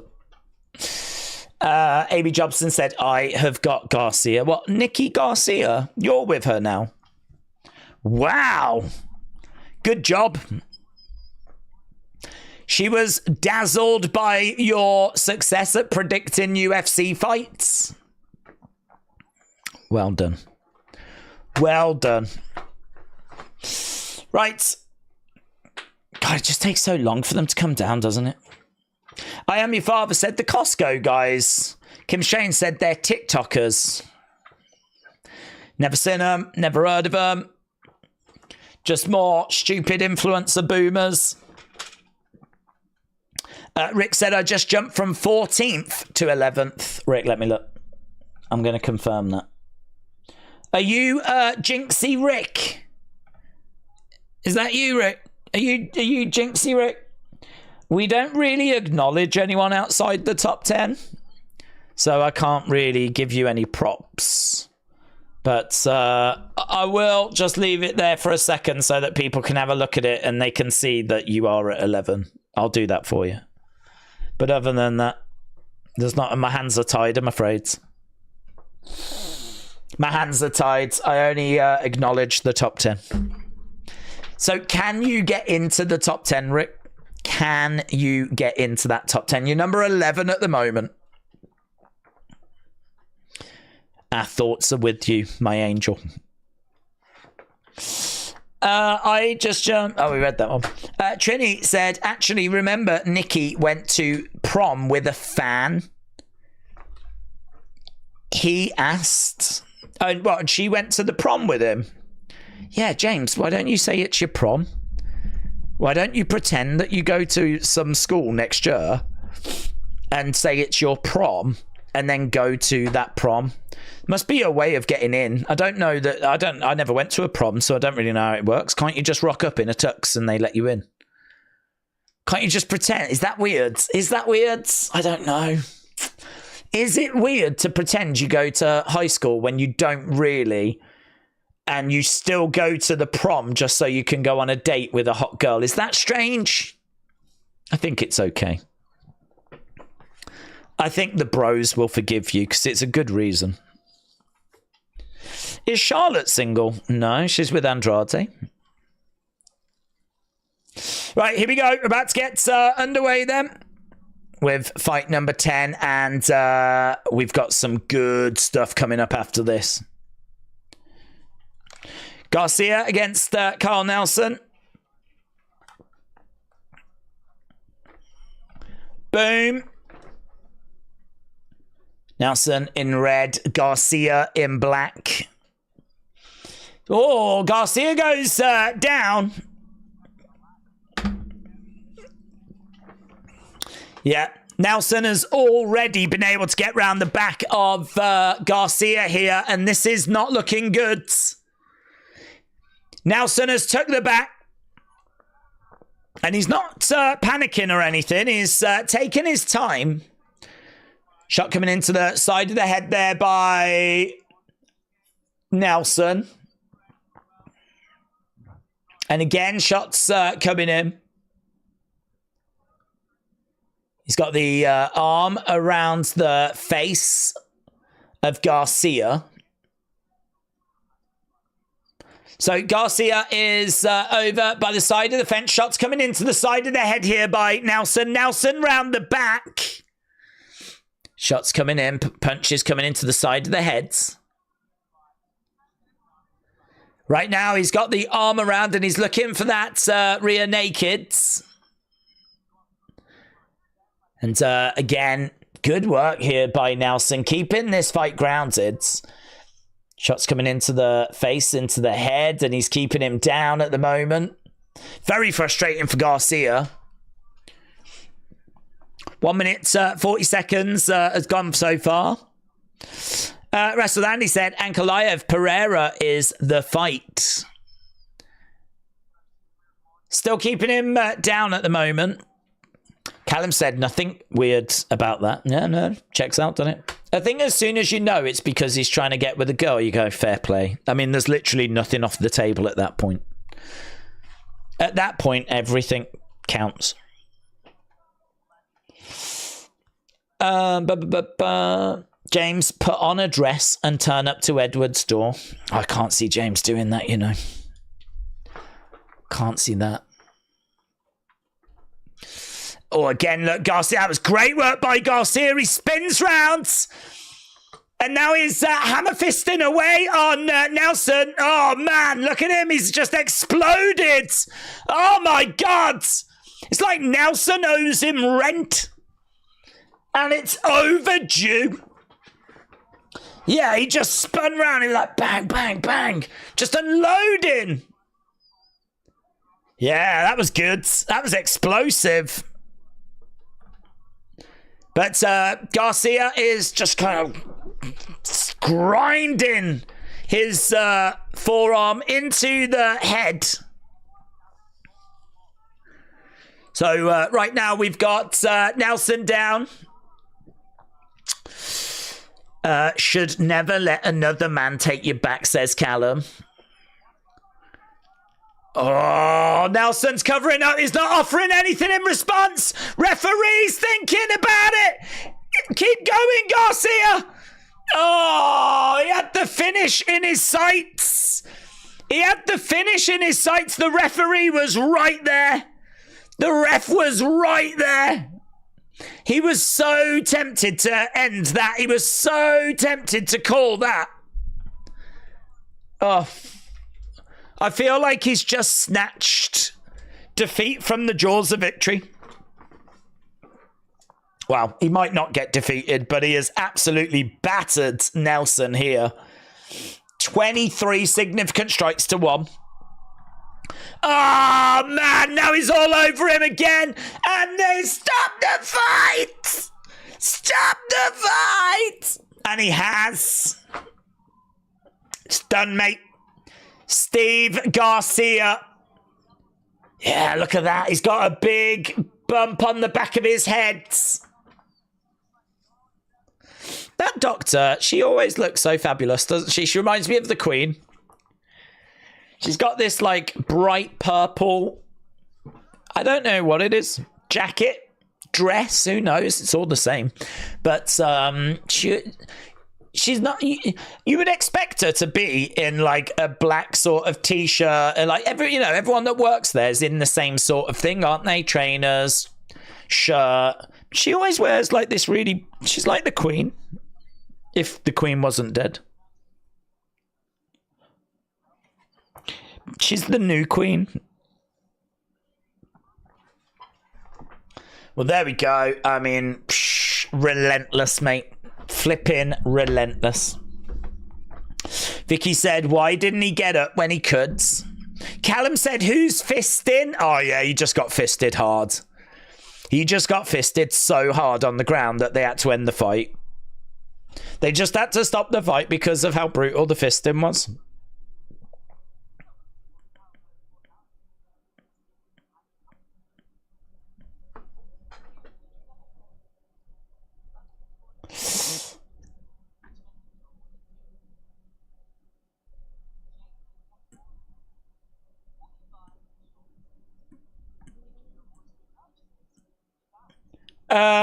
Michael Pink Eye Bisping, said Sneaks.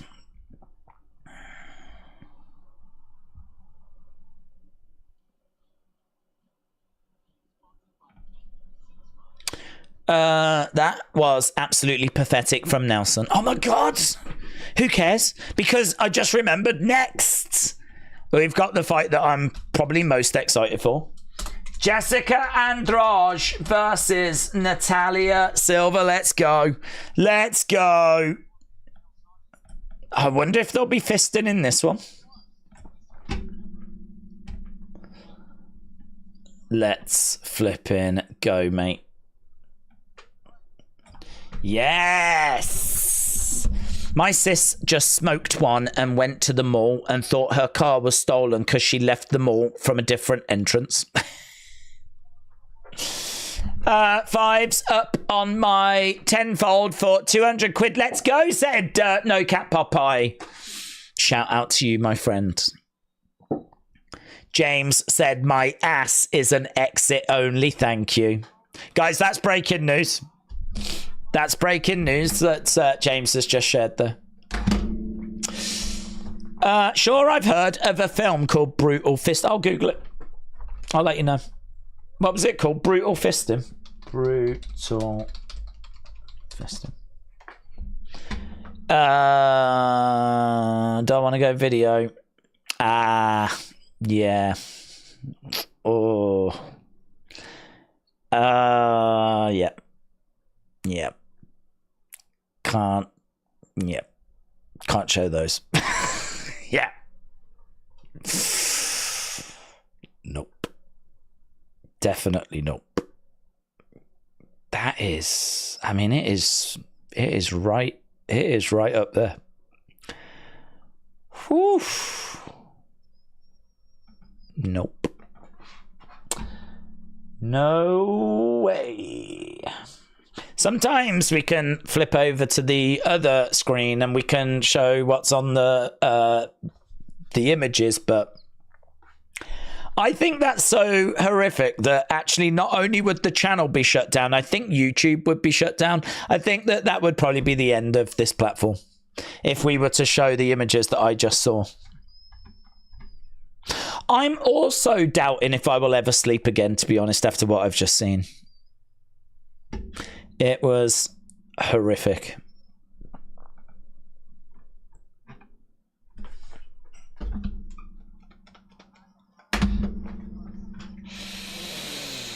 Some nasty elbows tonight. Well, I didn't see that. What about my internet history? God only knows about your internet history. Yeah, Trini said, William, yours scares me. Sneak said, do you use an electric razor to shave? What do you mean shaving? What's that? I just let it just, do you know what I mean? Do whatever it wants, really. Can't believe that Andrade is still fighting. Oh, Andrade. Sometimes I wonder how the human body, especially on some 5 feet tall, fit all that in there, says John. John, what do you wonder? Sorry. Sometimes I wonder how can the human body, especially some that are 5 feet tall, fit all that in there? What Fit all what in where, John? What were you talking about? Are you talking about organs and stuff? Because that's all going to be like, it's all comparative to the size of the body. As if you're big, you've got big organs, but if you're small, you'll have smaller organs.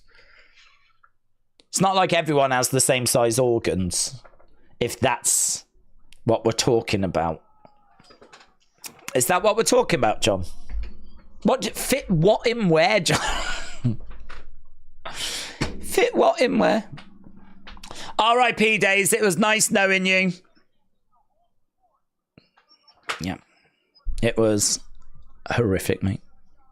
I think sometimes you forget the institutions like Interpol and Scotland Yard, they monitor internet history in the UK. What are they gonna do? Shut me down because I've been Googling brutal fisting? What, you reckon they're going to come after me for that? Ain't they got proper criminals to go out? That ain't even criminal activity, is it? What are they going to do? Come at me, bro.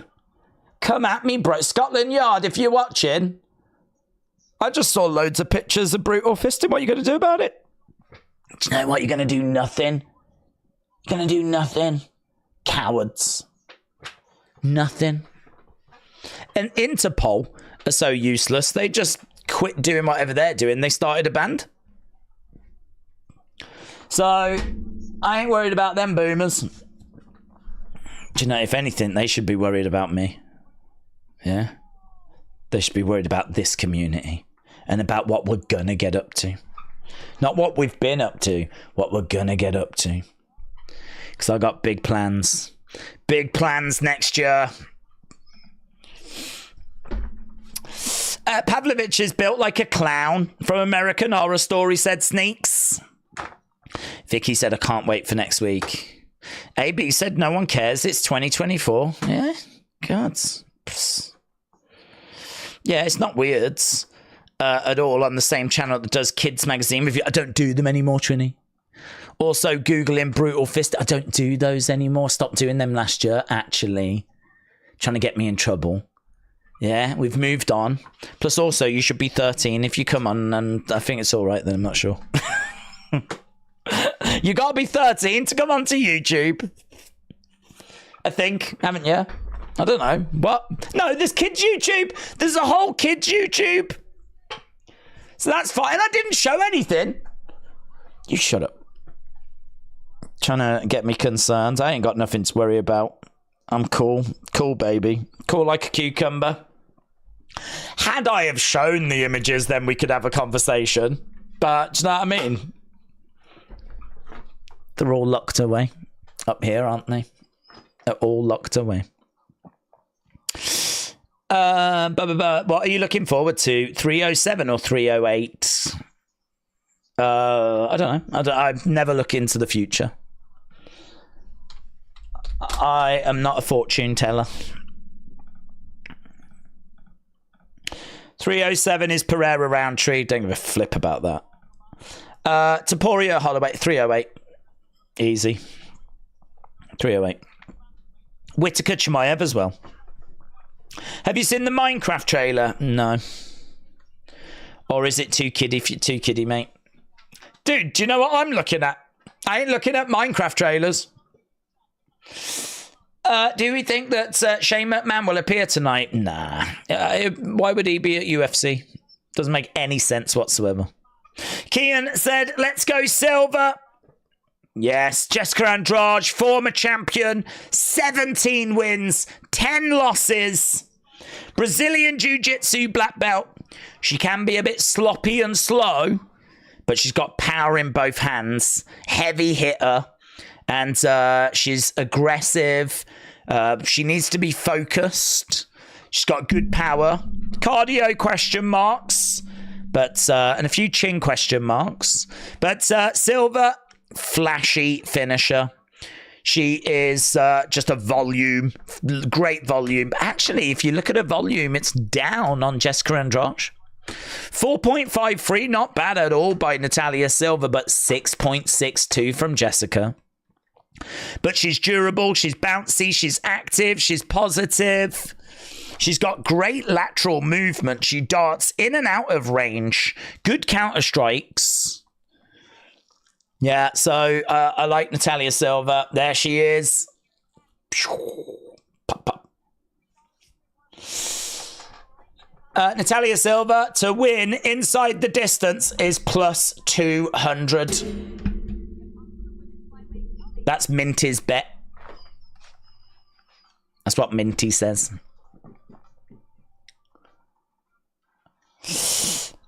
They can't cancel us, says James. William said, I've never been cancelled. I'm pretty sure Days is fine. Yeah, just tell them to try. Tell them to try. AB Jobs said, I fancy Natalia Silva at minus 320. She's got a creative claw hold and a brash lumberjack sweep. Silva should neutralise the adversary. AB said, I absolutely love how these three have looked so far. Silva TKO incoming, I feel, with a Brady wrestle heavy game after. We back UFC. We back. Vicky said, no one's cancelling Days. Trini said, I forgot Prince Andrew already taught us that it's totally okay to be a perv. Yeah, and look at him. He's like a royal and everything, isn't he? He's what I look up to. He's like, he's everyone in Britain is our guardian angel, basically. It's no wonder we're all perverted. And before him, we had Prince Philip. These are our spiritual leaders. No wonder this country's gone to the dogs. Lisa said, Days, imagine Shane bringing his best in the world to AEW tonight to annoy the people in Illinois. Well, what's it? I don't know what it's based on. Is it based on that one picture that people think he's going to be there tonight? Is that what it's based on? Because it seems like a reach. But I suppose it's not impossible. I'll be keeping an eye on social media. Just in case. But I can't say I'm expecting it. Sneak said, can you roast my brother Chase? Because he decided to get a job and not another course in college. What job is it? What job is it? Might be a good job. I might agree with his decision. I'm not sure yet. Haven't decided. What if he's going to work for the brutal fisting people? It's going to be hard to be down on him then, isn't it? Chris said, hi, Lisa. Lisa, if you're in the chat, Chris says hello. I'm just passing on messages now. We've got a power slap commercial. Does anyone watch this? Someone must watch it.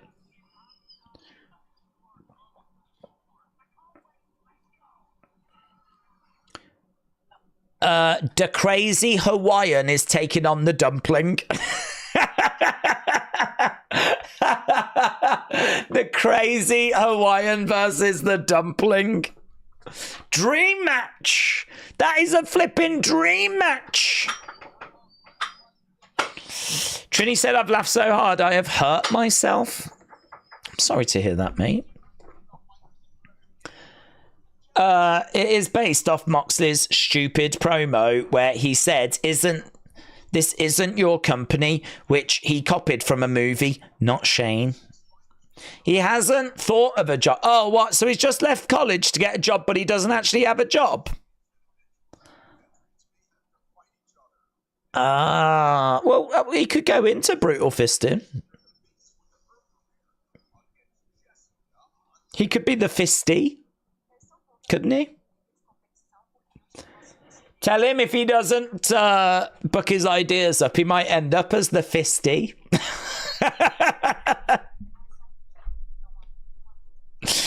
I don't watch that. I've got better things to do, says James. Are we still talking about brutal fisting, James? I watch Power Slap, said Nathan. Oh, yeah. Is it any good? I don't like the feeling behind it, but I don't like the, you know. It's one of those. I mean, in boxing, you get punched in the head, but this is exclusively like slap into the head, isn't it? Don't know. Don't like it. I'm not feeling it. My message to the division is watch out for Jessica Andrade. King Coddle says 100%. AB Jobs said there's so many dudes chomping at the bit to get into the top 15 in the featherweight division. Too bad all the ranked featherweights never fight. Sneak said I would pay. It's gone. It's gone. Let's go. Come on, Silva. Come on, Natalia Silva. If you are watching and you've not left a like, leave a like, kids. My message to the division is I've arrived to become champion, and I believe it's going to come soon.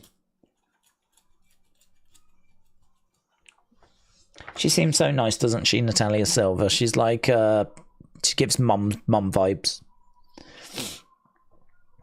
Young mom vibes.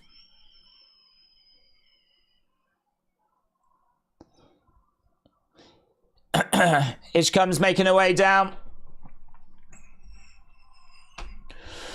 Fighting out of Brazil. She's one of 10 active Brazilian UFC flyweights.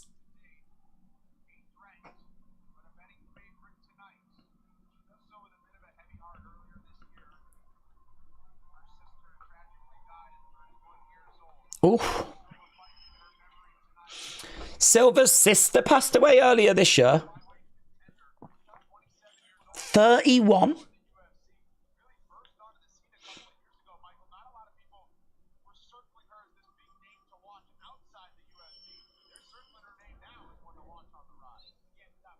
She burst on the scene, and they're saying not many were circling her as one to watch, but they certainly are now.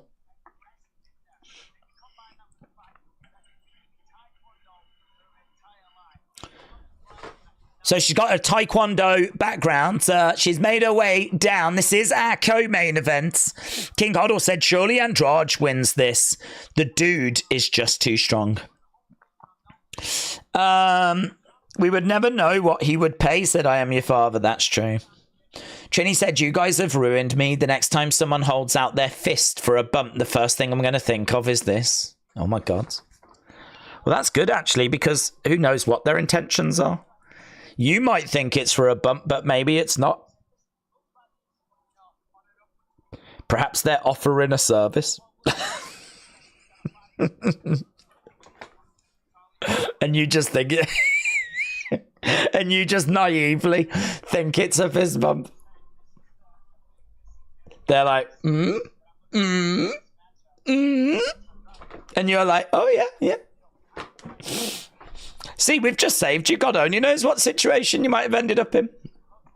You're welcome. Silva getting inside the octagon. Let's go, man. Let's go. Sneak said, I would pay to watch Wrestling Days versus Homelander. I don't know what that is. All I know is that people keep calling him Cody or Cody Homelander. Right, here comes Jessica Andrade. Jessica Andrade making her way down. Both of these ladies fighting out of Brazil.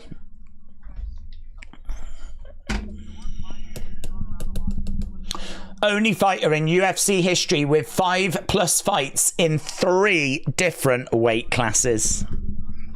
Let's go.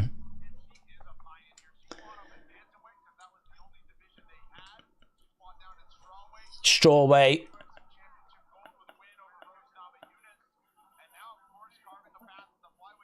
Bantamweight, flyweight. She is powerful. She is powerful. She is confident. She is a former champion. She's bags of experience. I mean, this is a real test for Natalia Silva. This is a real test. Silva at -270 favorite, though. 72% of people on Tapology think that Silva's going to do this, you know. James said there's some valuable lessons being learnt tonight. This is an educational stream. Well, I'll tell you now, Trini, every time I put my fist out, it's a service that I'm offering. I've never gone to fist bump anyone. I'm always like, do you fancy a go? And in fairness, most times people do just do that awkwardly and then like just sort of walk away. So it's never progressed any further, but I know what my intentions are. And I don't think I'm alone.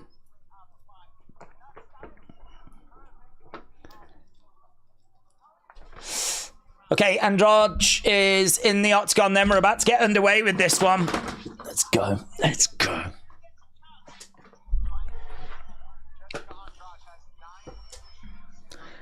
Jessica Andrade has got 9 finishes in the UFC. She's 5 years older than Natalia Silva. Natalia Silva's got a 3-inch reach advantage. This is big. This is big. Silva can lose this and she's young enough to bounce back, but this would be a setback.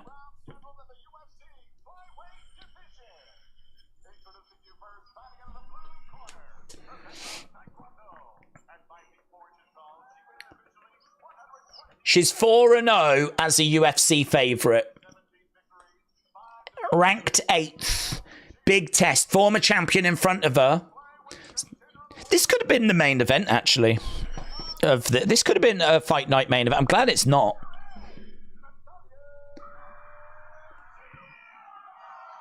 Natalia Silva just screams out as he says her name.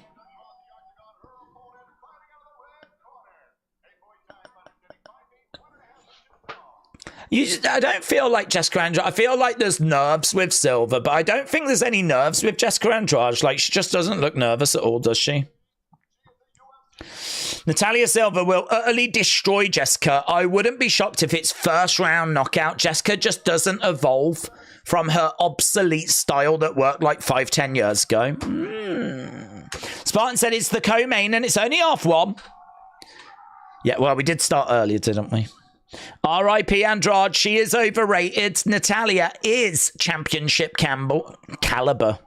BBC and Brutal Fisting, this channel has it all. Gary, shout out to you, my friend. Here we go. Here we go. Boom. Okay, Natalia comes into the center. She has got that lovely movement. It's very frenetic. Inside leg kick there by Natalia Silva.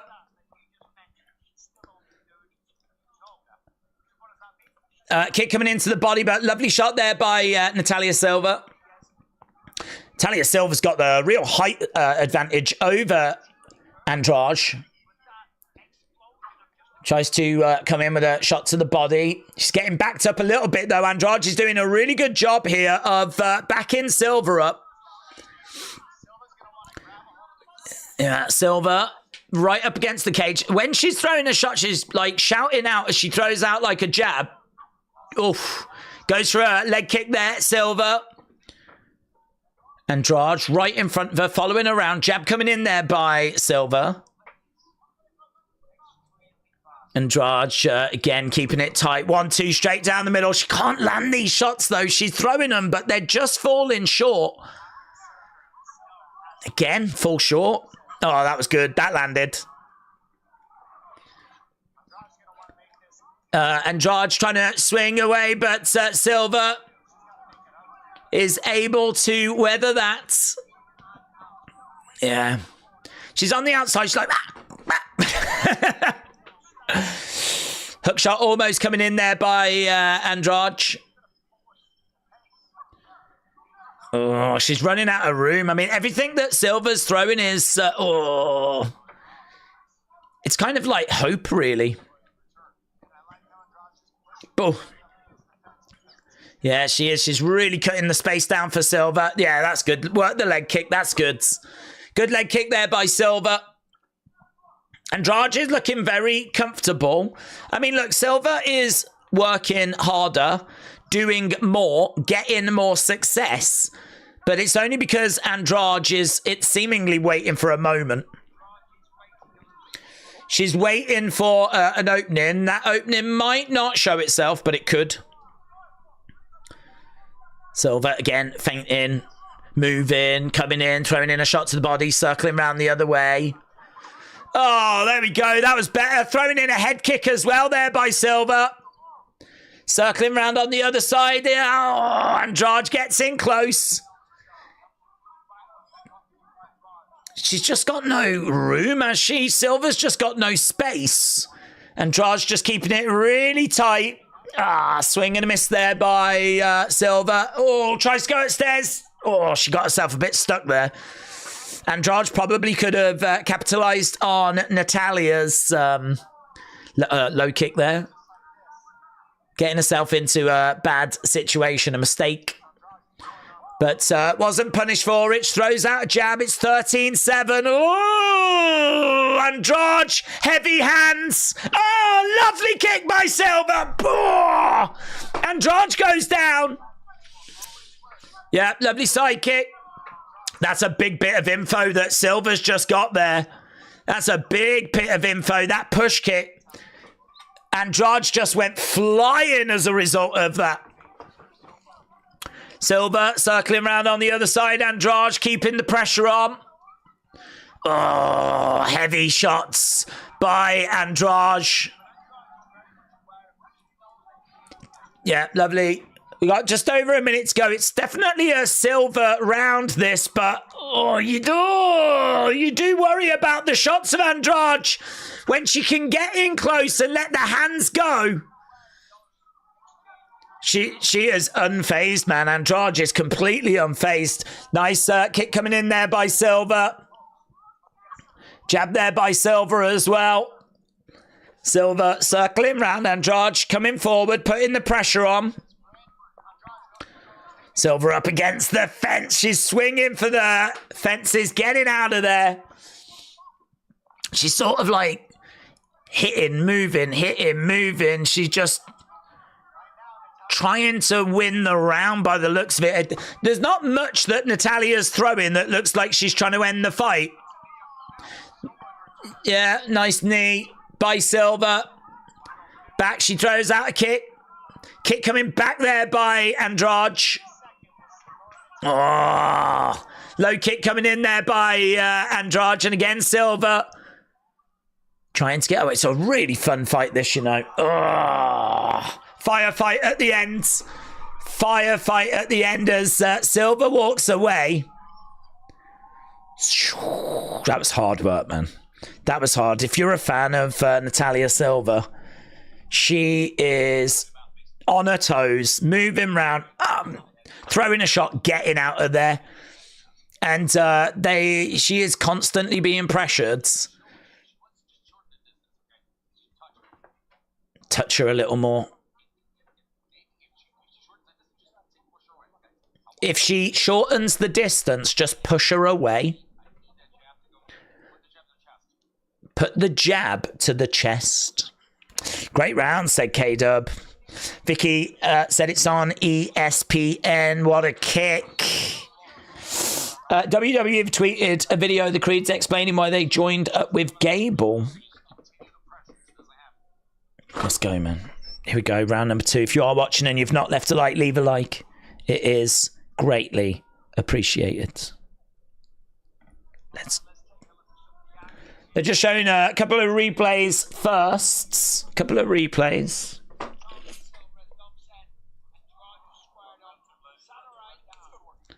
Here we go. We are underway. Round number 2. Low kick coming in there by Silva. Both women coming into the centre. Silva is already backing up a little bit. Look at that. I mean, we're literally just a few seconds in and she's already up against the fence. Jab coming in there by Silva. Speed difference is apparent, said Henry Cejudo. Andrade needs to pressure Silva and make it a dirty fight. Well, she's definitely pressuring her, but it's too inactive. Nice kick. She's managed to get to the centre here, Silva. Silva backing up a little bit as Andrade continues to come forward. Couple of shots coming in. Low kick there by Andrade. Oh! Couple of shots straight down the middle there by Andrade. She's got Silva up against the side of the cage. Yep, she's going to have to try and stuff this takedown. Silva up against the fence. Knee strike coming in there by Silva. Silva reversing the position, and she manages to get Andrade away from her. Nice jab coming in 90% defense takedown range there for Natalia Silva. Nice jab again there by Silva. Andrade trying to come forward, trying to throw in some shots. Knee to the midsection there by Silva. Jab coming in by Silva again. So it's Silva that's doing all the work. I mean, she's thrown 93 shots. She's landed 40. But Andrade, 15 strikes behind. Nice jab there by Silva. It's hit and move, hit and move. Andrade, she does manage to grab a hold of Silva, drive her back against the fence. She's trying to get her down. She's trying to drag her down. No joy at the moment, though. So she can't get her down. We know that her takedown defense is good, and they break apart again. They go back to the center. Andrade, again, trying to find a way forward. She's having a little look here at Natalia. Andrade just not offering anywhere near enough at the moment. Just not offering anywhere near enough. That was a lovely right hand. She gets Silva, drives her back against the side of the cage. So Silva up against the fence. She's just going to have to try and stuff another takedown here. She's managed to do it comfortably so far, so I don't think this is going to be a big issue. Yep, and she does. 1-2. Whatever the game plan is by Andrade, it's not working. 10-9 Silva. Andrade really not letting up, though. Couple of shots coming in there by Andrade. Again, trying to let her hands go. Oh, that was a lovely left hand there by Silva. That was good. Silva seems to hurt Andrade. It's Silva that's on the attack now. Roles have been reversed. Yeah, Silva taking the fight to Andrade. Jab coming into the midsection there by Silva. Yeah, trying to mix in a kicks and a spin kick as well. Andrade coming forward. Silva backing up a little bit. We go back to how the fight has been with Andrade putting the pressure on. Minute left to go. She's had 7 minutes so far, though, and she's not been able to... Or 5 minutes so far.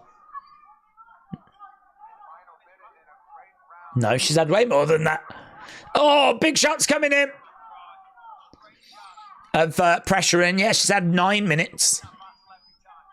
Kick coming in, and she's not been able to really do a great deal of significance. Andrade, you can see a bump above her left eye. Oh, she punched her right in the boob, you know. Right in the boob. Yeah, Andrade getting a few shots through there. Oh, lovely counter. And a kick there by Silva as well. It's a really fun fight, this. Really fun fight. Couple of shots coming in. Oh, lovely counter there by Silva. And another kick coming in. The side kick's working really well for Silva. It is a doggy fight in places. Oh, final round coming up. Let's go. Let's go. Fun fight. Crowd applauding. It's the fight I was most excited for, and it is absolutely living up to my expectations. Oh, very good. Got close. I went Silva. Landed probably double, but a couple of big ones for Andrade, and judges cooked to the gills, said AB. Fire whoever braided Jessica's hair. Can't quite make out what they're saying to her at the moment. 2-0 to Silva, said AB.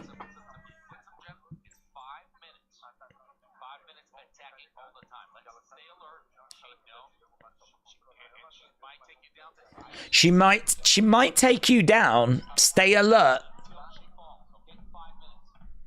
Let's go.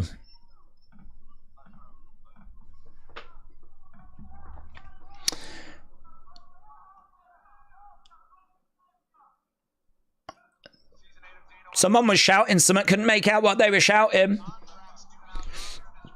Here we go. About to get underway. Round number 3. Nice leg kick. Outside leg kick coming in there by Andrade. Couple of jabs coming in as Andrade is moving forward. We got Silva on the outside. Big shots coming in. What's happened there? Oh, her top broke. Oh, did something pop out? What happened? All of a sudden, she was all like, "Oh, Mr. Darcy." I don't know what happened there. Shot coming into the sides. Jab coming in there by Silva. Yeah, Silva looking so good here. So good.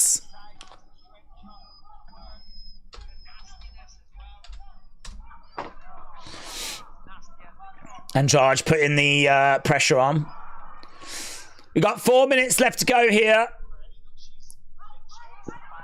She's right up against the fence, knee to the midsection. Andrade has got Silva back.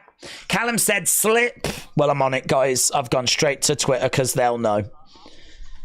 They'll know, won't they? If there's been any sort of slippage. I like to bring you the latest news. Knee coming in to the thigh. 2018 Silva. Andrade still not fading though, said AB. Rick said, fingers crossed, Silva decision. Right now, yeah, she looks so good. Silva's looking really good. Andrade is the one now that's being pressured.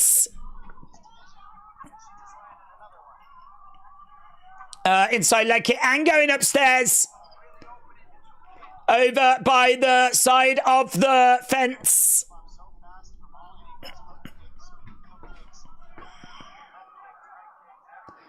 Andrade keeping the pressure on. 2 minutes 45. I mean, honestly. Silva is back against the cage. There's another kick coming in there by Silva. Kick there by Silva. She's just trying to keep Andrade away, and that's all she needs to do. She's 2 rounds up. Kick coming back there by Silva. It's going to be such a great win for Silva, this.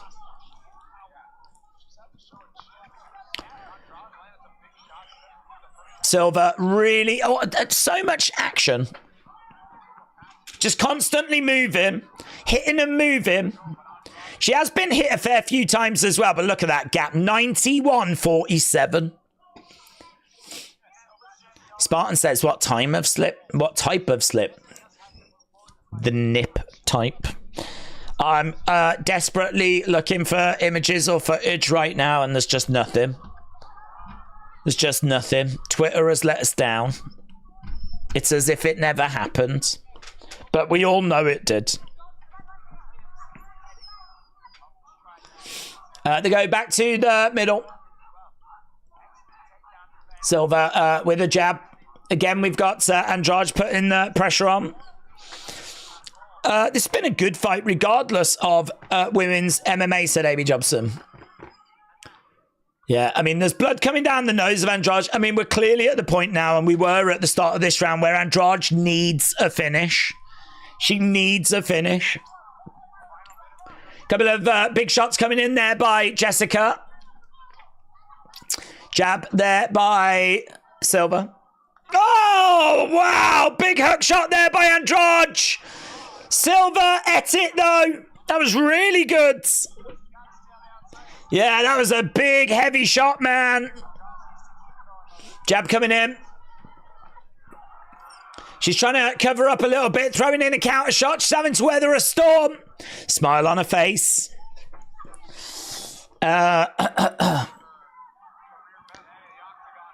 Again, she's having to reach for her top. I don't know why her top keeps coming down.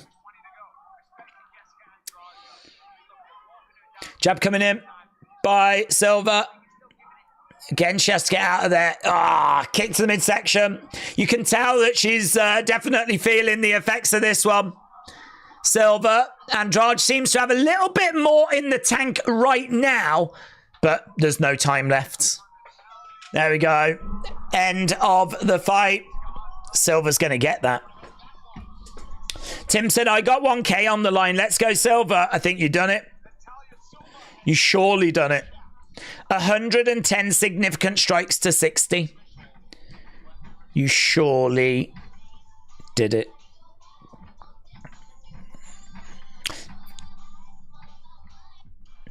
People on Twitter are praising her striking.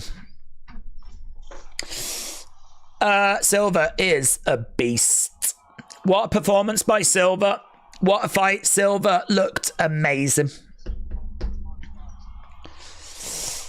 Andrade has landed some shots, but there ain't no way she inflicted more damage, nor is she landing close to the same volume. Well, significant strikes. Silva lands 110. Jessica Andrade lands 60. Her boobs are advocating to free the nipple. Hence all the top issues. She is an activist. Imagine doing that and being an activist whilst also being in the middle of a fight. She's a goddamn hero. Amazing. There's no footage of it though, so I will have to go to the dark web after the stream.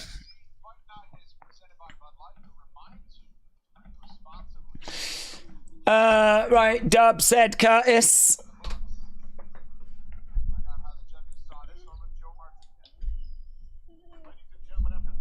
Big smile on her face.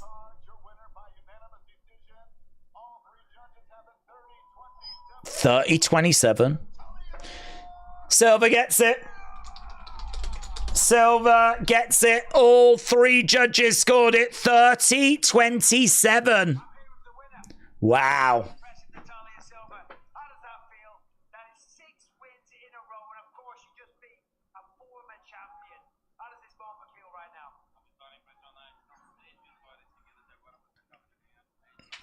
Natalia Silva, 6-fight win streak. I am so... This fight was very important for me.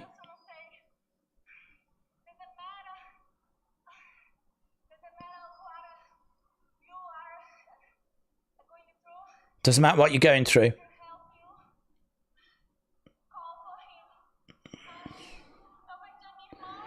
It doesn't matter what you're going through, call for him.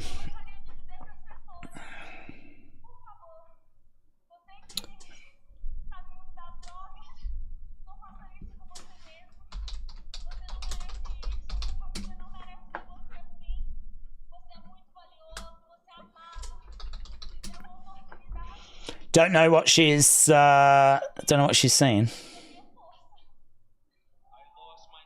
Lost my sister 4 months ago.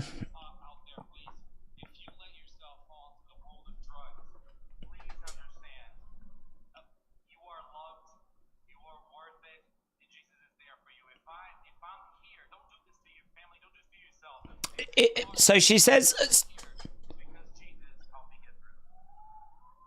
So did she lose her sister to drugs then? I lost my sister in this camp. I was trying to see what her sister had passed away from. I'm guessing it must be drugs with what she's just said.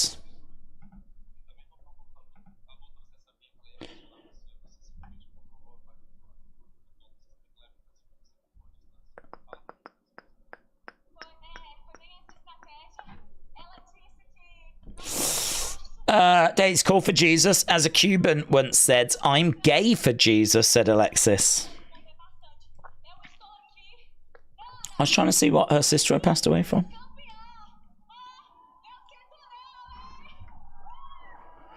Well, she's cheering now, which is good. But obviously, she dedicated this to her sister. She said that's why she's had a layoff.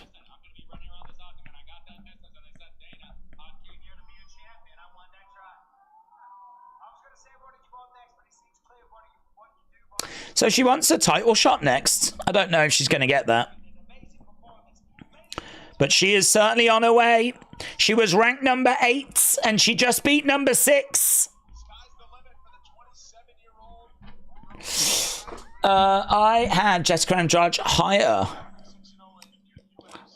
Let's go. Amy Jobson said 715 points now. Go on, Bumpy. Go on, Bumpers. I'm so proud of you. Right, here we go. Burns, Brady, our main events. That was good. That was a really good fight. That was the fight I was most excited for. This one will be good. I really like Gilbert Burns. All-rounder, few durability questions. He's a strong wrestler. He's got elite jiu-jitsu. He's got speed. He's athletic. He switches stances. Keeps his head on the center line, though. He hurts people in the pocket. He's a grappler. He's technical. He's aggressive. There's lots to like about him, but he is also 38, and people do feel like he's got one eye on life outside of being a fighter. He's taking on Sean Brady, big rising star, who's a Brazilian jiu-jitsu black belt, is well-rounded with a strong wrestling base.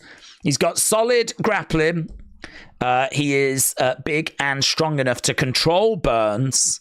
He's known for his control and his pressure. This is going to be interesting. I am leaning Burns, but Brady is the favourite. We should do a poll, shouldn't we? It's probably a bit late in the day, but do you know what I mean? Let's go for it. Let's go for it. This is our main event. Who wins and how? Who wins and how? If you are watching and you haven't left a like, leave a like. It is greatly appreciated. Is it going to be Burns by finish?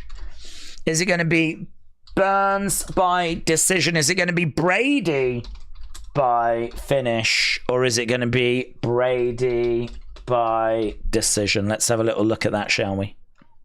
Sean Brady is good. This is going to be a difficult pick for me, said Vicky.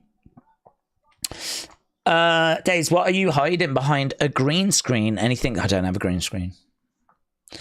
I am indoors. Normally I stream outdoors. You might see my lovely background on the wrestling streams. But I'm actually in my UFC dungeon. So I'm indoors right now. Vicky said this should be a banger. Gilbert doesn't give a boring fight. AB said prediction Sean Brady. Decision Burns. I don't know. What does that mean? Oh, prediction Sean Brady by decision. So your pick is Brady decision. Burns' significant advantages are striking, strength of schedule. Brady advantages, record, durability, wrestling, top control, minutes, winning. I adopt Sean Brady at -190, said AB. He has got a zesty facebuster. We got the video package right now. Sneak said, I always pick decisions because it mostly goes decisions. Vicky said, I didn't vote. I couldn't vote. Sorry. King Hoddle says he's older than George Burns. Wrestling fan said, I'm going to take Brady by decision. Damo has got Brady by knockout. Which way is this going to go? This is going to be a great main event. As I said, this could absolutely live on a pay-per-view cards easily. Easily.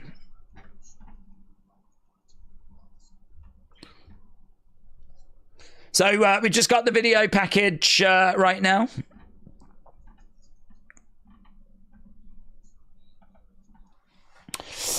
Let's go back to the chat and see what people are saying. I've got Burns, said Sonny. I'm taking Brady, said Wrestling Fam. Brady submission, said Davids. James said, oh, it's gone. we'll never know what James was going to say. It was probably going to be offensive. Right, ring walk time. Ring walk time. You should be really, really good. It's really close on Tapology. 55% of people on Tapology went with Sean Brady. 45% went with Gilbert Burns.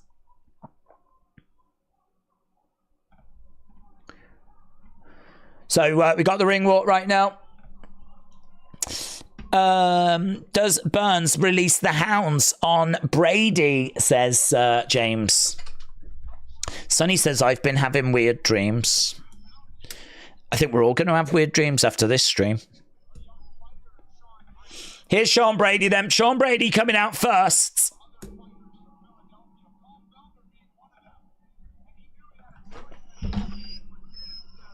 Obviously, this can go 5 rounds. It is our main event.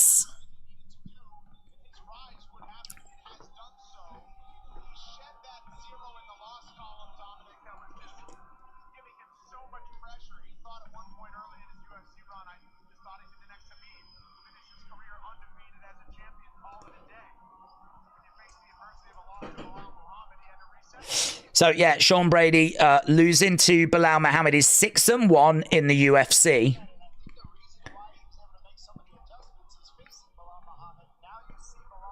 So, Sean Brady has made his way down to the ring. We'll get Burns coming out next. Spartan said, bad dreams about fisting. Depends, doesn't it? Depends what the scenario is. Are you streaming the Sphere show? Yes, I will be. Wrestle Andy. We will be back next week for that. Back next Saturday. Looking forward to it.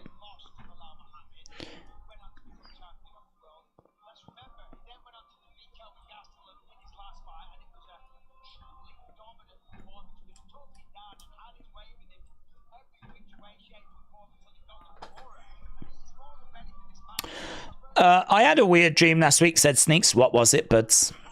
What was it? Did it involve fisting? Please respond. It's taking Sean Brady ages to get inside the ring, man.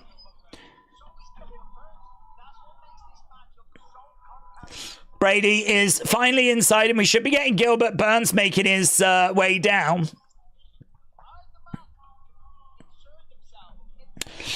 Burns, said Johnny. Brady by KO, said K-Dub. Should have a look at the numbers so far. We've had 38 votes. Get your votes in. Get your votes in. We got 200 odd people watching. We've had 38 votes. So far, Burns by finish is leading 47%.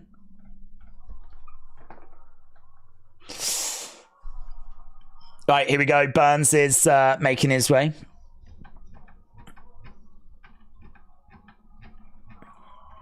I don't know what this track is. It's a bit cringe.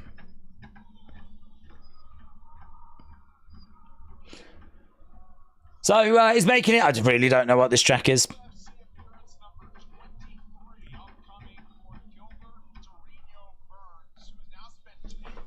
A wolf started biting my hand off, said Sneaks. It had a bunch of gore and blood involved. I'm very sorry to hear that. This face greasing guy really greasing them up like a turkey. It's going to be a swing and kill by Burns, said Johnny. Oh, yeah, that's a good point. Minty did say that it was Silva by stoppage, didn't she? I wonder what her success rate is. Has anyone actually checked out what her success rate is that they keep peddling her out? So, like, her success rate might be good. I genuinely don't know, but she certainly didn't get that last one right.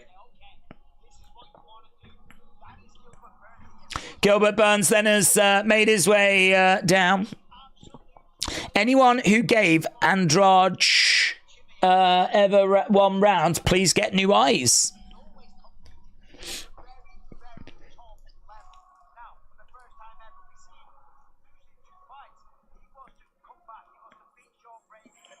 Yeah, he is on a losing streak. That's a really good point, actually. He has lost his last 2 fights. He's lost his last 2 fights. He wants to take out Sean Brady and bounce back. He would be on a 3-fight losing streak if he loses this. That is a problem, isn't it? That is a problem.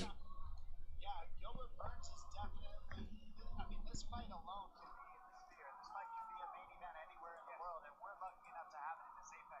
These two are very evenly matched. It's a mirror match. They both are matched in strength. They're both matched. My dong has been called a tweezer pleaser by some of the top women in the prostitution community. Not my words, but the words of William Hensey. No Cat Popeye said, I'm saying Sean Brady, but it's going to be a close fight, to be fair. Johnny said, if Brady can wrestle, he should win. AB Jobson said, I think Silva runs through Barber. I think Barber is one of the most overhyped girls in the division.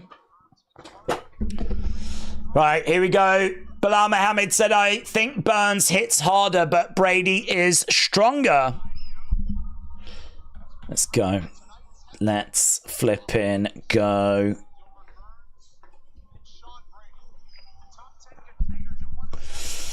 Okay, 7 years difference between these two. Gilbert Burns steps in as a plus 160 dog.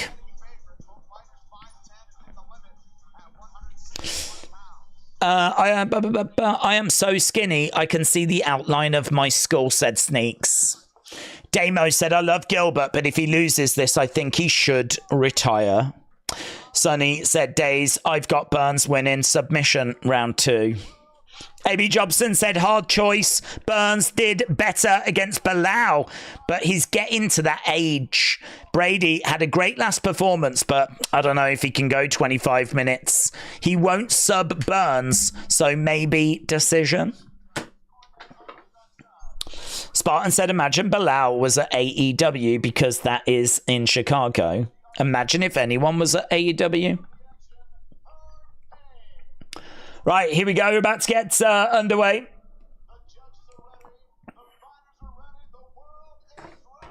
The world is ready. Ready! Main event time, my friends. Main event time. Keep getting your votes in.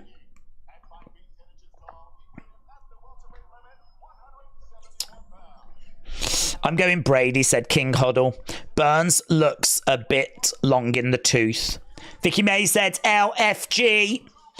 Johnny says I'm going... Brady is a great fighter. Burns is a killer. Balloon Mohammed, said Sneaks. Balloon Mohammed. Yeah, great fighter. I really like Burns, but I do agree.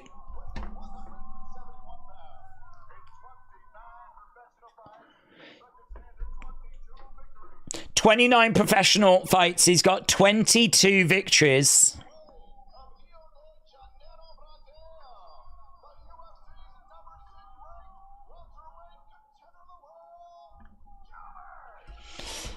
Gilbert Burns getting the intro, and we're about to get underway with this one.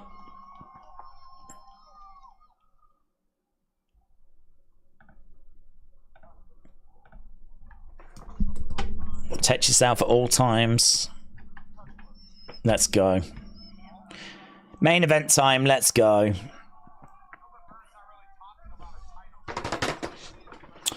Sean Brady decision, said A.B. Jobson.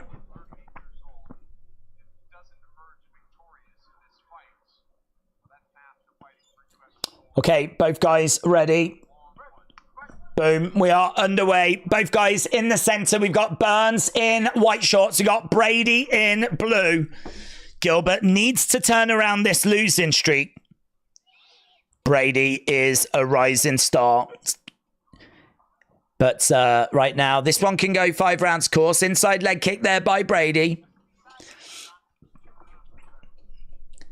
It's very quiet in the Apex. It's such a shame that it's just an Apex show, you know. Inside leg kick there by Brady. Couple of jabs coming in there by Brady as well. Oh, heavy hands by Brady, but smile on the face of Burns. That was good. Those shots seem to be getting through, you know. Seem to be getting through. Again, look, coming forwards. Throwing in some shots, but Burns goes back into the middle. And, big hurt shots and big strikes coming in. Burns definitely feeling it. Jab coming in there by Brady. Brady backing up. Big shot. Lovely work there by Burns. Couple of jabs coming in by Brady. And again, there's a lovely counter that comes back there by Burns. Couple of strikes by Brady straight down the middle. And Burns in the middle, moving forward. Brady on the outside, looking for a takedown. Good takedown there by Burns. He's got Brady up against the side of the cage. Good work there by Burns. So right now, Burns has got Brady up against the fence. And he goes back into the center. Knee strike coming into the middle of the body there by Brady. Burns up against the fence.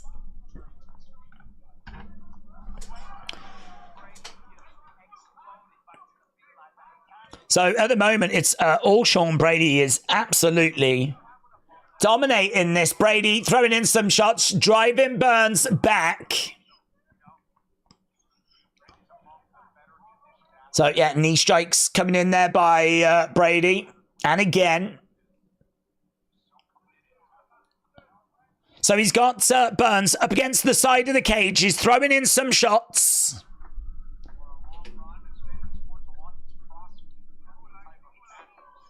It's so different not having a crowd making some noise. It's so different not having a crowd, like, you know, being enthused. Do you remember Burns Usman, said Vicky? Yeah, that was good. Burns looks... He had Usman rocked at one moment in that fight. Burns is looking nervous, said A.B. Jobson. Again, another strike coming. I think that was Apex, wasn't it? So Brady had Burns up against the side of the cage, but there's a reversal. There's a reversal, and so now it's Burns that's got Brady up against the fence. But no joy at the moment. Again, more shots coming in there by Brady. Gets back up, knee to the midsection. Another big knee to the body there by Burns. So 24 significant strikes to 5.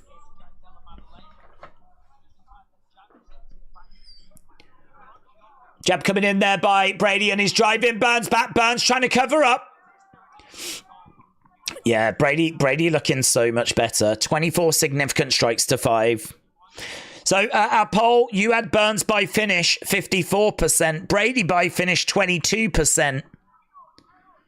Knees coming in there by Brady. And we're up against the side of the cage at the moment. Brady is trying to get Burns down. No joy. Yeah. Oh, got it. Oh, no. Burns in a seated position, and he does get back up to his feet. He does get back up to his feet. So, but Brady still in control in a clinch. Burns really not offering much at the moment. No Cap Popeye said, come on, Brady. Who's stronger? I think it's Brady. He's got the size advantage. If you look at the numbers, 28 significant strikes to 5, 2 minutes control time to 30 seconds. Takedown for Brady as well. Brady winning this round. Reversal there by Burns, but it won't count for anything. And there we go. End of round 1. That's a pretty straightforward round for Sean Brady. This is going to be a tough night at the office, isn't it? I think for Burns. That is going to be a tough night.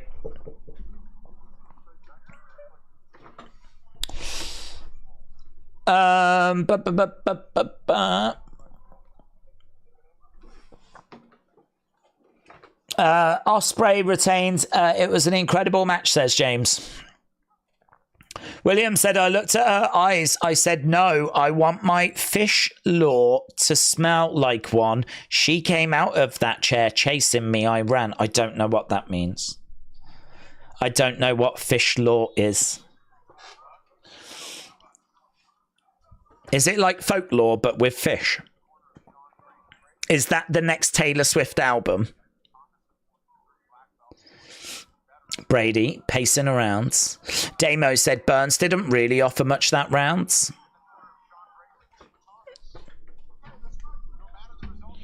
Okay, here we go. We are back underway. Burns. Yeah, gets caught. He got wobbled a little bit there right at the start of this round, and then he gets grabbed and driven up against the side of the cage. Big knees coming in there by Brady.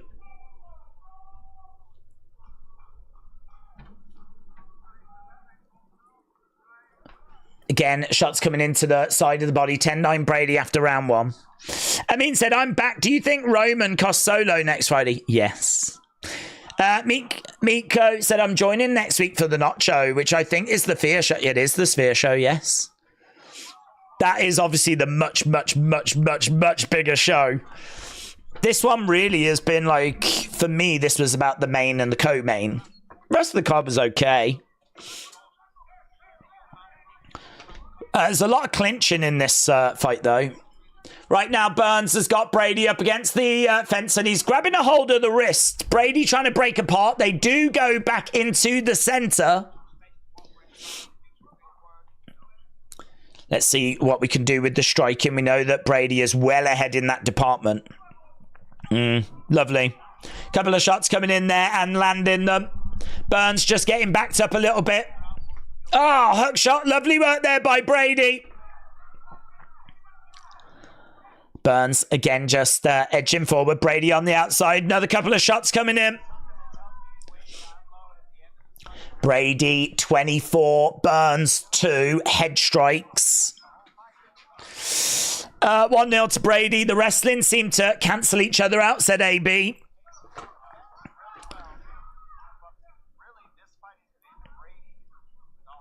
Oh, there was a big uppercut there by Burns. Shots coming into the side of the body there by Brady. He's got Burns up against the fence. In a clinch at the moment. Brady in control. I mean, we're not even halfway through the second round, and there's been nearly 4 minutes of control time. So, I mean, there's been so much control time. But when we do get striking exchanges, they're very fun. Swinging away, and again they go into a clinch, and Burns drives Brady back. It's 44-9 at the moment. Brady, again, driving Burns back against the side of the cage. He's tried 5 takedowns. He's only managed 1. Pushes him back, drives him back. Brady having success on striking, especially short distance. He should outwork Dorina in the clear. Yeah. Burns getting Brady down, but Brady getting back up to his feet. Brady back up. Burns around the back of Brady.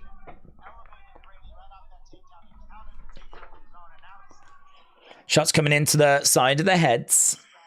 William says, between the wife and work, I have little free time to hang out with my friends. We all have lives, so I found you guys. William, shout out to you.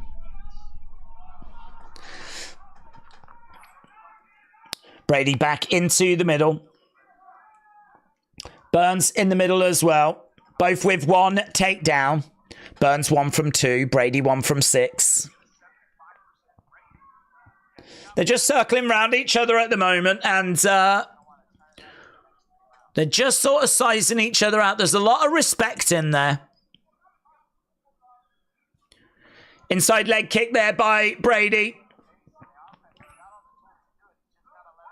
Oh, again, some big heavy shots there by Brady as he comes forward. Burns gets driven back, but Burns steps forwards. Again, big shots coming in there by Brady. Brady is backing up. More big shots there by Brady.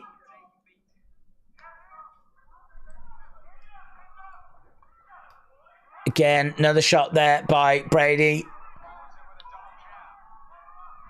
Jabbing away at each other. We got Brady on the outside. Trying to come forward, throwing in some big shots. Little uppercut in there as well. There was a hook shot and an uppercut, but it's a bit stodgy, this one, isn't it? There's a lot of inactivity and a lot of clinch work. Out of 10 minutes, we've had about 5 minutes of control time, and then there's been a bit of inactivity. But when we do actually get action, it is really interesting. Both of these guys have shown cardio issues. Burns went 5 full rounds with Bilal, and then the next fight he totally gassed in round 3 against Jack Della Maddalena, said AB. It's going to be a long day, said Spartan. Yeah, this one can go 5 rounds, and it feels like it's going to.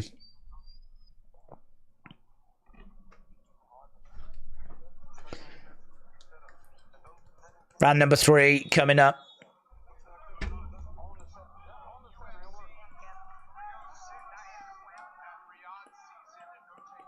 Noche UFC.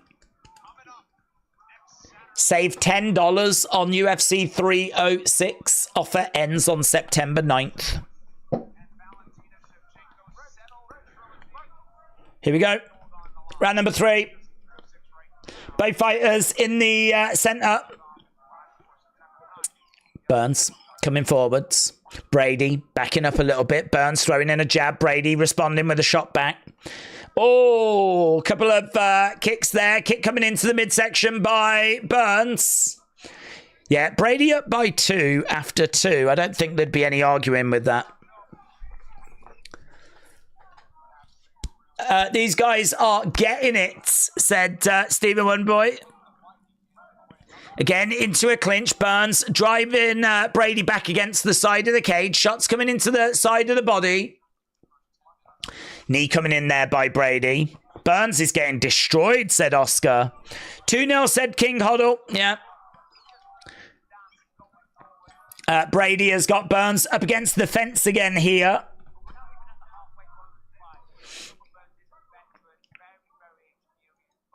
Bisping said we're not even halfway through this fight.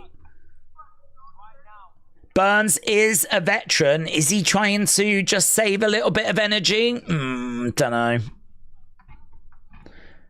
Don't know. Knees coming in there by Brady. Hammer fist coming in there by Brady as well. Oh my God. There was a shot there and Burns' head just went back. He's all over him at the moment. Yeah, he's covering up as well. Brady all over Burns. He's 2 rounds up and he's all over him in the 3rd. Oh, that was lovely. Great, really great by Burns. Burns just saw an opening, went for it. They have come away from the side of the fence. I don't think that's what Burns was looking for. I think he was trying to get into a more controlling position. They've ended up splitting apart, breaking apart. They're in the middle. Big right hand there by Burns. Brady in the center. 1-2 down the middle. Burns looking a little bit pained. Again, another shot. I think these shots have really taken effect on Burns. And again, he gets driven back against the side of the fence. Brady in control. Bit of wrist control at the moment. Shots coming in there by Brady.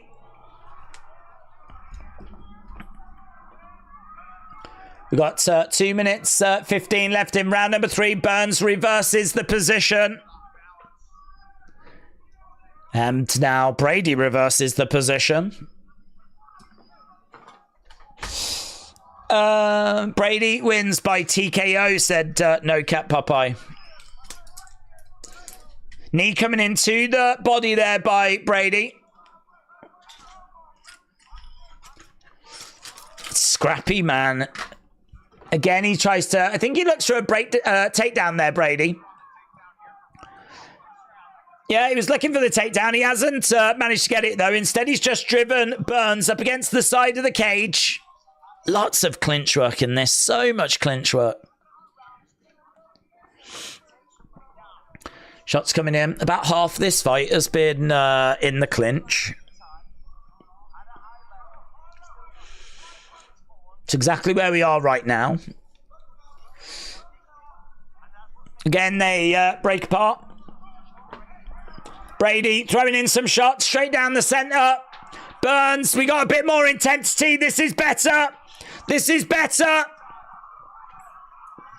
Jab coming in there by Brady. Oh, lovely knee down the middle there by Burns. Gilbert's got to do more of this. We need this urgency. We need this urgency.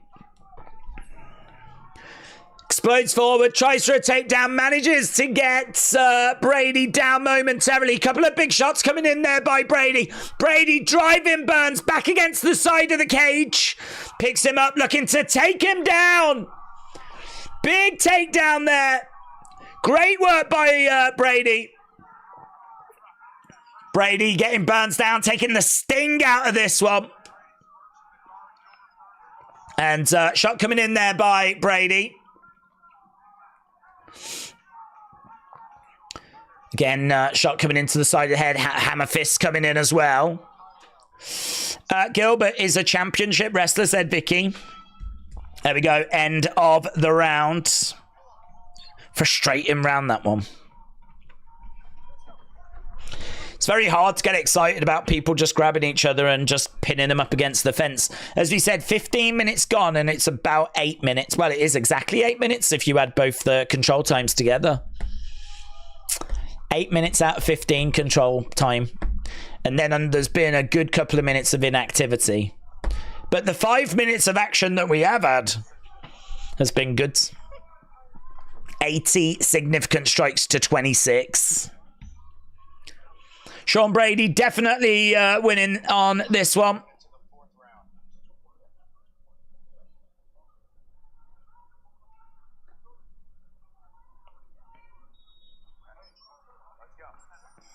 Let's go.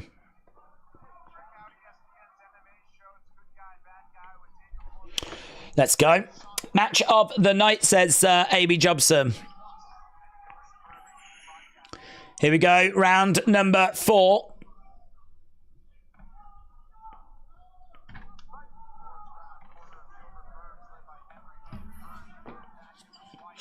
Burns has got to show more urgency here. Callum said 3-0 to Brady. Brady's striking and cardio is looking better than ever, says AB. Jab coming in there by Burns, but we've got a timeout. I think there's a low blow that was in there, so a bit of a timeout. So yeah, as he jabbed in, there was a kick there by Brady, and it was just a low blow. So we've just got a timeout now. Oscar said Burns will tire Brady out by the end of this round. 10-8 in the 5th for Burns. Sonny is cheering Burns on. Is this 3 or 5 rounds, said Johnny. This one's 5, buds. This one's 5. Okay, so we've still got this little timeout at the moment for a low blow. We are in round 4. He's still in the fight, Burns. Make no mistake about it. He's still absolutely in the fight. I think he's ready to return.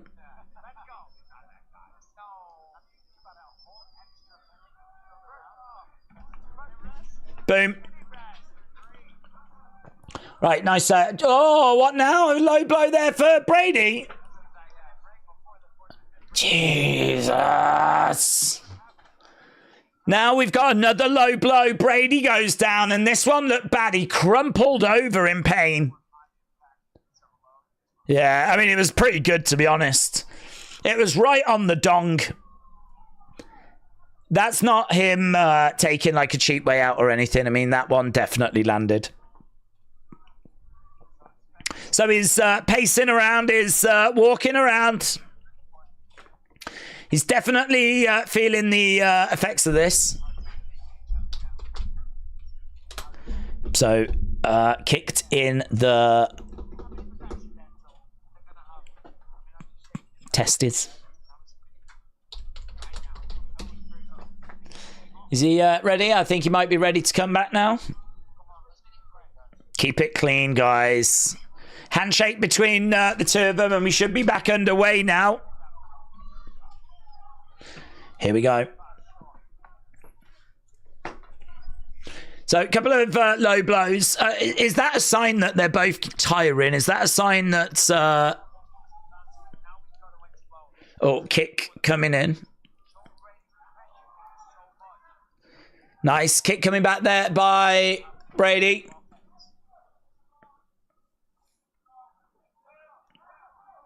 Moving over to the sides. Jab coming in, kick coming into the body there by Brady, and there's a left hand as well. We got, 3 minute 40 odds left in round number 4. Couple of strikes coming in by Brady. Burns in the center. Outside leg kick there by Brady. Burns again. He just cannot get going, can he? It's so frustrating. Shot coming in there by Brady and a couple of jabs coming in. It's 93-28. It's 3-0 to Brady, and really we're only watching to see if Burns can get going. Yeah, even on commentary, they're like, Burns has got to stop looking for that one big shot. That was a lovely right hand, though, by Burns, but it's not done anything. Couple of shots coming back there by Brady. Yeah, lovely. Bang, bang, bang, bang. There was about a 4-5 punch combo there from Brady. Drives Burns up against the side of the cage. Got him in a clinch at the moment. And we go back to this clinching position. AB said, this has been a war. How many nice clean power shots Brady has eaten in moments is nuts. Saying that Bilal had TKO'd him. Bilal got them Canelo hands for real. Shot coming in there by Brady. Burns is a warrior, but he's getting old, says Mark. Yeah, I mean, look at the difference. 72 significant strikes. Again, a little bit of action by the side, but Brady has got Burns in a clinch.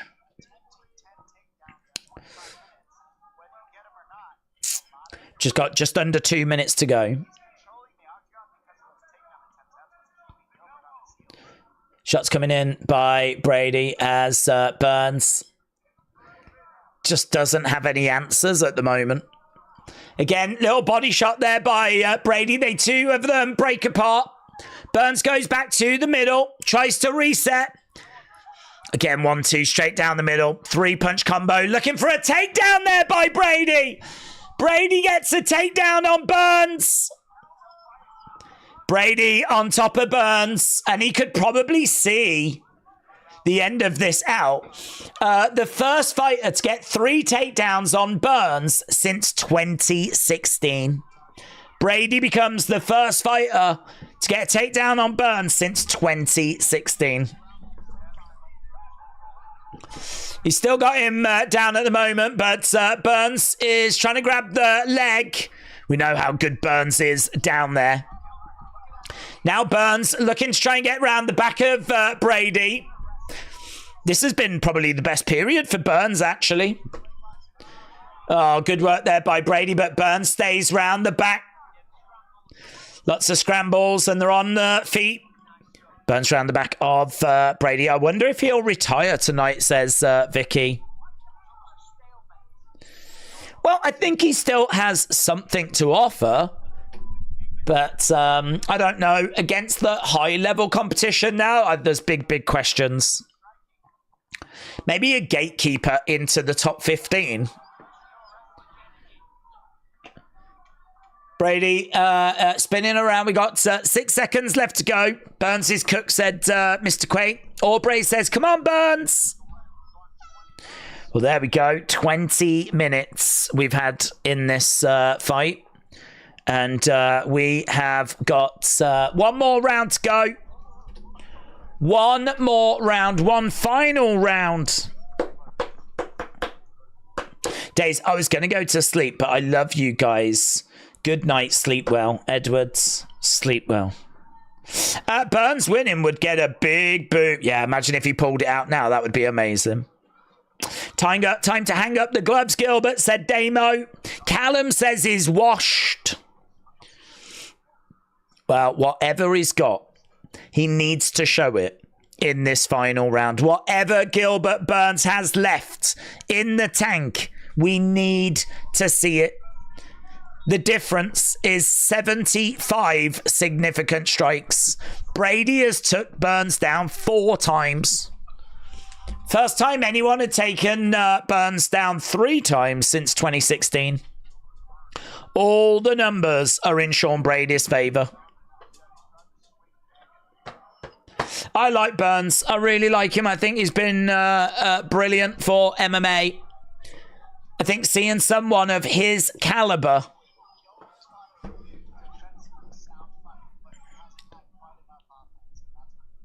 Here we go. We are underway. Someone of his caliber, his jiu-jitsu skill has been a real treat. Here we go. Big shots coming in there by Brady. Burns trying to find a way forwards. Brady up 40-36, says Paul. 30 seconds left to go. This is about can Burns find a finish? Bisping said if he can find something big, he needs to find it now.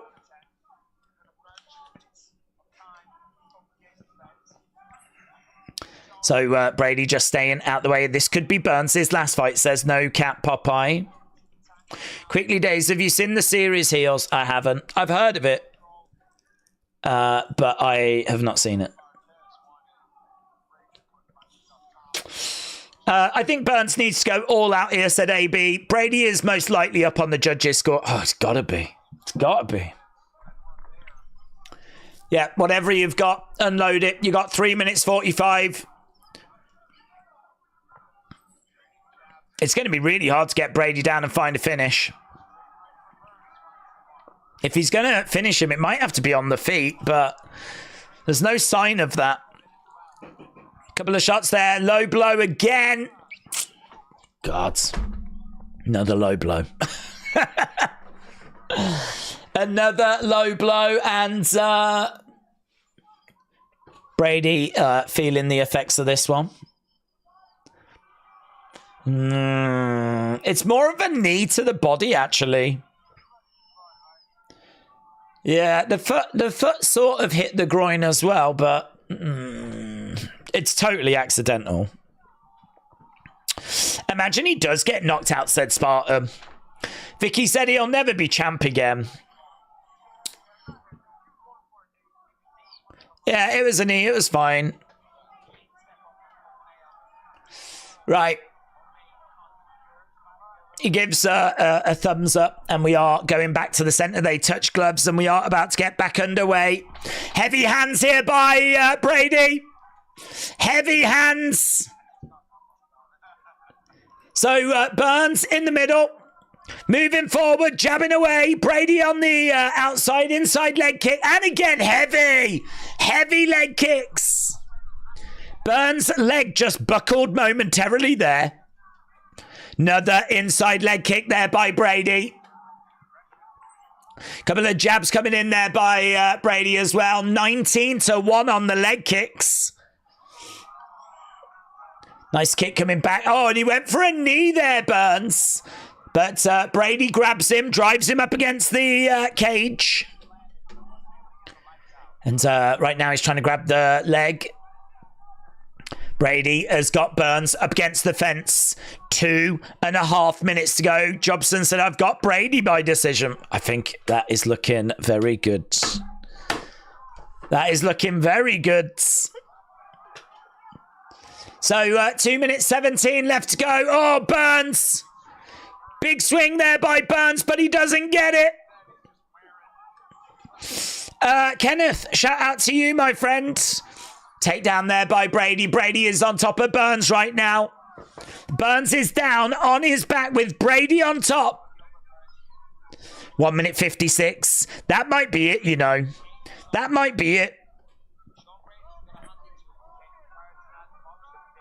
Shot coming into the side of the heads.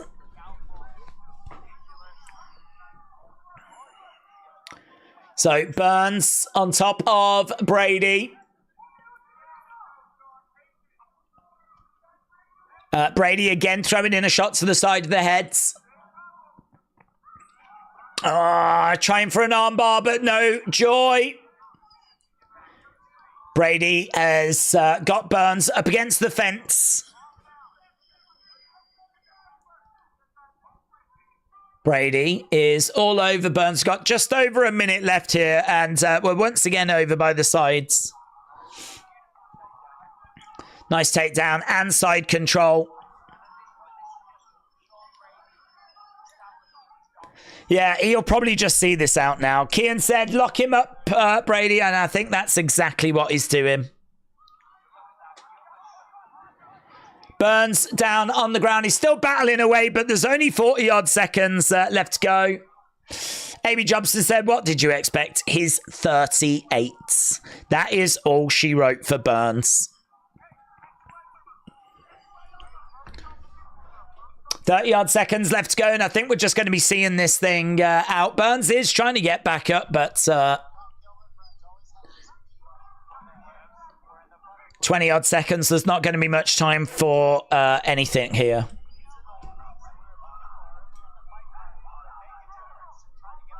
Again, big shot coming in there by Brady. Burns trying to get back up to his feet.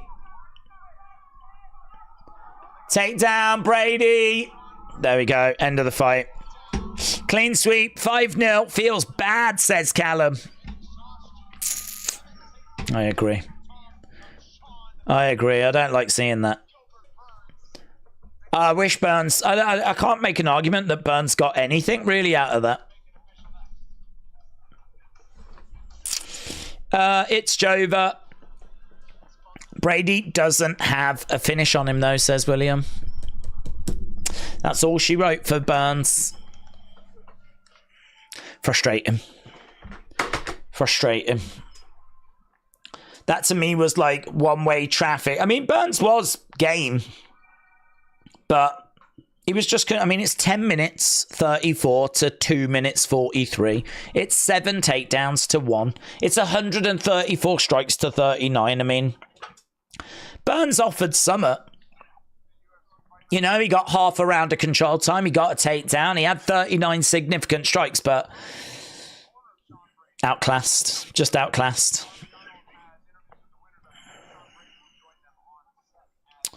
Burns should have believed in Joe Hendry and he would have done better, says James.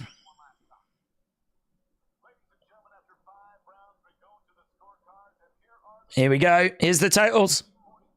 50-45. 50-45. Oh, one judge gave Burns a round.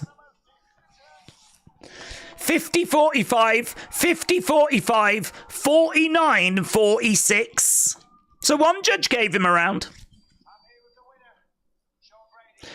That is a 3-fight losing streak for Gilbert Burns now. 3-fight losing streak. Will he put the gloves down? Vicky, shout out to you.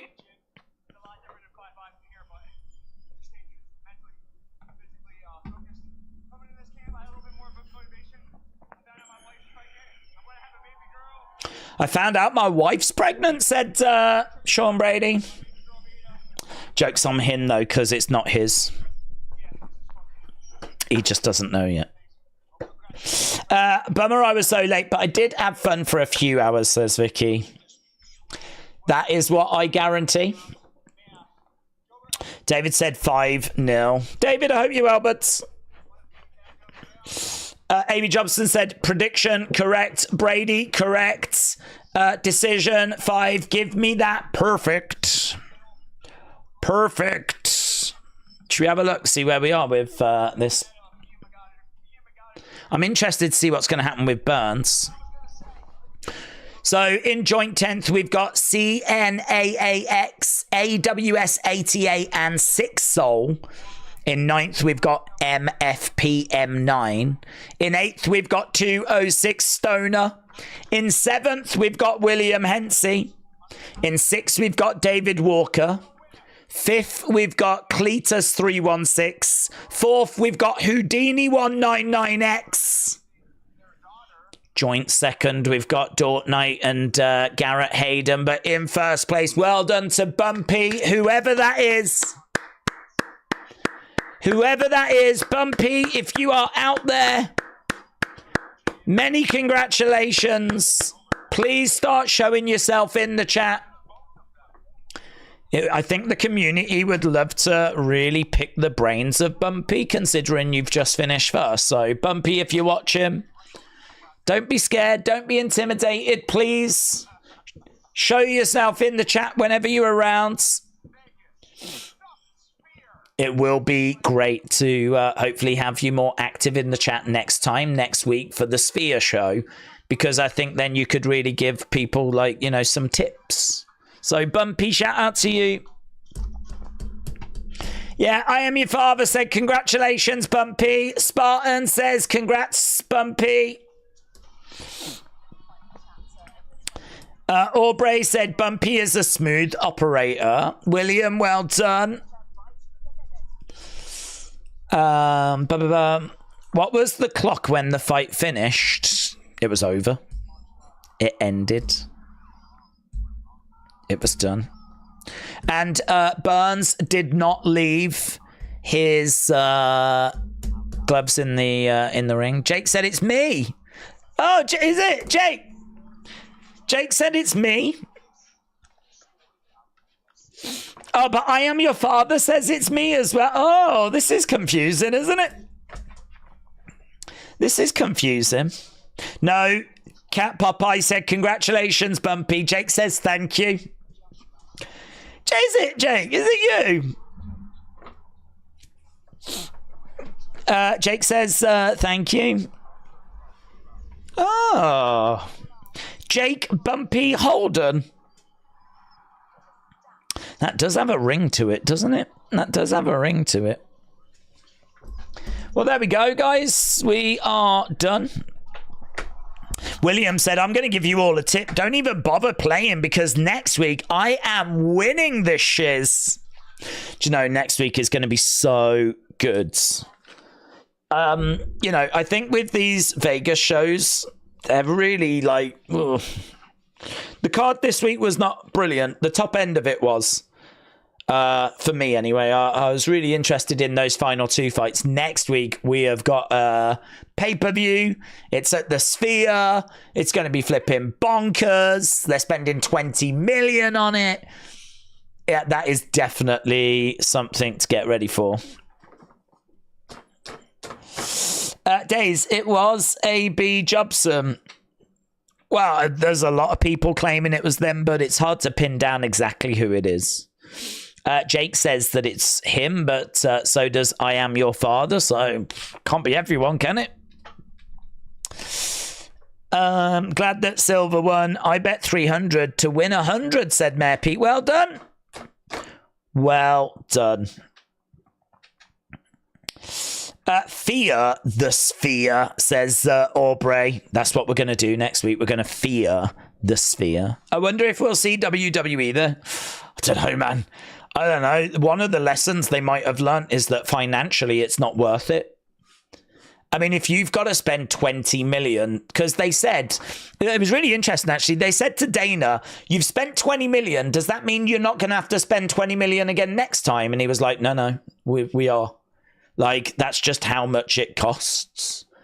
If you want to put some up on the screen, you can't just get any footage and just play it through a DVD player or stream it. Like, it has to properly be, like, converted so that it works on the Sphere screens. They're so unique. They're like 16K. Like, you can't just play anything onto them. Like, there's only one film they've got that works on those screens, and it's been specially made for the Sphere. And, like, people have been to see it and whatever, but they're trying to get the Wizard of Oz sorted so that they can play the Wizard of Oz. But it's not just a case of putting a DVD in a DVD player. You've got to, like, get it to work for the screens. It's got to be all tailored. So any graphic they use has got to be, like, all tailored and messed up and everything and converted, and it's flipping expensive. And then just the cost of, like, could you imagine how much it is to run the Sphere from an electricity point of view? And how much staff are needed and all the production I mean, it's just mental. And I don't know how much one of these shows costs anyway, because you have to factor in the cost of the fighter, production crew, setting up the octagon, renting the build. How much is it to rent the Sphere? I mean, 20 million. 20 million. But he did say that they've learned a lot of lessons and they're going to take those forward. So I don't know what that means as well. So yeah, it's WWE. I don't think are going to want to spend 20 million to run a show at the Sphere. So I don't know. I don't know how feasible that looks, to be honest.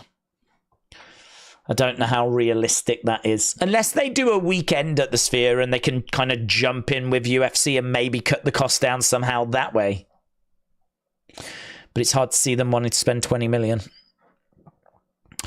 Days, when are you going to start streaming in 16K so that we can crowd fund to do a stream on Sphere? Gonna do it next week. Next week. Jake said, I'm bumpy unless there's two of me. Well, it must be you. It's hard. It's difficult, isn't it? It's really hard. We've got a lot of people now claiming that they are bumpy. So it's very hard to know, but Boomer Vision, yes. That's what we need. Boomer Vision.